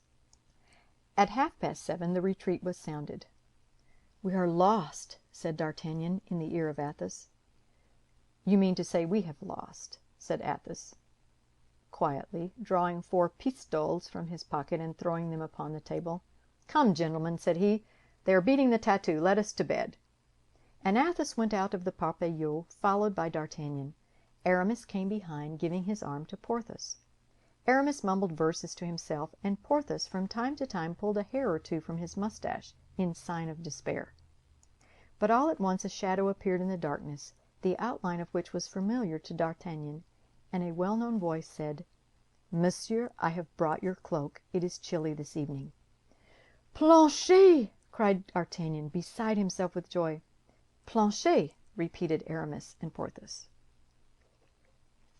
"Well, yes, Planchet, to be sure," said Athos. "What is there so astonishing in that? He promised to be back by 8 o'clock, and 8 is striking." "Bravo, Planchet! You are a lad of your word, and if ever you leave your master I will promise you a place in my service." "Oh, no, never," said Planchet. "I will never leave Monsieur d'Artagnan." At the same time D'Artagnan felt that Planchet slipped a note into his hand. D'Artagnan felt a strong inclination to embrace Planchet as he had embraced him on his departure, but he feared lest this mark of affection bestowed upon his lackey in the open street might appear extraordinary to passers-by, and he restrained himself. "I have the note," said he to Athos and to his friends. "That's well," said Athos. "Let us go home and read it." The note burned the hand of D'Artagnan. He wished to hasten their steps, but Athos took his arm and passed it under his own, and the young man was forced to regulate his pace by that of his friend. At length they reached the tent, lit a lamp, and while Planchet stood at the entrance, that the 4 friends might not be surprised, D'Artagnan with a trembling hand broke the seal and opened the so anxiously expected letter. It contained half a line, in a hand perfectly British, and with a conciseness as perfectly Spartan: "Thank you. Be easy." D'Artagnan translated this for the others. Athos took the letter from the hands of D'Artagnan, approached the lamp, set fire to the paper, and did not let go till it was reduced to a cinder.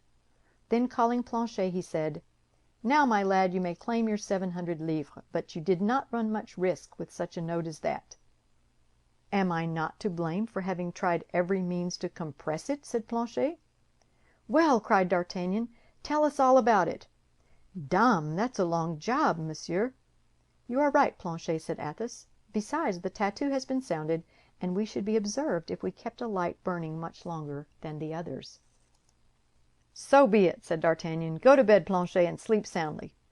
"My faith, monsieur, that will be the first time I have done so for 16 days." "And me too," said D'Artagnan. "And me too," said Porthos. "And me too," said Aramis. "Well, if you will have the truth, and me too," said Athos. End of chapter 48. The Three Musketeers, by Alexandre Dumas. Chapter 49. Fatality. Meantime Milady, drunk with passion, roaring on the deck like a lioness that has been embarked, had been tempted to throw herself into the sea that she might regain the coast, for she could not get rid of the thought that she had been insulted by D'Artagnan, threatened by Athos, and that she had quit France without being revenged on them. This idea soon became so insupportable to her that at the risk of whatever terrible consequences might result to herself from it, she implored the captain to put her on shore. But the captain, eager to escape from his false position, placed between French and English cruisers, like the bat between the mice and the birds, was in great haste to regain England, and positively refused to obey what he took for a woman's caprice, promising his passenger, who had been particularly recommended to him by the cardinal, to land her, if the sea and the French permitted him, at one of the ports of Brittany, either at Lorient or Brest. But the wind was contrary, the sea bad. They tacked and kept off shore. 9 days after leaving the Charente, pale with fatigue and vexation, Milady saw only the blue coasts of Finistère appear. She calculated that to cross this corner of France and return to the cardinal it would take her at least 3 days. Add another day for landing, and that would make 4. Add these 4 to the 9 others, that would be 13 days lost. 13 days during which so many important events might pass in London. She reflected likewise that the cardinal would be furious at her return, and consequently would be more disposed to listen to the complaints brought against her than to the accusations she brought against others. She allowed the vessel to pass Lorient and Brest without repeating her request to the captain, who, on his part, took care not to remind her of it. Milady therefore continued her voyage, and on the very day that Planchet embarked at Portsmouth for France, the messenger of his Eminence entered the port in triumph. All the city was agitated by an extraordinary movement. 4 large vessels, recently built, had just been launched. At the end of the jetty, his clothes richly laced with gold, glittering, as was customary with him, with diamonds and precious stones, his hat ornamented with a white feather, which drooped upon his shoulder, Buckingham was seen surrounded by a staff almost as brilliant as himself. It was one of those rare and beautiful days in winter when England remembers that there is a sun. The star of day, pale but nevertheless still splendid, was setting in the horizon, glorifying at once the heavens and the sea with bands of fire, and casting upon the towers and the old houses of the city a last ray of gold, which made the windows sparkle like the reflection of a conflagration. Breathing that sea breeze, so much more invigorating and balsamic as the land is approached, contemplating all the power of those preparations she was commissioned to destroy, all the power of that army which she was to combat alone, she, a woman, with a few bags of gold, Milady compared herself mentally to Judith, the terrible Jewess, when she penetrated the camp of the Assyrians and beheld the enormous mass of chariots, horses, men, and arms, which a gesture of her hand was to dissipate like a cloud of smoke. They entered the roadstead, but as they drew near in order to cast anchor, a little cutter, looking like a coast-guard, formidably armed, approached the merchant vessel, and dropped into the sea a boat which directed its course to the latter. This boat contained an officer, a mate, and 8 rowers. The officer alone went on board, where he was received with all the deference inspired by the uniform. The officer conversed a few instants with the captain, gave him several papers of which he was the bearer to read, and upon the order of the merchant captain, the whole crew of the vessel, both passengers and sailors, were called upon deck. When this species of summons was made, the officer inquired aloud the point of the brig's departure, its route, its landings, and to all these questions the captain replied without difficulty and without hesitation. Then the officer began to pass in review all the people, one after the other, and stopping when he came to Milady, surveyed her very closely, but without addressing a single word to her. He then returned to the captain, said a few words to him, and as if from that moment the vessel was under his command, he ordered a maneuver which the crew executed immediately. Then the vessel resumed its course, still escorted by the little cutter, which sailed side by side with it, menacing it with the mouths of its 6 cannon. The boat followed in the wake of the ship, a speck near the enormous mass. During the examination of Milady by the officer, as may well be imagined, Milady on her part was not less scrutinizing in her glances. But however great was the power of this woman with eyes of flame in reading the hearts of those whose secrets she wished to divine, she met this time with a countenance of such impassivity that no discovery followed her investigation. The officer who had stopped in front of her and studied her with so much care might have been 25 or 26 years of age. He was of pale complexion, with clear blue eyes, rather deeply set. His mouth, fine and well cut, remained motionless in its correct lines. His chin, strongly marked, denoted that strength of will which in the ordinary Britannic type denotes mostly nothing but obstinacy. A brow a little receding, as is proper for poets, enthusiasts, and soldiers, was scarcely shaded by short, thin hair, which, like the beard which covered the lower part of his face, was of a beautiful, deep chestnut color. When they entered the port, it was already night. The fog increased the darkness, and formed round the stern lights and lanterns of the jetty a circle like that which surrounds the moon when the weather threatens to become rainy. The air they breathed was heavy, damp, and cold. Milady, that woman so courageous and firm, shivered in spite of herself. The officer desired to have Milady's packages pointed out to him, and ordered them to be placed in the boat. When this operation was complete, he invited her to descend by offering her his hand. Milady looked at this man and hesitated. "Who are you, sir?" asked she. "Who has the kindness to trouble yourself so particularly on my account?" "You may perceive, madam, by my uniform, that I am an officer in the English navy," replied the young man.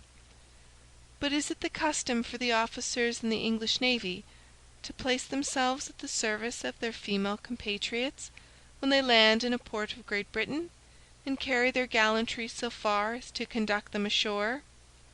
"Yes, madame, it is the custom, not from gallantry but prudence, that in time of war foreigners should be conducted to particular hotels, in order that they may remain under the eye of the government until full information can be obtained about them."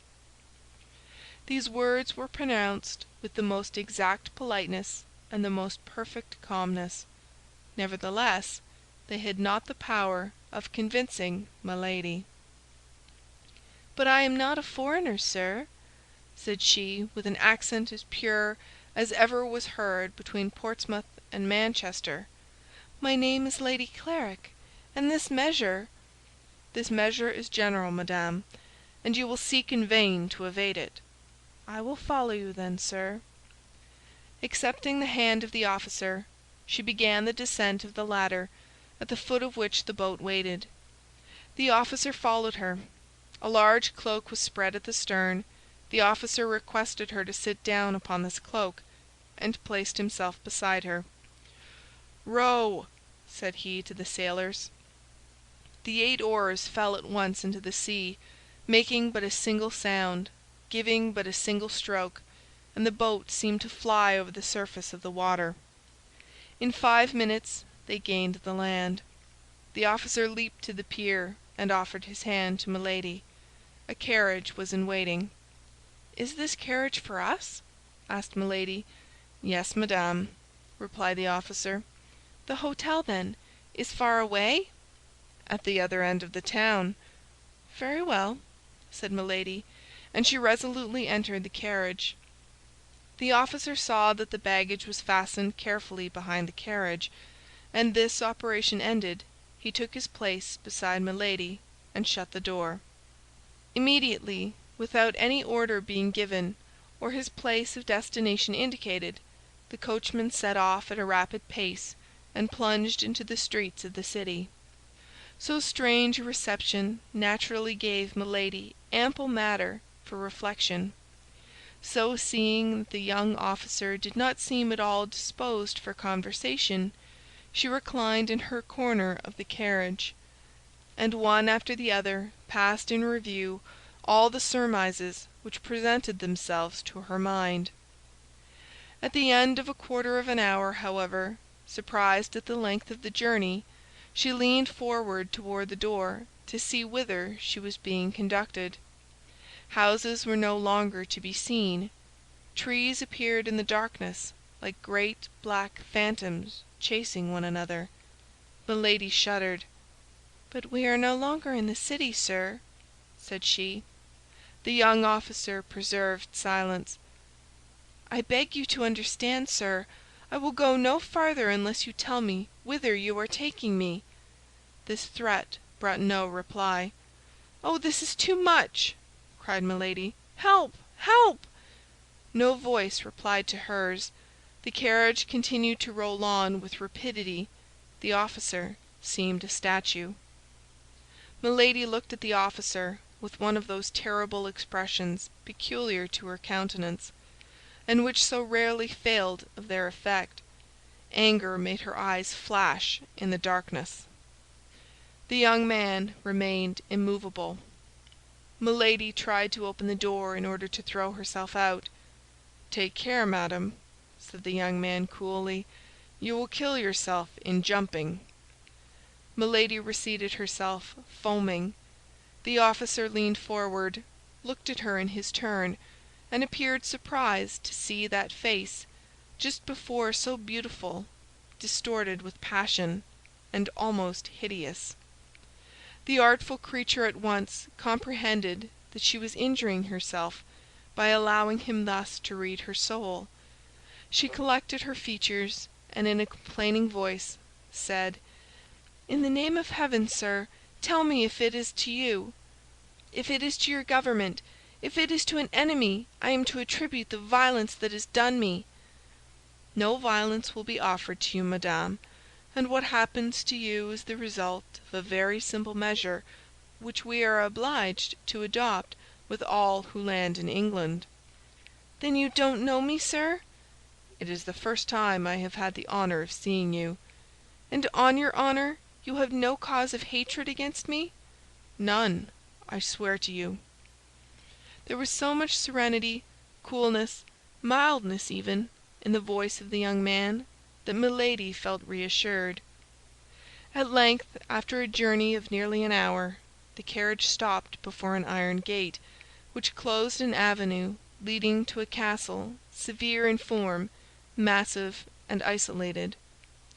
Then, as the wheels rolled over a fine gravel, Milady could hear a vast roaring, which she at once recognized as the noise of the sea dashing against some steep cliff. The carriage passed under 2 arched gateways, and at length stopped in a court large, dark, and square. Almost immediately the door of the carriage was opened. The young man sprang lightly out, and presented his hand to Milady, who leaned upon it, and in her turn alighted with tolerable calmness. "Still, then, I am a prisoner?" said Milady, looking around her, and bringing back her eyes with a most gracious smile to the young officer.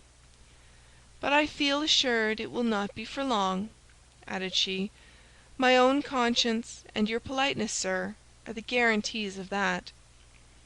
However flattering this compliment, the officer made no reply, but drawing from his belt a little silver whistle, such as boatswains use in ships of war, he whistled 3 times, with 3 different modulations. Immediately several men appeared, who unharnessed the smoking horses and put the carriage into a coach-house. Then the officer, with the same calm politeness, invited his prisoner to enter the house. She, with a still smiling countenance, took his arm, and passed with him under a low arched door, which by a vaulted passage, lighted only at the farther end, led to a stone staircase around an angle of stone. They then came to a massive door, which after the introduction into the lock of a key which the young man carried with him, turned heavily upon its hinges, and disclosed the chamber destined for Milady. With a single glance the prisoner took in the apartment in its minutest details. It was a chamber whose furniture was at once appropriate for a prisoner or a free man, and yet bars at the windows and outside bolts at the door decided the question in favor of the prison. In an instant all the strength of mind of this creature, though drawn from the most vigorous sources, abandoned her. She sank into a large easy chair, with her arms crossed, her head lowered, and expecting every instant to see a judge enter to interrogate her. But no one entered except 2 or 3 marines, who brought her trunks and packages, deposited them in a corner, and retired without speaking. The officer superintended all these details with the same calmness Milady had constantly seen in him, never pronouncing a word himself, and making himself obeyed by a gesture of his hand or a sound of his whistle. It might have been said that between this man and his inferiors spoken language did not exist, or had become useless. At length Milady could hold out no longer. She broke the silence. "In the name of heaven, sir," cried she, "what means all that is passing? Put an end to my doubts. I have courage enough for any danger I can foresee, for every misfortune which I understand. Where am I, and why am I here? If I am free, why these bars and these doors? If I am a prisoner, what crime have I committed?" "You are here in the apartment destined for you, madame. I received orders to go and take charge of you on the sea, and to conduct you to this castle. This order, I believe, I have accomplished with all the exactness of a soldier, but also with the courtesy of a gentleman. There terminates, at least to the present moment, the duty I had to fulfill toward you. The rest concerns another person." "And who is that other person?" asked Milady warmly. "Can you not tell me his name?" At the moment a great jingling of spurs was heard on the stairs. Some voices passed and faded away, and the sound of a single footstep approached the door. "That person is here, madame," said the officer, leaving the entrance open, and drawing himself up in an attitude of respect. At the same time the door opened. A man appeared on the threshold. He was without a hat, carried a sword, and flourished a handkerchief in his hand. Milady thought she recognized this shadow in the gloom. She supported herself with one hand upon the arm of the chair, and advanced her head as if to meet a certainty. The stranger advanced slowly, and as he advanced, after entering into the circle of light projected by the lamp, Milady involuntarily drew back. Then, when she had no longer any doubt, she cried in a state of stupor, "What, my brother? Is it you?" "Yes, fair lady," replied Lord de Winter, making a bow, half courteous, half ironical. "It is I, myself." "But this castle, then?" "Is mine." "This chamber?" "Is yours." "I am, then, your prisoner?" "Nearly so." "But this is a frightful abuse of power." "No high-sounding words. Let us sit down and chat quietly, as brother and sister ought to do." Then, turning toward the door, and seeing that the young officer was waiting for his last orders, he said, "All is well. I thank you. Now leave us alone, Mr. Felton." Chapter 49. The Three Musketeers by Alexandre Dumas. Chapter 50. Chat between brother and sister. During the time which Lord de Winter took to shut the door, close a shutter, and draw a chair near to his sister-in-law's fauteuil, Milady, anxiously thoughtful, plunged her glance into the depths of possibility, and discovered all the plan, of which she could not even obtain a glance as long as she was ignorant into whose hands she had fallen. She knew her brother-in-law to be a worthy gentleman, a bold hunter, an intrepid player, enterprising with women, but by no means remarkable for his skill in intrigues. How had he discovered her arrival, and caused her to be seized? Why did he detain her? Athos had dropped some words which proved that the conversation she had with the cardinal had fallen into outside ears, but she could not suppose that he had dug a countermine so promptly and so boldly. She rather feared that her preceding operations in England might have been discovered. Buckingham might have guessed that it was she who had cut off the 2 studs, and avenged himself for that little treachery. But Buckingham was incapable of going to any excess against a woman, particularly if that woman was supposed to have acted from a feeling of jealousy. This supposition appeared to her most reasonable. It seemed to her that they wanted to revenge the past, and not to anticipate the future. At all events, she congratulated herself upon having fallen into the hands of her brother-in-law, with whom she reckoned she could deal very easily, rather than into the hands of an acknowledged and intelligent enemy.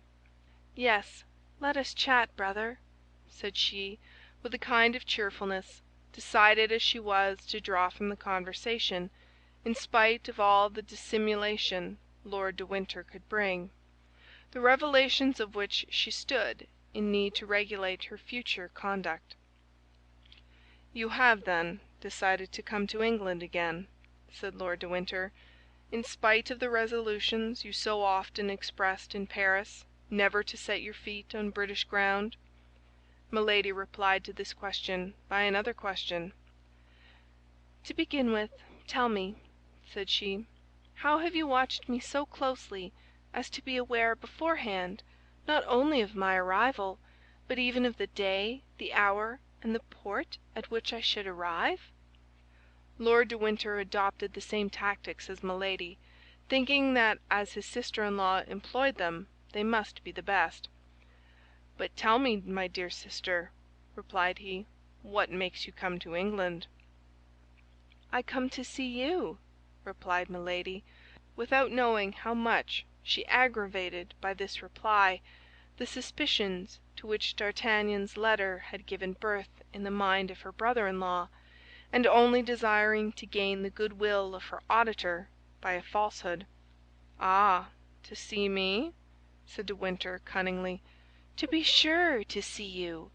What is there astonishing in that? And you had no other object in coming to England but to see me?" "No." "So it was for me alone you have taken the trouble to cross the Channel? The deuce! What tenderness, my sister!" "But am I not your nearest relative?" demanded Milady, with a tone of the most touching ingenuousness. "And my only heir, are you not?" said Lord de Winter in his turn, fixing his eyes on those of Milady.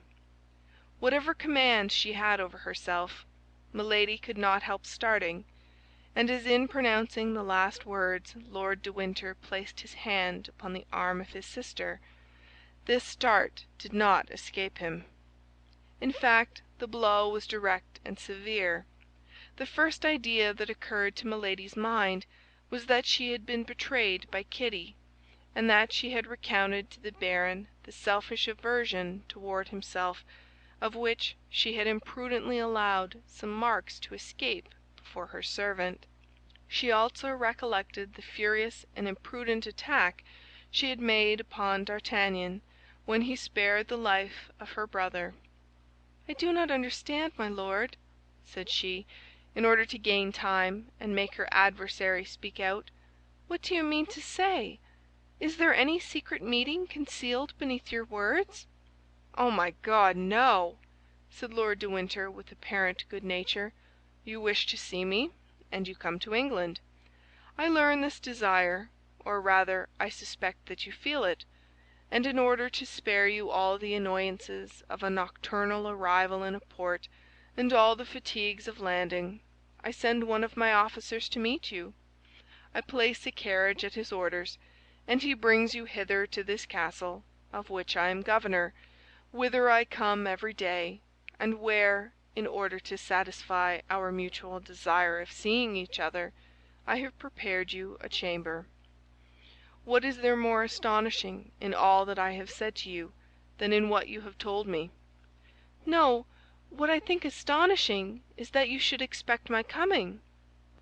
"And yet that is the most simple thing in the world, my dear sister.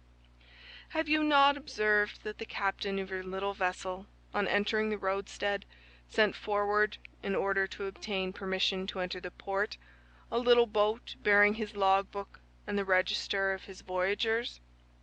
I am commandant of the port. They brought me that book. I recognized your name in it. My heart told me what your mouth has just confirmed, that is to say, with what view you have exposed yourself to the dangers of a sea so perilous, or at least so troublesome at this moment, and I sent my cutter to meet you. You know the rest." Milady knew that Lord de Winter lied, and she was the more alarmed. "My brother," continued she, "was not that my Lord Buckingham, whom I saw on the jetty this evening when we arrived?" "Himself." "Ah, I can understand how the sight of him struck you," replied Lord de Winter. "You came from a country where he must be very much talked of, and I know that his armaments against France greatly engage the attention of your friend the cardinal." "My friend the cardinal!" cried Milady, seeing that on this point, as on the other, Lord de Winter seemed well instructed. "Is he not your friend?" replied the baron, negligently. "Ah, pardon, I thought so. But we will return to my Lord Duke presently. Let us not depart from the sentimental turn our conversation has taken. You came, you say, to see me?" "Yes." "Well, I reply that you shall be served to the height of your wishes, and that we shall see each other every day." "Am I, then, to remain here eternally?" demanded Milady, with a certain terror. "Do you find yourself badly lodged, sister? Demand anything you want, and I will hasten to have you furnished with it." "But I have neither my women nor my servants." "You shall have all, madame. Tell me on what footing your household was established by your first husband, and although I am only your brother-in-law, I will arrange one similar." "My first husband!" cried Milady, looking at Lord de Winter with eyes almost starting from their sockets. "Yes, your French husband. I don't speak of my brother. If you have forgotten, as he is still living, I can write to him, and he will send me information on the subject." A cold sweat burst from the brow of Milady. "You jest," said she in a hollow voice. "Do I look so?" asked the baron, rising and going a step backward. "Or rather you insult me," continued she, pressing with her stiffened hands the two arms of her easy-chair, and raising herself upon her wrists. "I insult you?" said Lord de Winter with contempt. "In truth, madame, do you think that can be possible?" "Indeed, sir," said Milady, "you must be either drunk or mad. Leave the room and send me a woman." "Women are very indiscreet, my sister. Cannot I serve you as a waiting-maid? By that means all our secrets will remain in the family." "Insolent!" cried Milady. As if acted upon by a spring, she bounded toward the baron, who awaited her attack with his arms crossed, but nevertheless with one hand on the hilt of his sword. "Come," said he, "I know you are accustomed to assassinate people, but I warn you I shall defend myself, even against you." "You are right," said Milady. "You have all the appearance of being cowardly enough to lift your hand against a woman." "Perhaps so, and I have an excuse, for mine would not be the first hand of a man that has been placed upon you, I imagine." And the baron pointed with a slow and accusing gesture to the left shoulder of Milady, which he almost touched with his finger. Milady uttered a deep inward shriek, and retreated to a corner of the room like a panther which crouches for a spring. "Oh, growl as much as you please," cried Lord de Winter, "but don't try to bite, for I warn you that it would be to your disadvantage. There are here no procurators who regulate successions beforehand. There is no knight-errant to come and seek a quarrel with me on account of the fair lady I detain a prisoner. But I have judges quite ready who will quickly dispose of a woman so shameless as to glide, a bigamist, into the bed of Lord de Winter, my brother. And these judges, I warn you, will soon send you to an executioner, who will make both your shoulders alike."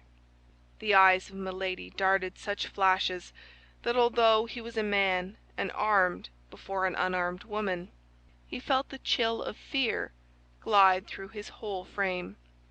However, he continued all the same, but with increasing warmth.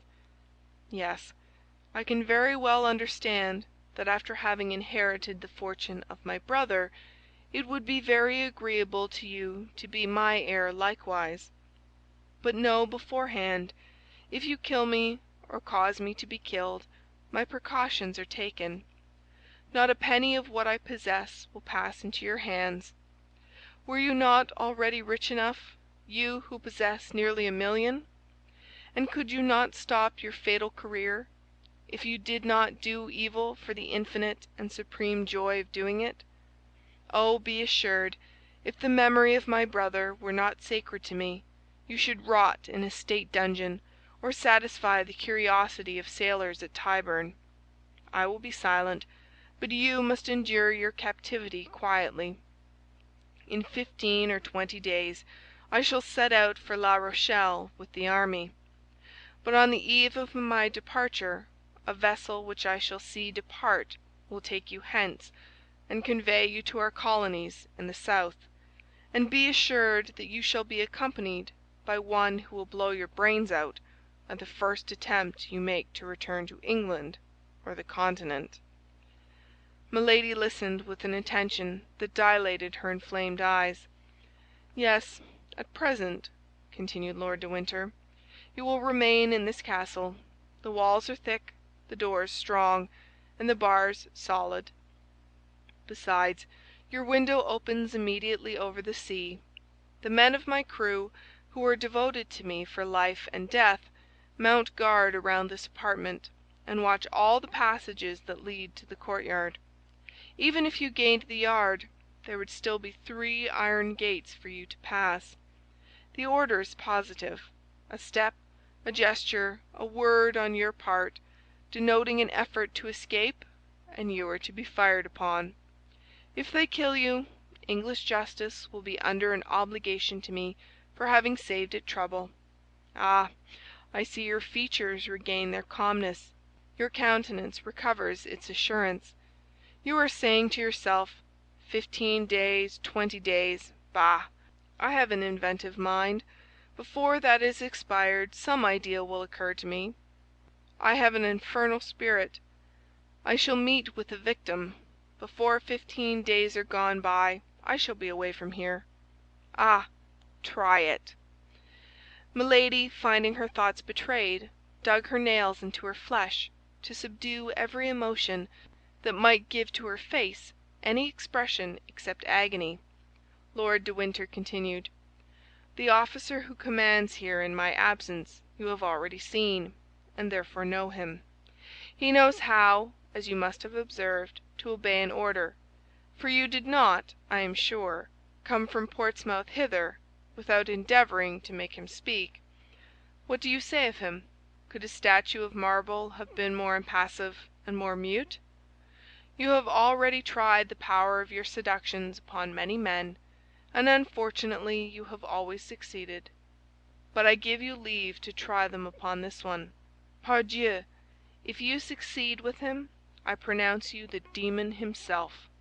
He went toward the door and opened it hastily. "Call Mr. Felton," said he. "Wait a minute longer, and I will introduce him to you." There followed between these two personages a strange silence, during which the sound of a slow and regular step was heard approaching.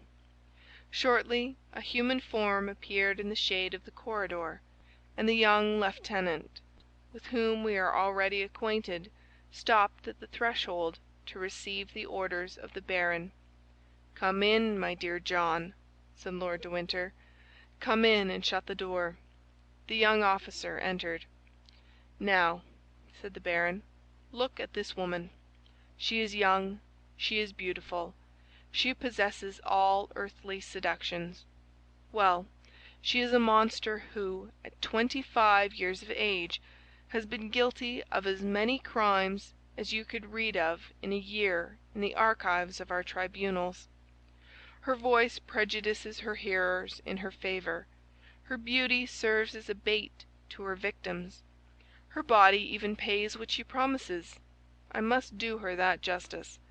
She will try to seduce you. Perhaps she will try to kill you. I have extricated you from misery, Felton. I have caused you to be named lieutenant. I once saved your life, you know on what occasion. I am for you not only a protector, but a friend; not only a benefactor, but a father. This woman has come back again into England for the purpose of conspiring against my life. I hold this serpent in my hands. Well, I call you and say to you, friend Felton, John, my child, guard me, and more particularly guard yourself, against this woman. Swear by your hopes of salvation to keep her safely for the chastisement she has merited. John Felton, I trust your word. John Felton, I put faith in your loyalty." "My Lord," said the young officer, summoning to his mild countenance all the hatred he could find in his heart, "my Lord, I swear all shall be done as you desire." Milady received this look like a resigned victim. It was impossible to imagine a more submissive or a more mild expression than that which prevailed on her beautiful countenance. Lord de Winter himself could scarcely recognize the tigress who a minute before prepared apparently for a fight. "She is not to leave this chamber, understand, John," continued the baron. "She is to correspond with nobody. She is to speak to no one but you, if you will do her the honor to address a word to her." "That is sufficient, my Lord. I have sworn. And now, madame, try to make your peace with God, for you are judged by men." Milady let her head sink, as if crushed by this sentence. Lord de Winter went out, making a sign to Felton, who followed him, shutting the door after him. One instant after, the heavy step of a marine who served as sentinel was heard in the corridor, his axe in his girdle and his musket on his shoulder. Milady remained for some minutes in the same position, for she thought they might perhaps be examining her through the keyhole. She then slowly raised her head, which had resumed its formidable expression of menace and defiance, ran to the door to listen, looked out of her window, and returning to bury herself again in her large armchair, she reflected. End of chapter 50. The Three Musketeers by Alexandre Dumas. Chapter 51. Officer. Meanwhile, the cardinal looked anxiously for news from England. but no news arrived that was not annoying and threatening. Although La Rochelle was invested, however certain success might appear, thanks to the precautions taken, and above all to the dike which prevented the entrance of any vessel into the besieged city, the blockade might last a long time yet. This was a great affront to the king's army, and a great inconvenience to the cardinal, who had no longer, it is true, to embroil Louis XIII with Anne of Austria, for that affair was over, but he had to adjust matters for Monsieur de Bassompierre, who was embroiled with the Duc d'Anchalon. As to Monsieur, who had begun the siege, he left to the cardinal the task of finishing it. The city, notwithstanding the incredible perseverance of its mayor, had attempted a sort of mutiny for a surrender. The mayor had hanged the mutineers. This execution quieted the ill-disposed, who resolved to allow themselves to die of hunger, this death always appearing to them more slow and less sure than strangulation. On their side, from time to time, the besiegers took the messengers which the Rochellais sent to Buckingham, or the spies which Buckingham sent to the Rochellais. In one case or the other, the trial was soon over. The cardinal pronounced the single word, "Hanged!" The king was invited to come and see the hanging. He came languidly, placing himself in a good situation to see all the details. This amused him sometimes a little, and made him endure the siege with patience, but it did not prevent his getting very tired, or from talking at every moment of returning to Paris, so that if the messengers and the spies had failed, his Eminence, notwithstanding all his inventiveness, would have found himself much embarrassed. Nevertheless, time passed on, and the Rochellais did not surrender. The last spy that was taken was the bearer of a letter. This letter told Buckingham that the city was at an extremity, but instead of adding, "If your succor does not arrive within 15 days, we will surrender," it added quite simply, "If your succor comes not within 15 days, we shall all be dead with hunger when it comes." The Rochellais, then, had no hope but in Buckingham. Buckingham was their Messiah. It was evident that if they one day learned positively that they must not count on Buckingham, their courage would fail with their hope. The cardinal looked then with great impatience for the news from England, which would announce to him that Buckingham would not come. The question of carrying the city by assault, though often debated in the council of the king, had been always rejected. In the first place, La Rochelle appeared impregnable. Then the cardinal, whatever he said, very well knew that the horror of bloodshed in this encounter, in which Frenchmen would combat against Frenchmen, was a retrograde movement of 60 years impressed upon his policy, and the cardinal was at that period what we now call a man of progress. In fact, the sack of La Rochelle and the assassination of 3 of 4,000 Huguenots who allowed themselves to be killed would resemble too closely in 1628 the massacre of St. Bartholomew in 1572, and then, above all this extreme measure, which was not at all repugnant to the king, good Catholic as he was, always fell before this argument of the besieging generals: La Rochelle is impregnable, except to famine. The cardinal could not drive from his mind the fear he entertained of his terrible emissary, for he comprehended the strange qualities of this woman, sometimes a serpent, sometimes a lion. Had she betrayed him? Was she dead? He knew her well enough in all cases to know that, whether acting for or against him, as a friend or an enemy, she would not remain motionless without great impediments. But whence did these impediments arise? That was what he could not know. And yet he reckoned, and with reason, on Milady. He had divined in the past of this woman terrible things which his red mantle alone could cover, and he felt, from one cause or another, that this woman was his own, as she could look to no other but himself for a support superior to the danger which threatened her. He resolved, then, to carry on the war alone, and to look for no success foreign to himself, but as we look for a fortunate chance. He continued to press the raising of the famous dike which was to starve La Rochelle. Meanwhile, he cast his eyes over that unfortunate city, which contained so much deep misery and so many heroic virtues, and recalling the saying of Louis XI, his political predecessor, as he himself was the predecessor of Robespierre, he repeated this maxim of Tristan's gossip: divide in order to reign. Henry IV., when besieging Paris, had loaves and provisions thrown over the walls. The cardinal had little notes thrown over, in which he represented to the Rochellais how unjust, selfish, and barbarous was the conduct of their leaders. These leaders had corn in abundance, and would not let them partake of it. They adopted as a maxim, for they too had maxims, that it was of very little consequence that women, children, and old men should die, so long as the men who were to defend the walls remained strong and healthy. Up to that time, whether from devotedness or from want of power to act against it, this maxim, without being generally adopted, nevertheless passed from theory into practice. But the notes did it injury. The notes reminded the men that the children, women, and old men, whom they allowed to die, were their sons, their wives, and their fathers, and that it would be more just for everyone to be reduced to the common misery, in order that equal conditions should give birth to unanimous resolutions.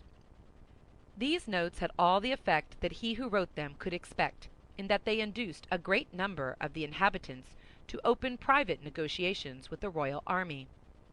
But at the moment when the cardinal saw his means already bearing fruit, and applauded himself for having put it in action, an inhabitant of La Rochelle, who had contrived to pass the royal lines, God knows how, such was the watchfulness of Bassompierre, Schomberg, and the Duc d'Angoulême, themselves watched over by the cardinal, an inhabitant of La Rochelle, we say, entered the city coming from Portsmouth, and saying that he had seen a magnificent fleet ready to sail within 8 days.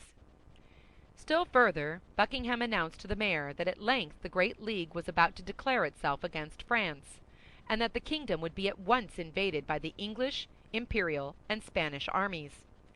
This letter was read publicly in all parts of the city. Copies were put up at the corners of the streets, and even they who had begun to open negotiations interrupted them, being resolved to await the succor so pompously announced. This unexpected circumstance brought back Richelieu's former anxiety, and forced him, in spite of himself, once more to turn his eyes to the other side of the sea. During this time, exempt from the anxiety of its only and true chief, the royal army led a joyous life, neither provisions nor money being wanting in the camp. All the corps rivaled one another in audacity and gaiety. To take spies and hang them, to make hazardous expeditions upon the dike or the sea, to imagine wild plans and to execute them coolly, such were the pastimes which made the army find these days short, which were not only so long to the Rochellais, a prey to famine and anxiety, but even to the cardinal, who blockaded them so closely. Sometimes, when the cardinal, always on horseback, like the lowest gendarme of the army, cast a pensive glance over those works, so slowly keeping pace with his wishes, which the engineers, brought from all the corners of France, were executing under his orders, if he met a musketeer of the company of Tréville, he drew near and looked at him in a peculiar manner, and, not recognizing in him one of our 4 companions, he turned his penetrating look and profound thoughts in another direction. One day, when oppressed with a mortal weariness of mind, without hope in the negotiations with the city, without news from England, the cardinal went out without any other aim than to be out of doors, and, accompanied only by Cahusac and La Houdinière, strolled along the beach. Mingling the immensity of his dreams with the immensity of the ocean, he came, his horse going at a foot's pace, to a hill from the top of which he perceived behind a hedge, reclining on the sand and catching in its passage one of those rays of the sun so rare at this period of the year, 7 men surrounded by empty bottles. 4 of these men were our Musketeers, preparing to listen to a letter one of them had just received. This letter was so important that it made them forsake their cards and their dice on the drumhead. The other 3 were occupied in opening an enormous flagon of Colliqueur wine. These were the lackeys of these gentlemen. The cardinal was, as we have said, in very low spirits, and nothing when he was in that state of mind increased his depression so much as gaiety in others. Besides, he had another strange fancy, which was always to believe that the causes of his sadness created the gaiety of others. Making a sign to La Houdinière and Cahusac to stop, he alighted from his horse and went toward these suspected merry companions, hoping by means of the sand, which deadened the sound of his steps, and of the hedge which concealed his approach, to catch some words of this conversation which appeared so interesting. At 10 paces from the hedge he recognized the talkative Gascon, and as he had already perceived that these men were Musketeers, he did not doubt that the 3 others were those called the Inseparables, that is to say, Athos, Porthos, and Aramis. It may be supposed that his desire to hear the conversation was augmented by this discovery. His eyes took a strange expression, and with the step of a tiger-cat he advanced toward the hedge. But he had not been able to catch more than a few vague syllables, without any positive sense, when a sonorous and short cry made him start, and attracted the attention of the Musketeers. "Officer!" cried Grimaud. "You are speaking, you scoundrel!" said Athos, rising upon his elbow and transfixing Grimaud with his flaming look. Grimaud, therefore, added nothing to his speech, but contented himself with pointing his index finger in the direction of the hedge, announcing by this gesture the cardinal and his escort. With a single bound the Musketeers were on their feet and saluted with respect. The cardinal seemed furious. "It appears that messieurs the Musketeers keep guard," said he. "Are the English expected by land, or do the Musketeers consider themselves superior officers?" "Monseigneur," replied Athos, for amid the general fright he alone had preserved the noble calmness and coolness that never forsook him. "Monseigneur, the Musketeers, when they are not on duty, or when their duty is over, drink and play at dice, and they are certainly superior officers to their lackeys." "Lackeys!" grumbled the cardinal. "Lackeys who have the order to warn their masters when anyone passes are not lackeys, they are sentinels." "Your Eminence may perceive that if we had not taken this precaution, we should have been exposed to allowing you to pass without presenting you our respects, or offering you our thanks for the favor you have done us in uniting us. D'Artagnan," continued Athos, "you who but lately were so anxious for such an opportunity for expressing your gratitude to Monseigneur, here it is. Avail yourself of it." These words were pronounced with that imperturbable phlegm which distinguished Athos in the hour of danger, and with that excessive politeness which made of him, at certain moments, a king more majestic than kings by birth. D'Artagnan came forward and stammered out a few words of gratitude, which soon expired under the gloomy looks of the cardinal. "It does not signify, gentlemen," continued the cardinal, without appearing to be in the least swerved from his first intention by the diversion which Athos had started. "It does not signify, gentlemen. I do not like to have simple soldiers, because they have the advantage of serving in a privileged corps, thus to play the great lords. Discipline is the same for them as for everybody else." Athos allowed the cardinal to finish his sentence completely, and bowed in a sign of assent. Then he resumed in his turn. "Discipline, Monseigneur, has, I hope, in no way been forgotten by us. We are not on duty, and we believe that not being on duty, we were at liberty to dispose of our time as we pleased. If we are so fortunate as to have some particular duty to perform for your Eminence, we are ready to obey you. Your Eminence may perceive," continued Athos, knitting his brow, for this sort of investigation began to annoy him, "that we have not come out without our arms." And he showed the cardinal with his finger the 4 muskets piled near the drum, on which were the cards and dice. "Your Eminence may believe," added D'Artagnan, "that we would have come to meet you if we could have supposed it was Monseigneur coming toward us with so few attendants." The cardinal bit his mustache, and even his lips a little. "Do you know what you look like altogether, as you are armed and guarded by your lackeys?" said the cardinal. "You look like 4 conspirators." "Oh, as to that, Monseigneur, it is true," said Athos. "We do conspire, as your Eminence might have seen the other morning. Only we conspire against the Rochellais." "Ah, you gentlemen of policy," replied the cardinal, knitting his brow in his turn. The secret of many unknown things might perhaps be found in your brains, if we could read them as you read that letter which you concealed as soon as you saw me coming." The colour mounted to the face of Athos, and he made a step toward his Eminence. "One might think you really suspected us, Monseigneur, and we were undergoing a real interrogatory. If it be so, we trust your Eminence will deign to explain yourself, and we should then at least be acquainted with our real position."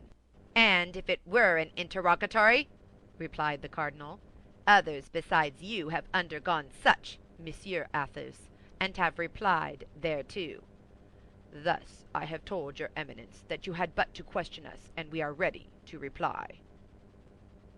"What was that letter you were about to read, Monsieur Aramis, and which you so promptly concealed?" "A woman's letter, Monseigneur." "Ah, yes, I see," said the cardinal. "We must be discreet with this sort of letters, but nevertheless we may show them to a confessor, and you know I have taken orders." "Monseigneur," said Athos, with a calmness the more terrible because he risked his head in making this reply, "the letter is a woman's letter, but it is neither signed Marion de Lorme nor Madame de Aiguillon." The cardinal became as pale as death. Lightning darted from his eyes. He turned round as if to give an order to Cahusac and Houdinière. Athos saw the movement. He made a step toward the muskets, upon which the other three friends had fixed their eyes, like men ill-disposed to allow themselves to be taken. The cardinalists were 3. The Musketeers, lackeys included, were 7. He judged that the match would be so much the less equal if Athos and his companions were really plotting, and by one of those rapid turns which he always had at command, all his anger faded away into a smile. "Well, well," said he, "you are brave young men, proud in daylight, faithful in darkness. We can find no fault with you for watching over yourselves, when you watch so carefully over others. Gentlemen, I have not forgotten the night in which you served me as an escort to the Red Dovecot. If there were any danger to be apprehended on the road I am going, I would request you to accompany me. But as there is none, remain where you are, finish your bottles, your game, and your letter. Adieu, gentlemen." And remounting his horse, which Cahusac led to him, he saluted them with his hand and rode away. The 4 young men, standing and motionless, followed him with their eyes without speaking a single word until he had disappeared. Then they looked at one another. The countenances of all gave evidence of terror, for, notwithstanding the friendly adieu of his Eminence, they plainly perceived that the cardinal went away with rage in his heart. Athos alone smiled with a self-possessed, disdainful smile. When the cardinal was out of hearing and sight, "That Grimaud kept bad watch!" cried Porthos, who had a great inclination to vent his ill humor on somebody. Grimaud was about to reply to excuse himself. Athos lifted his finger, and Grimaud was silent. "Would you have given up the letter, Aramis?" said D'Artagnan. "Aye," said Aramis, in his most flute-like tone. "I had made up my mind. If he had insisted upon the letter being given up to him, I would have presented the letter to him with one hand, and with the other I would have run my sword through his body." "I expected as much," said Athos, "and that was why I threw myself between you and him. Indeed, this man is very much to blame for talking thus to other men. One would say he had never had to do with any but women and children." "My dear Athos, I admire you, but nevertheless we were in the wrong after all." "How in the wrong?" said Athos. "Whose, then, is the air we breathe? Whose is the ocean upon which we look? Whose is the sand upon which we were reclining? Whose is that letter of your mistress? Do these belong to the cardinal? Upon my honor, this man fancies the world belongs to him. There you stood, stammering, stupefied, annihilated. One might have supposed the Bastille appeared before you, and that the gigantic Medusa had converted you into stone. Is being in love conspiring? You are in love with a woman whom the cardinal has caused to be shut up, and you wish to get her out of the hands of the cardinal. That's a match you are playing with his Eminence. This letter is your game. Why should you expose your game to your adversary? That is never done. Let him find it out if he can. We can find out his." "Well, that is all very sensible, Athos," said D'Artagnan. "In that case, let there be no more question of what's past, and let Aramis resume the letter from his cousin where the cardinal interrupted him." Aramis drew the letter from his pocket. The three friends surrounded him, and the three lackeys grouped themselves again near the wine-jar. "You had only read a line or two," said D'Artagnan. "Read the letter again from the commencement." "Willingly," said Aramis. "My dear cousin, I think I shall make up my mind to set out for Bethune, where my sister has placed our little servant in the convent of the Carmelites. This poor child is quite resigned, as she knows she cannot live elsewhere without the salvation of her soul being in danger. Nevertheless, if the affairs of our family are arranged as we hope they will be, I believe she will run the risk of being damned, and will return to those she regrets, particularly as she knows they are always thinking of her. Meanwhile, she is not very wretched. What she most desires is a letter from her intended. I know that such viands pass with difficulty through convent gratings, but after all, as I have given you proofs, my dear cousin, I am not unskilled in such affairs, and I will take charge of the commission. My sister thanks you for your good and eternal remembrance. She has experienced much anxiety, but she is now at length a little reassured, having sent her secretary away, in order that nothing may happen unexpectedly. Adieu, my dear cousin. Tell us of news of yourself as often as you can. That is to say, as often as you can with safety. I embrace you. Marie Michon." "Oh, what do I not owe you, Aramis?" said D'Artagnan. "Dear Constance, I have at length then intelligence of you. She lives. She is in safety in a convent. She is at Bethune. Where is Bethune, Athos?" "Why, upon the frontiers of Artois and of Flanders. The siege once over, we shall be able to make a tour in that direction." "And that will not be long, it is to be hoped," said Porthos, "for they have this morning hanged a spy who confessed that the Rochellais were reduced to the leather of their shoes. Supposing that after having eaten the leather they eat the soles, I cannot see much that is left unless they eat one another." "Poor fools," said Athos, emptying a glass of excellent Bordeaux wine, which, without having at that period the reputation it now enjoys, merited it no less. "Poor fools! As if the Catholic religion was not the most advantageous and the most agreeable of all religions. All the same," resumed he, after having clicked his tongue against his palate, "they are brave fellows. But what the devil are you about, Aramis?" continued Athos. "Why, you are squeezing that letter into your pocket." "Yes," said D'Artagnan, "Athos is right, it must be burned.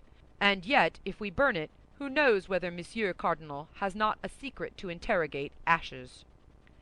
"He must have one," said Athos. "What will you do with the letter, then?" asked Porthos. "Come here, Grimaud," said Athos. Grimaud rose and obeyed.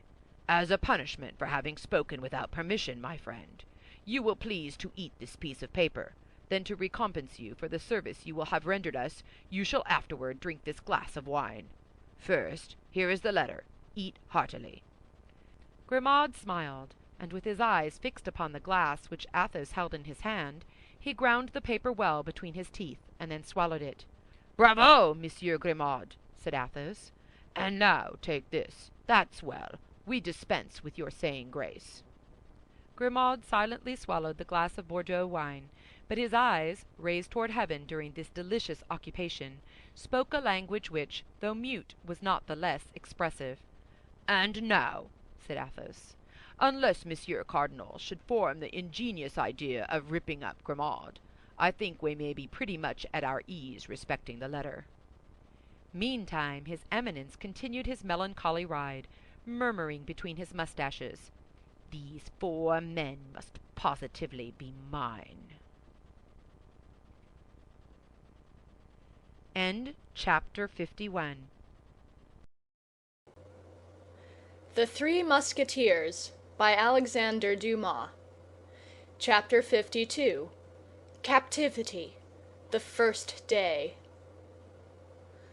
Let us return to Milady, whom a glance thrown upon the coast of France has made us lose sight of for an instant. We shall find her still in the despairing attitude in which we left her, plunged in an abyss of dismal reflection, a dark hell at the gate of which she has almost left hope behind, because, for the first time, she doubts. For the first time, she fears. On 2 occasions her fortune has failed her. On 2 occasions she has found herself discovered and betrayed. And on these 2 occasions it was to one fatal genius, sent doubtlessly by the Lord to combat her, that she has succumbed. D'Artagnan has conquered her, that invincible power of evil. He has deceived her in her love, humbled her in her pride, thwarted her in her ambition, and now he ruins her fortune, deprives her of liberty, and even threatens her life. Still more, he has lifted the corner of her mask, that shield with which she covered herself, and which rendered her so strong. D'Artagnan has turned aside from Buckingham, whom she hates as she hates everyone she has loved, the tempest with which Richelieu threatened him in the person of the queen. D'Artagnan had passed himself upon her as De Ward, for whom she had conceived one of those tiger-like fancies common to women of her character. D'Artagnan knows that terrible secret which she has sworn no one shall know without dying. In short, at the moment in which she has just obtained from Richelieu a carte blanche, by the means of which she is about to take vengeance on her enemy, this precious paper is torn from her hands, and it is D'Artagnan who holds her prisoner and is about to send her to some filthy Botany Bay, some infamous Tyburn of the Indian Ocean. All this she owes to D'Artagnan, without doubt. From whom can come so many disgraces heaped upon her head, if not from him? He alone could have transmitted to Lord de Winter all these frightful secrets which he has discovered one after another by a train of fatalities. He knows her brother-in-law. He must have written to him. What hatred she distills! Motionless, with her burning and fixed glances, in her solitary apartment, how well the outbursts of passion which at times escape from the depths of her chest with her respiration accompany the sound of the surf, which rises, growls, roars, and breaks itself like an eternal and powerless despair, against the rocks on which is built this dark and lofty castle. How many magnificent projects of vengeance she conceives by the light of the flashes which her tempestuous passion casts over her mind, against Madame Bonacieux, against Buckingham, but above all against D'Artagnan, projects lost in the distance of the future. Yes, but in order to avenge herself, she must be free. And to be free, a prisoner has to pierce a wall, detach bars, cut through a floor.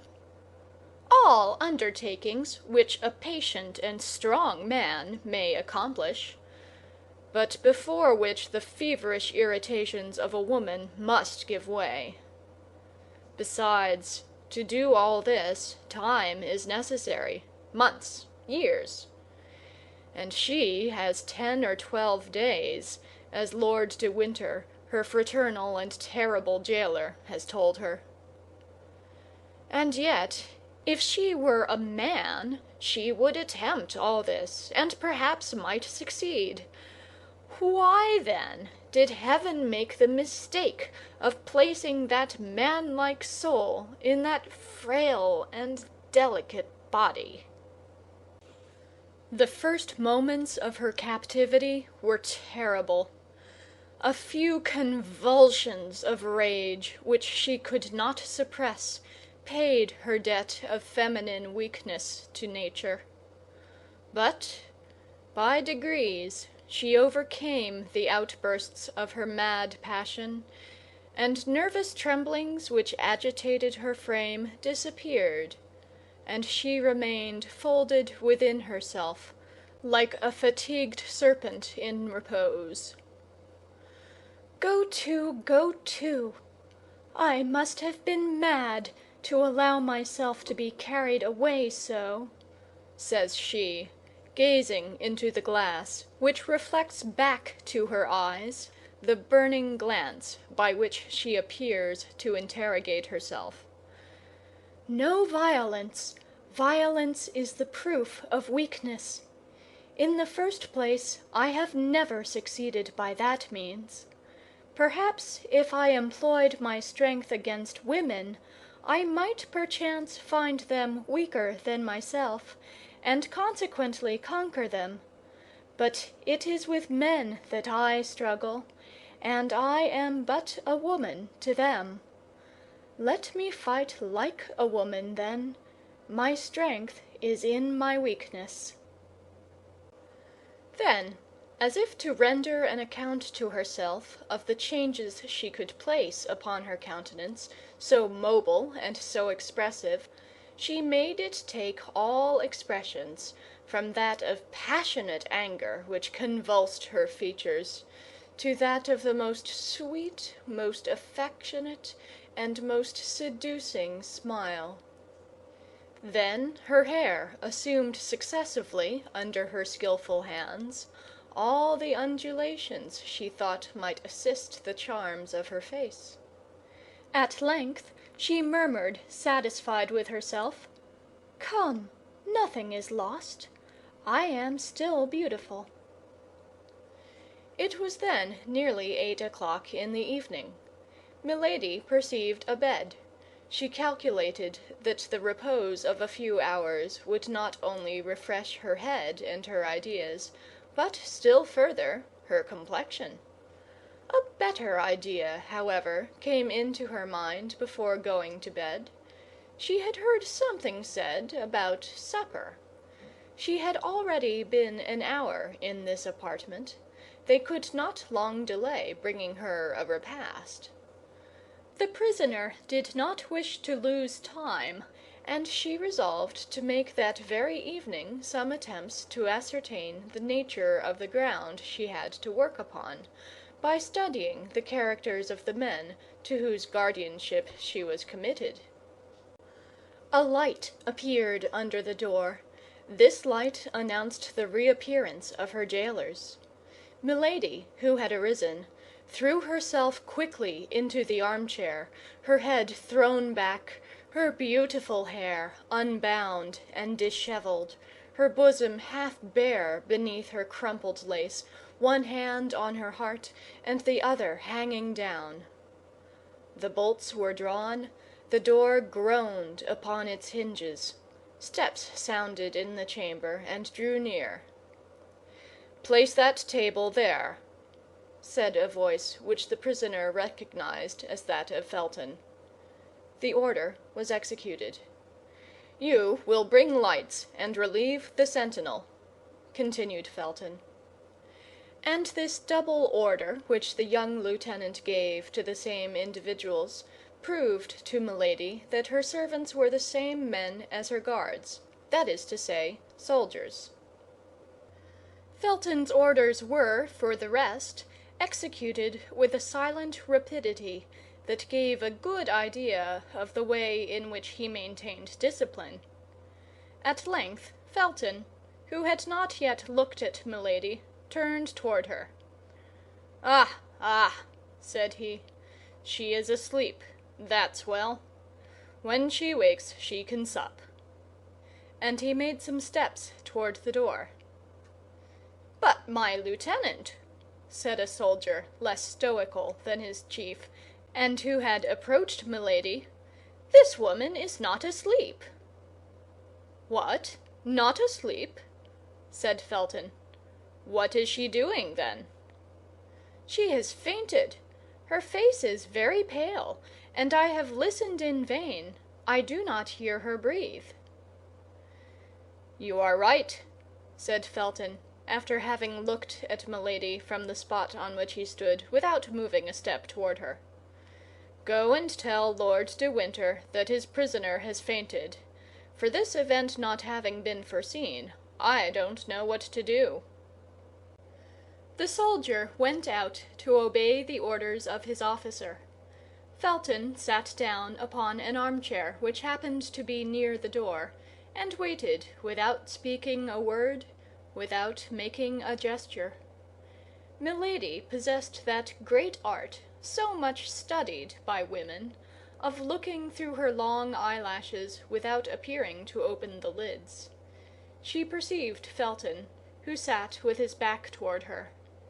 She continued to look at him for nearly 10 minutes, and in these 10 minutes the immovable guardian never turned round once.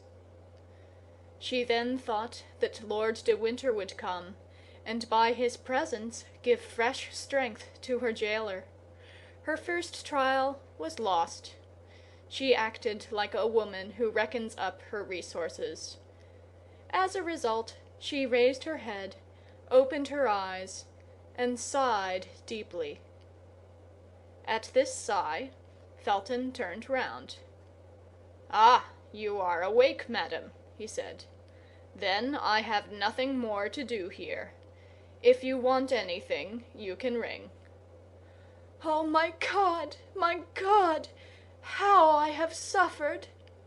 said Milady, in that harmonious voice which, like that of the ancient enchantresses, charmed all whom she wished to destroy. And she assumed, upon sitting up in the armchair, a still more graceful and abandoned position than when she reclined. Felton arose. "You will be served thus, madame, 3 times a day," said he. "In the morning at 9 o'clock, in the day at 1 o'clock, and in the evening at 8. If that does not suit you, you can point out what other hours you prefer, and in this respect your wishes will be complied with." "But am I to remain always alone in this vast and dismal chamber?" asked Milady. "A woman of the neighborhood has been sent for, who will be tomorrow at the castle, and will return as often as you desire her presence." "I thank you, sir," replied the prisoner humbly.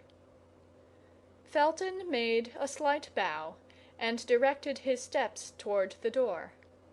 At the moment he was about to go out, Lord de Winter appeared in the corridor, followed by the soldier who had been sent to inform him of the swoon of Milady. He held a vial of salts in his hand. "Well, what is it? What is going on here?" said he, in a jeering voice, on seeing the prisoner sitting up and Felton about to go out. "Is this corpse come to life already? Felton, my lad, did you not perceive that you were taken for a novice, and that the first act was being performed of a comedy of which we shall doubtless have the pleasure of following out all the developments?" "I thought so, my lord," said Felton. "But as the prisoner is a woman after all, I wish to pay her the attention that every man of gentle birth owes to a woman, if not on her account, at least on my own." Milady shuddered through her whole system. These words of Felton's passed like ice through her veins. "So," replied de Winter, laughing, "that beautiful hair so skilfully dishevelled, that white skin, and that languishing look have not yet seduced you, you heart of stone?" "No, my lord," replied the impassive young man. "Your lordship may be assured that it requires more than the tricks and coquetry of a woman to corrupt me." "In that case, my brave lieutenant, let us leave Milady to find out something else and go to supper. But be easy. She has a fruitful imagination, and the second act of the comedy will not delay its steps after the first." And at these words Lord de Winter passed his arm through that of Felton, and led him out laughing. "Oh, I will be a match for you," murmured Milady between her teeth. "Be assured of that, you poor spoiled monk, you poor converted soldier, who has cut his uniform out of a monk's frock." "By the way," resumed de Winter, stopping at the threshold of the door, "you must not, Milady, let this check take away your appetite. Taste that fowl and those fish. On my honor, they are not poisoned. I have a very good cook, and he is not to be my heir. I have full and perfect confidence in him. Do as I do. Adieu, dear sister, till your next swoon." This was all that Milady could endure. Her hands clutched her armchair, she ground her teeth inwardly.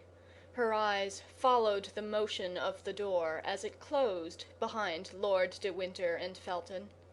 And the moment she was alone, a fresh fit of despair seized her. She cast her eyes upon the table, saw the glittering of a knife, rushed toward it and clutched it. But her disappointment was cruel.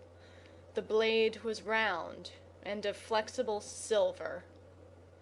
A burst of laughter resounded from the other side of the ill-closed door, and the door reopened. "Ha, ha!" cried Lord de Winter. "Ha, ha! Don't you see, my brave Felton? Don't you see what I told you? That knife was for you, my lad. She would have killed you. Observe, this is one of her peculiarities, to get rid thus, after one fashion or another, of all the people who bother her. If I had listened to you, the knife would have been pointed and of steel. Then no more of Felton. She would have cut your throat, and after that everybody else's. See, John, see how well she knows how to handle a knife." In fact, Milady still held the harmless weapon in her clenched hand. But these last words, this supreme insult, relaxed her hands, her strength, and even her will. The knife fell to the ground. "You were right, my lord," said Felton, with a tone of profound disgust, which sounded to the very bottom of the heart of Milady. "You were right, my lord, and I was wrong." And both again left the room. But this time Milady lent a more attentive ear than the first, and she heard their steps die away in the distance of the corridor. "I am lost," murmured she. "I am lost. I am in the power of men upon whom I can have no more influence than upon statues of bronze or granite. They know me by heart, and are steeled against all my weapons. It is, however, impossible that this should end as they have decreed. In fact, as this last reflection indicated, this instinctive return to hope, sentiments of weakness or fear did not dwell long in her ardent spirit. Milady sat down to table, ate from several dishes, drank a little Spanish wine, and felt all her resolution.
The Three Musketeers by Alexandre Dumas. Chapter 53. Captivity. The Second Day. Milady dreamed that she at length had D'Artagnan in her power, that she was present at his execution, and it was the sight of his odious blood flowing beneath the axe of the headsman which spread that charming smile upon her lips. She slept as a prisoner sleeps, rocked by his first hope. In the morning, when they entered her chamber, she was still in bed. Felton remained in the corridor.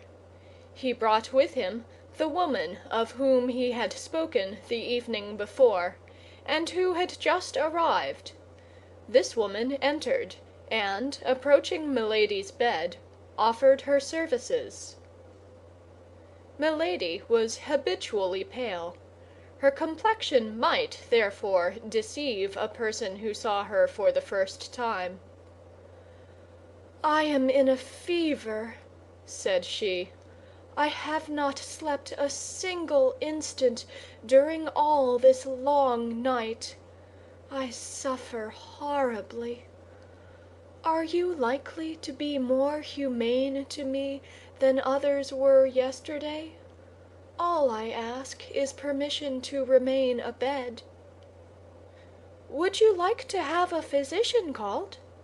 said the woman. Felton listened to this dialogue without speaking a word. Milady reflected that the more people she had around her, the more she would have to work upon, and Lord de Winter would redouble his watch.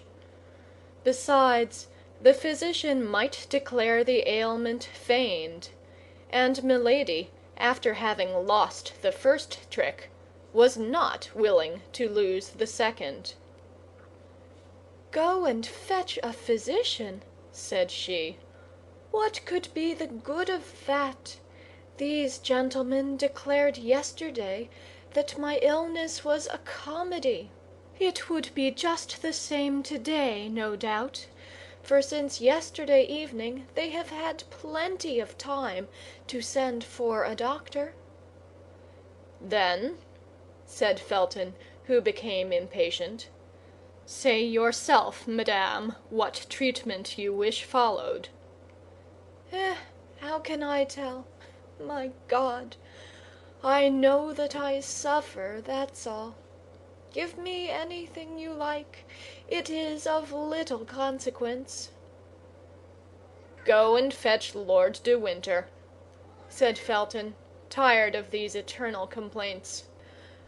"Oh, no, no," cried Milady. "No, sir, do not call him. I conjure you. I am well. I want nothing. Do not call him." She gave so much vehemence, such magnetic eloquence to this exclamation, that Felton, in spite of himself, advanced some steps into the room. "He has come," thought Milady. "Meanwhile, madame, if you really suffer," said Felton, "a physician shall be sent for; and if you deceive us, well, it will be the worse for you. But at least we shall not have to reproach ourselves with anything." Milady made no reply, but turning her beautiful head round upon her pillow, she burst into tears and uttered heart-breaking sobs. Felton surveyed her for an instant with his usual impassiveness. Then, seeing that the crisis threatened to be prolonged, he went out. The woman followed him, and Lord de Winter did not appear. "I fancy I begin to see my way," murmured Milady, with a savage joy, burying herself under the clothes to conceal from anybody who might be watching her this burst of inward satisfaction. 2 hours passed away. "Now it is time that the malady should be over," said she. "Let me rise, and obtain some success this very day. I have but 10 days, and this evening 2 of them will be gone." In the morning, when they entered Milady's chamber, they had brought her breakfast. Now she thought they could not long delay coming to clear the table, and that Felton would then reappear. Milady was not deceived. Felton reappeared, and without observing whether Milady had or had not touched her repast, made a sign that the table should be carried out of the room, it having been brought in ready spread. Felton remained behind. He held a book in his hand. Milady, reclining in an armchair near the chimney, beautiful, pale, and resigned, looked like a holy virgin awaiting martyrdom. Felton approached her and said, "Lord de Winter, who is a Catholic like yourself, madame, thinking that the deprivation of the rites and ceremonies of your church might be painful to you, has consented that you should read every day the ordinary of your Mass. And here is a book which contains the ritual." At the manner in which Felton laid the book upon the little table near which Milady was sitting, at the tone in which he pronounced the 2 words, "your Mass," at the disdainful smile with which he accompanied them, Milady raised her head and looked more attentively at the officer. By that plain arrangement of the hair, by that costume of extreme simplicity, by the brow polished like marble and as hard and impenetrable, she recognized one of those gloomy Puritans she had so often met, not only in the court of King James, but in that of the King of France, where, in spite of the remembrance of the Saint Bartholomew, they sometimes came to seek refuge. She then had one of those sudden inspirations which only people of genius receive in great crises, in supreme moments which are to decide their fortunes or their lives. Those two words, "Your Mass," and a simple glance cast upon Felton, revealed to her all the importance of the reply she was about to make. But, with that rapidity of intelligence which was peculiar to her, this reply, ready arranged, presented itself to her lips. "I," said she, with an accent of disdain in unison with that which she had remarked in the voice of the young officer, "I, sir? My Mass? Lord de Winter, the corrupted Catholic, knows very well that I am not of his religion, and this is a snare he wishes to lay for me." "And of what religion are you, then, madame?" asked Felton, with an astonishment which, in spite of the empire he held over himself, he could not entirely conceal. "I will tell it," cried Milady, with a feigned exultation, "on the day when I shall have suffered sufficiently for my faith." The look of Felton revealed to Milady the full extent of the space she had opened for herself by this single word. The young officer, however, remained mute and motionless. His look alone had spoken. "I am in the hands of my enemies," continued she, with that tone of enthusiasm which she knew was familiar to the Puritans. "Well, let my God save me, or let me perish for my God. That is the reply I beg you to make to Lord de Winter. And as to this book," added she, pointing to the manual with her finger, but without touching it, as if she must be contaminated by it, "you may carry it back and make use of it yourself, for doubtless you are doubly the accomplice of Lord de Winter, the accomplice in his persecutions, the accomplice in his heresies."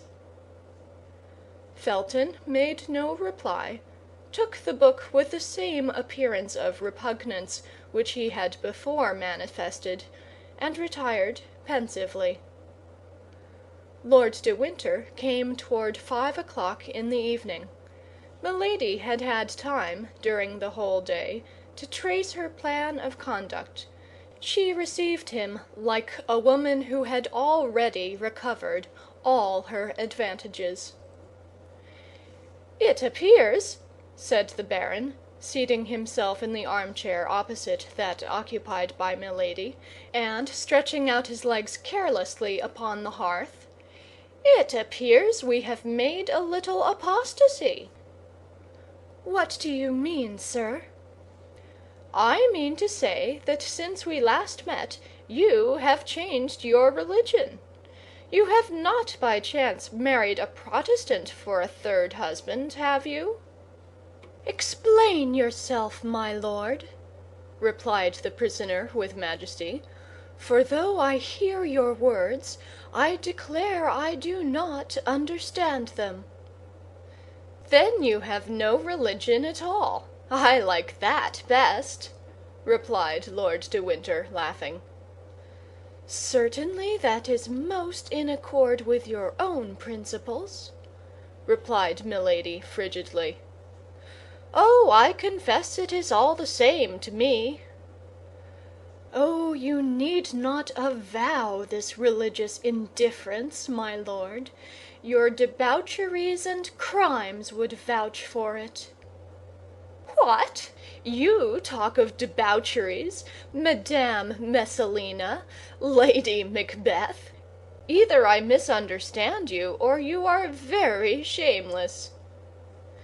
"You only speak thus because you are overheard," coolly replied Milady, "and you wish to interest your jailers and your hangmen against me."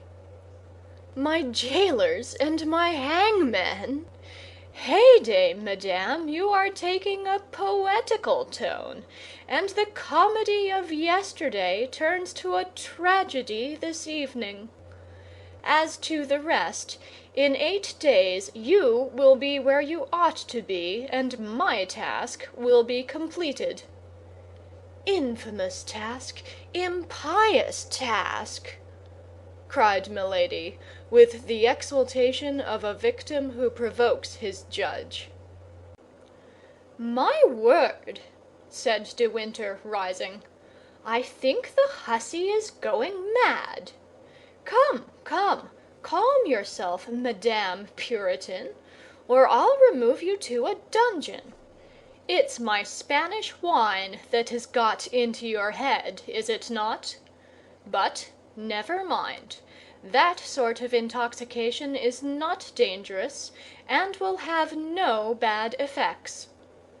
And Lord de Winter retired swearing, which at that period was a very knightly habit.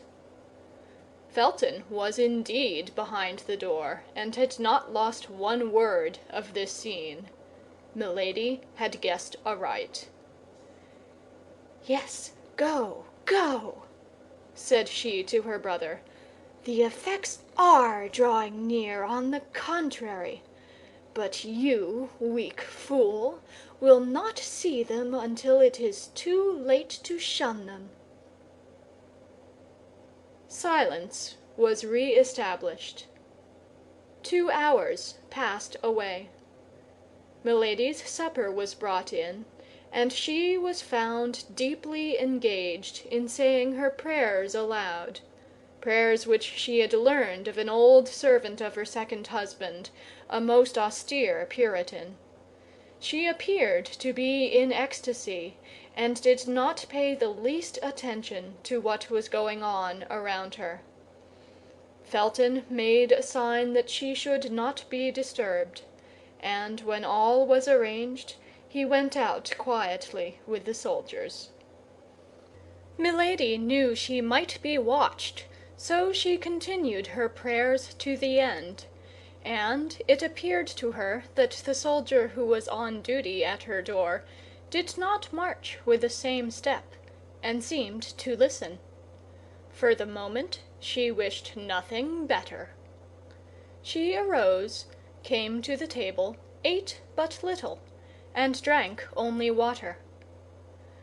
An hour after, her table was cleared, but Milady remarked that this time Felton did not accompany the soldiers. He feared, then, to see her too often. She turned toward the wall to smile, for there was in this smile such an expression of triumph that this smile alone would have betrayed her.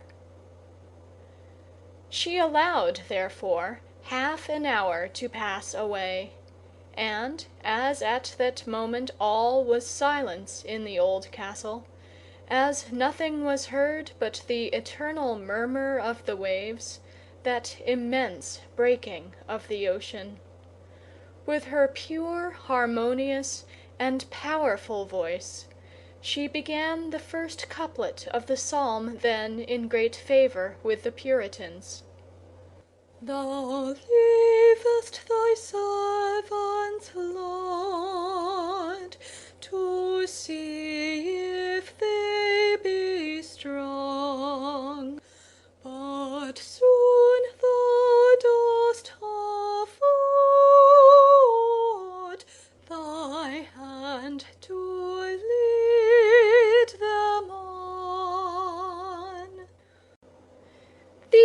verses were not excellent, very far from it, but, as it is well known, the Puritans did not pique themselves upon their poetry.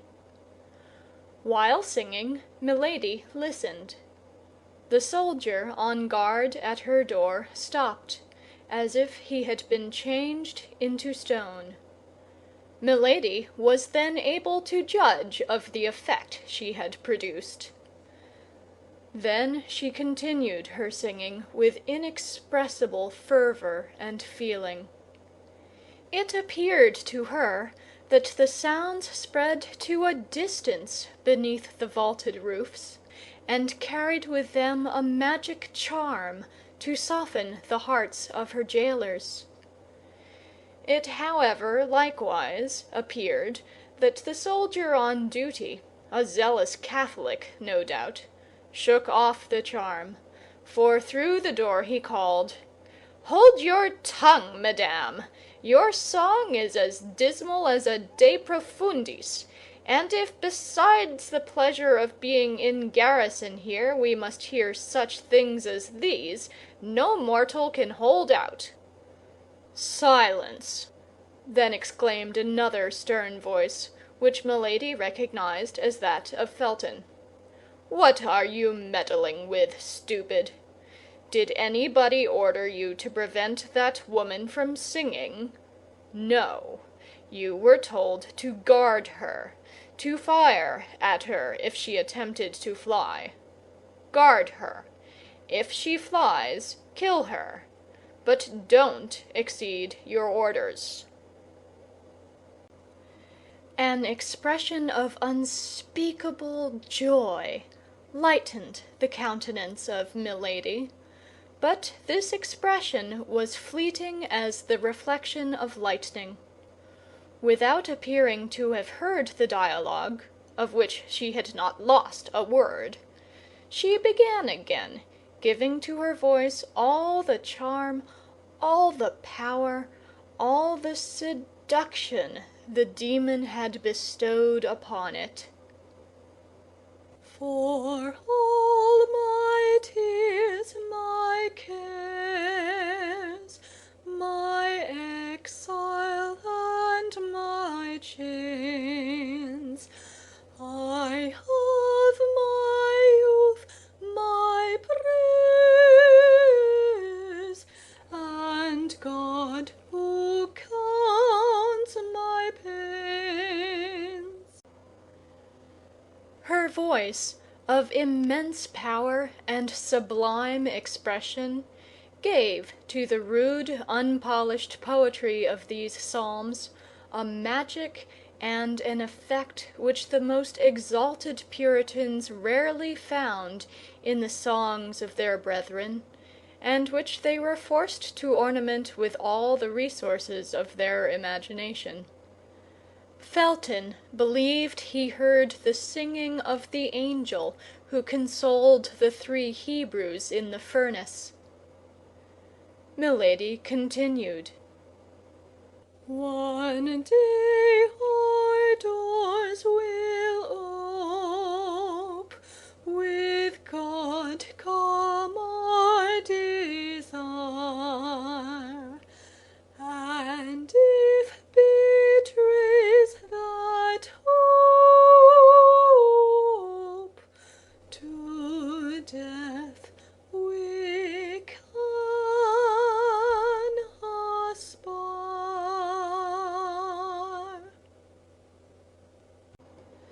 This verse, into which the terrible enchantress threw her whole soul, completed the trouble which had seized the heart of the young officer. He opened the door quickly, and Milady saw him appear, pale as usual, but with his eye inflamed.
The Three Musketeers by Alexandre Dumas. Chapter 54. Captivity. The third day. Felton had fallen, but there was still another step to be taken. He must be retained, or rather he must be left quite alone, and Milady but obscurely perceived the means which could lead to this result. Still more must be done. He must be made to speak, in order that he might be spoken to. For Milady very well knew that her greatest seduction was in her voice, which so skillfully ran over the whole gamut of tones from human speech to language celestial. Yet in spite of all this seduction, Milady might fail. For Felton was forewarned, and that against the least chance. From that moment she watched all his actions, all his words, from the simplest glance of his eyes to his gestures, even to a breath that could be interpreted as a sigh. In short, she studied everything, as a skillful comedian does, to whom a new part has been assigned in a line to which he is not accustomed. Face to face with Lord de Winter, her plan of conduct was more easy. She had laid that down the preceding evening, to remain silent and dignified in his presence, from time to time to irritate him by affected disdain, by a contemptuous word, to provoke him to threats and violence which would produce a contrast with her own resignation. Such was her plan. Felton would see all. Perhaps he would say nothing, but he would see. In the morning, Felton came as usual, but Milady allowed him to preside over all the preparations for breakfast without addressing a word to him. At the moment when he was about to retire, she was cheered with a ray of hope, for she thought he was about to speak, but his lips moved without any sound leaving his mouth, and making a powerful effort to control himself, he sent back to his heart the words that were about to escape from his lips, and went out. Toward midday, Lord de Winter entered. It was a tolerably fine winter's day, and a ray of that pale English sun which lights but does not warm came through the bars of her prison. Milady was looking out at the window, and pretended not to hear the door as it opened. "Ah, said Lord de Winter, after having played comedy, after having played tragedy, we are now playing melancholy?" The prisoner made no reply. "Yes, yes," continued Lord de Winter, "I understand. You would like very well to be at liberty on that beach. You would like very well to be in a good ship dancing upon the waves of that emerald green sea. You would like very well, either on land or on the ocean, to lay for me one of those nice little ambuscades that you are so skillful in planning. Patience, patience. In 4 days' time the shore will be beneath your feet, the sea will be open to you, more open than will perhaps be agreeable to you, for in 4 days England will be relieved of you." Milady folded her hands, and raising her fine eyes toward heaven, "Lord, Lord," said she, with an angelic meekness of gesture and tone, "pardon this man, as I myself pardon him." "Yes, pray, accursed woman," cried the baron. "Your prayer is so much more generous from your being, I swear to you, in the power of a man who will never pardon you." And he went out. At the moment he went out, a piercing glance darted through the opening of the nearly closed door, and she perceived Felton, who drew quickly to one side to prevent being seen by her. Then she threw herself upon her knees and began to pray. my God, said she, Thou knowest in what holy cause I suffer. Give me, then, strength to suffer." The door opened gently. The beautiful supplicant pretended not to hear the noise, and in a voice broken by tears she continued, "God of vengeance, God of goodness, wilt thou allow the frightful projects of this man to be accomplished?" Then only she pretended to hear the sound of Felton's steps, and rising quick as thought, she blushed, as if ashamed of being surprised on her knees. "I do not like to disturb those who pray, madame," said Felton, seriously. "Do not disturb yourself on my account, I beseech you." "How do you know I was praying, sir?"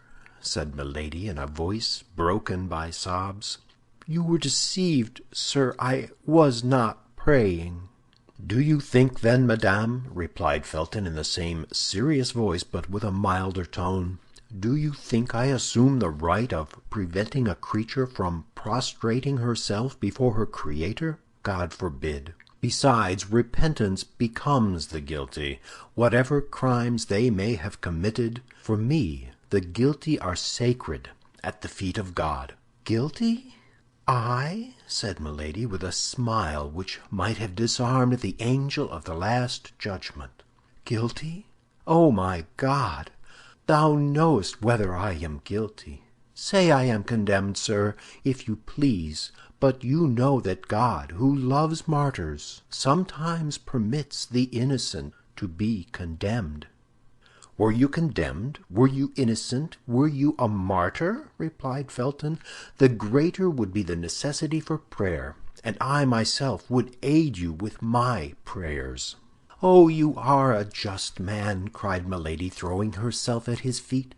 "I can hold out no longer, for I fear I shall be wanting in strength at the moment when I shall be forced to undergo the struggle and confess my faith. Listen, then, to the supplication of a despairing woman. You are abused, sir, but that is not the question. I only ask you one favor, and if you grant it me, I will bless you in this world and in the next." "Speak to the master, madame," said Felton. "Happily I am neither charged with the power of pardoning nor punishing. It is upon one higher placed than I am that God has laid this responsibility." "To you, no, to you alone. Listen to me, rather than add to my destruction, rather than add to my ignominy." "If you have merited this shame, madame, if you have incurred this ignominy, you must submit to it as an offering to God." "What do you say? Oh, you do not understand me. When I speak of ignominy, you think I speak of some chastisement, of imprisonment or death. Would to heaven! Of what consequence to me is imprisonment or death?" "It is I who no longer understand you, madame," said Felton. "Or rather, who pretend not to understand me, sir," replied the prisoner, with a smile of incredulity. "No, madame, on the honor of a soldier, on the faith of a Christian." "What, are you ignorant of Lord de Winter's designs upon me?" "I am." "Impossible! You are his confidant." "I never lie, madame." "Oh, he conceals them too little for you not to divine them." "I seek to divine nothing, madame. I wait until I am confided in, and apart from that which Lord de Winter has said to me before you, he has confided nothing to me." "Why, then," cried Milady, with an incredible tone of truthfulness, "you are not his accomplice. You do not know that he destines me to a disgrace which all the punishments of the world cannot equal in horror." "You are deceived, madame," said Felton, blushing. "Lord de Winter is not capable of such a crime." "Good," said Milady to herself. "Without thinking what it is, he calls it a crime." Then aloud, "The friend of that wretch is capable of everything." "Whom do you call that wretch?" asked Felton. "Are there, then, in England 2 men to whom such an epithet can be applied?" "You mean George Villiers?" asked Felton, whose looks became excited. "Whom pagans and unbelieving Gentiles call Duke of Buckingham," replied Milady. "I could not have thought that there was an Englishman in all England who would have required so long an explanation to make him understand of whom I was speaking." "The hand of the Lord is stretched over him," said Felton. "He will not escape the chastisement he deserves." Felton only expressed, with regard to the duke, the feeling of execration which all the English had declared toward him, whom the Catholics themselves called the extortioner, the pillager, the debauchee, and whom the Puritans styled simply Satan. "Oh, my God, my God!" cried Milady, "when I supplicate thee to pour upon this man the chastisement which is due, thou knowest it is not my own vengeance I pursue, but the deliverance of a whole nation that I implore." "Do you know him, then?" asked Felton. "At length he interrogates me," said Milady to herself, at the height of joy at having obtained so quickly such a great result. "Oh, know him? Yes, yes, to my misfortune, to my eternal misfortune!" And Milady twisted her arms as if in a paroxysm of grief. Felton no doubt felt within himself that his strength was abandoning him, and he made several steps toward the door. But the prisoner, whose eye never left him, sprang in pursuit of him and stopped him. "Sir," cried she, "be kind, be clement, listen to my prayer. That knife, which the fatal prudence of the baron deprived me of, because he knows the use I would make of it. Oh, hear me to the end. That knife, give it to me for a minute only, for mercy's, for pity's sake. I will embrace your knees. You shall shut the door, that you may be certain I contemplate no injury to you. My God, to you, the only just, good, and compassionate being I have met with, to you, my preserver, perhaps. 1 minute that knife, 1 minute, a single minute, and I will restore it to you through the grating of the door. Only 1 minute, Mr. Felton, and you will have saved my honor." "To kill yourself?" cried Felton with terror, forgetting to withdraw his hands from the hands of the prisoner. "To kill yourself?" "I have told, sir," murmured Milady, lowering her voice and allowing herself to sink overpowered to the ground, "I have told my secret. He knows all. My God, I am lost!" Felton remained standing, motionless and undecided. "He still doubts," thought Milady. "I have not been earnest enough." Someone was heard in the corridor. Milady recognized the step of Lord de Winter. Felton recognized it also, and made a step toward the door. Milady sprang toward him. "Oh, not a word," said she, in a concentrated voice, "not a word of all that I have said to you, to this man, or I am lost. And it would be you." Then, as the steps drew near, she became silent, for fear of being heard, applying with a gesture of infinite terror her beautiful hand to Felton's mouth. Felton gently repulsed Milady, and she sank into a chair.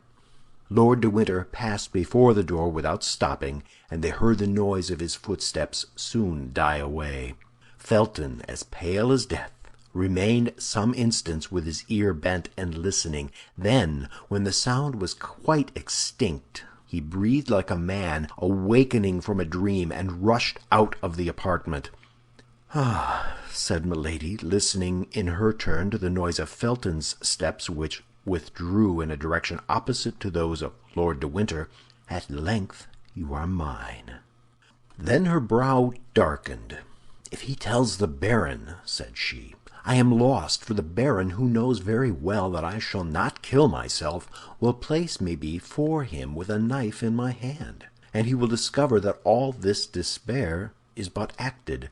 She placed herself before the glass, and regarded herself attentively. Never had she appeared more beautiful. "Oh, yes," said she, smiling, "but we won't tell him." In the evening Lord de Winter accompanied the supper. "Sir," said Milady, "is your presence an indispensable accessory of my captivity? Could you not spare me the increase of torture which your visits cause me?" "How, dear sister?" said Lord de Winter. "Did you not sentimentally inform me with that pretty mouth of yours, so cruel to me today, that you came to England solely for the pleasure of seeing me at your ease, an enjoyment of which you told me you so sensibly felt the deprivation that you had risked everything for it, seasickness, tempest, captivity? Well, here I am. Be satisfied. Besides, this time my visit has a motive." Milady trembled. She thought Felton had told all. Perhaps never in her life had this woman, who had experienced so many opposite and powerful emotions, felt her heart beat so violently. She was seated. Lord de Winter took a chair, drew it toward her, and sat down close beside her. Then, taking a paper out of his pocket, he unfolded it slowly. "Here," said he, "I want to show you the kind of passport which I have drawn up, and which will serve you henceforward as the rule of order in the life I consent to leave you." Then, turning his eyes from Milady to the paper, he read, "Order to conduct." "The name is blank," interrupted Lord de Winter. "If you have any preference, you can point it out to me, and if it be not within 1,000 leagues of London, attention will be paid to your wishes. I will begin again, then. Order to conduct to the person named Charlotte Backson, branded by the justice of the kingdom of France, but liberated after chastisement. She is to dwell in this place without ever going more than 3 leagues from it. In case of any attempt to escape, the penalty of death is to be applied. She will receive 5 shillings per day for lodging and food." "That order does not concern me," replied Milady coldly, "since it bears another name than mine." "A name? Have you a name, then?" "I bear that of your brother." "Aye, but you are mistaken. My brother is only your second husband, and your first is still living. Tell me his name, and I will put it in the place of the name of Charlotte Backson." "No." "You will not? You are silent? Well, then, you must be registered as Charlotte Backson." Milady remained silent, only this time it was no longer from affectation, but from terror. She believed the order ready for execution. She thought that Lord de Winter had hastened her departure. She thought she was condemned to set off that very evening. Everything in her mind was lost for an instant, when all at once she perceived that no signature was attached to the order. The joy she felt at this discovery was so great she could not conceal it. "Yes, yes," said Lord de Winter, who perceived what was passing in her mind. "Yes, you look for the signature, and you say to yourself, 'All is not lost, for that order is not signed. It is only shown to me to terrify me.' That's all. You are mistaken. Tomorrow this order will be sent to the Duke of Buckingham. The day after tomorrow it will return, signed by his hand and marked with his seal, and 24 hours afterward I will answer for it being carried into execution. Adieu, madame. That is all I had to say to you. And I reply to you, sir, that this abuse of power, this exile under a fictitious name, are infamous.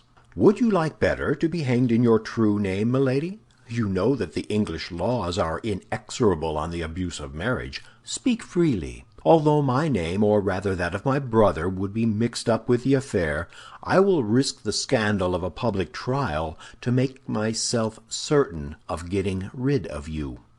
Milady made no reply, but became as pale as a corpse. "Oh, I see you prefer peregrination. That's well, madame. And there is an old proverb that says, 'Traveling trains youth.' My faith, you are not wrong after all, and life is sweet. That's the reason why I take such care you shall not deprive me of mine. There only remains, then, the question of the 5 shillings to be settled. You think me rather parsimonious, don't you? That's because I don't care to leave you the means of corrupting your jailers. Besides, you will always have your charms left to seduce them. Employ them. If your check with regard to Felton has not disgusted you with attempts of that kind." "Felton has not told him," said Milady to herself. "Nothing is lost, then. And now, madame, till I see you again. Tomorrow I will come and announce to you the departure of my messenger." Lord de Winter rose.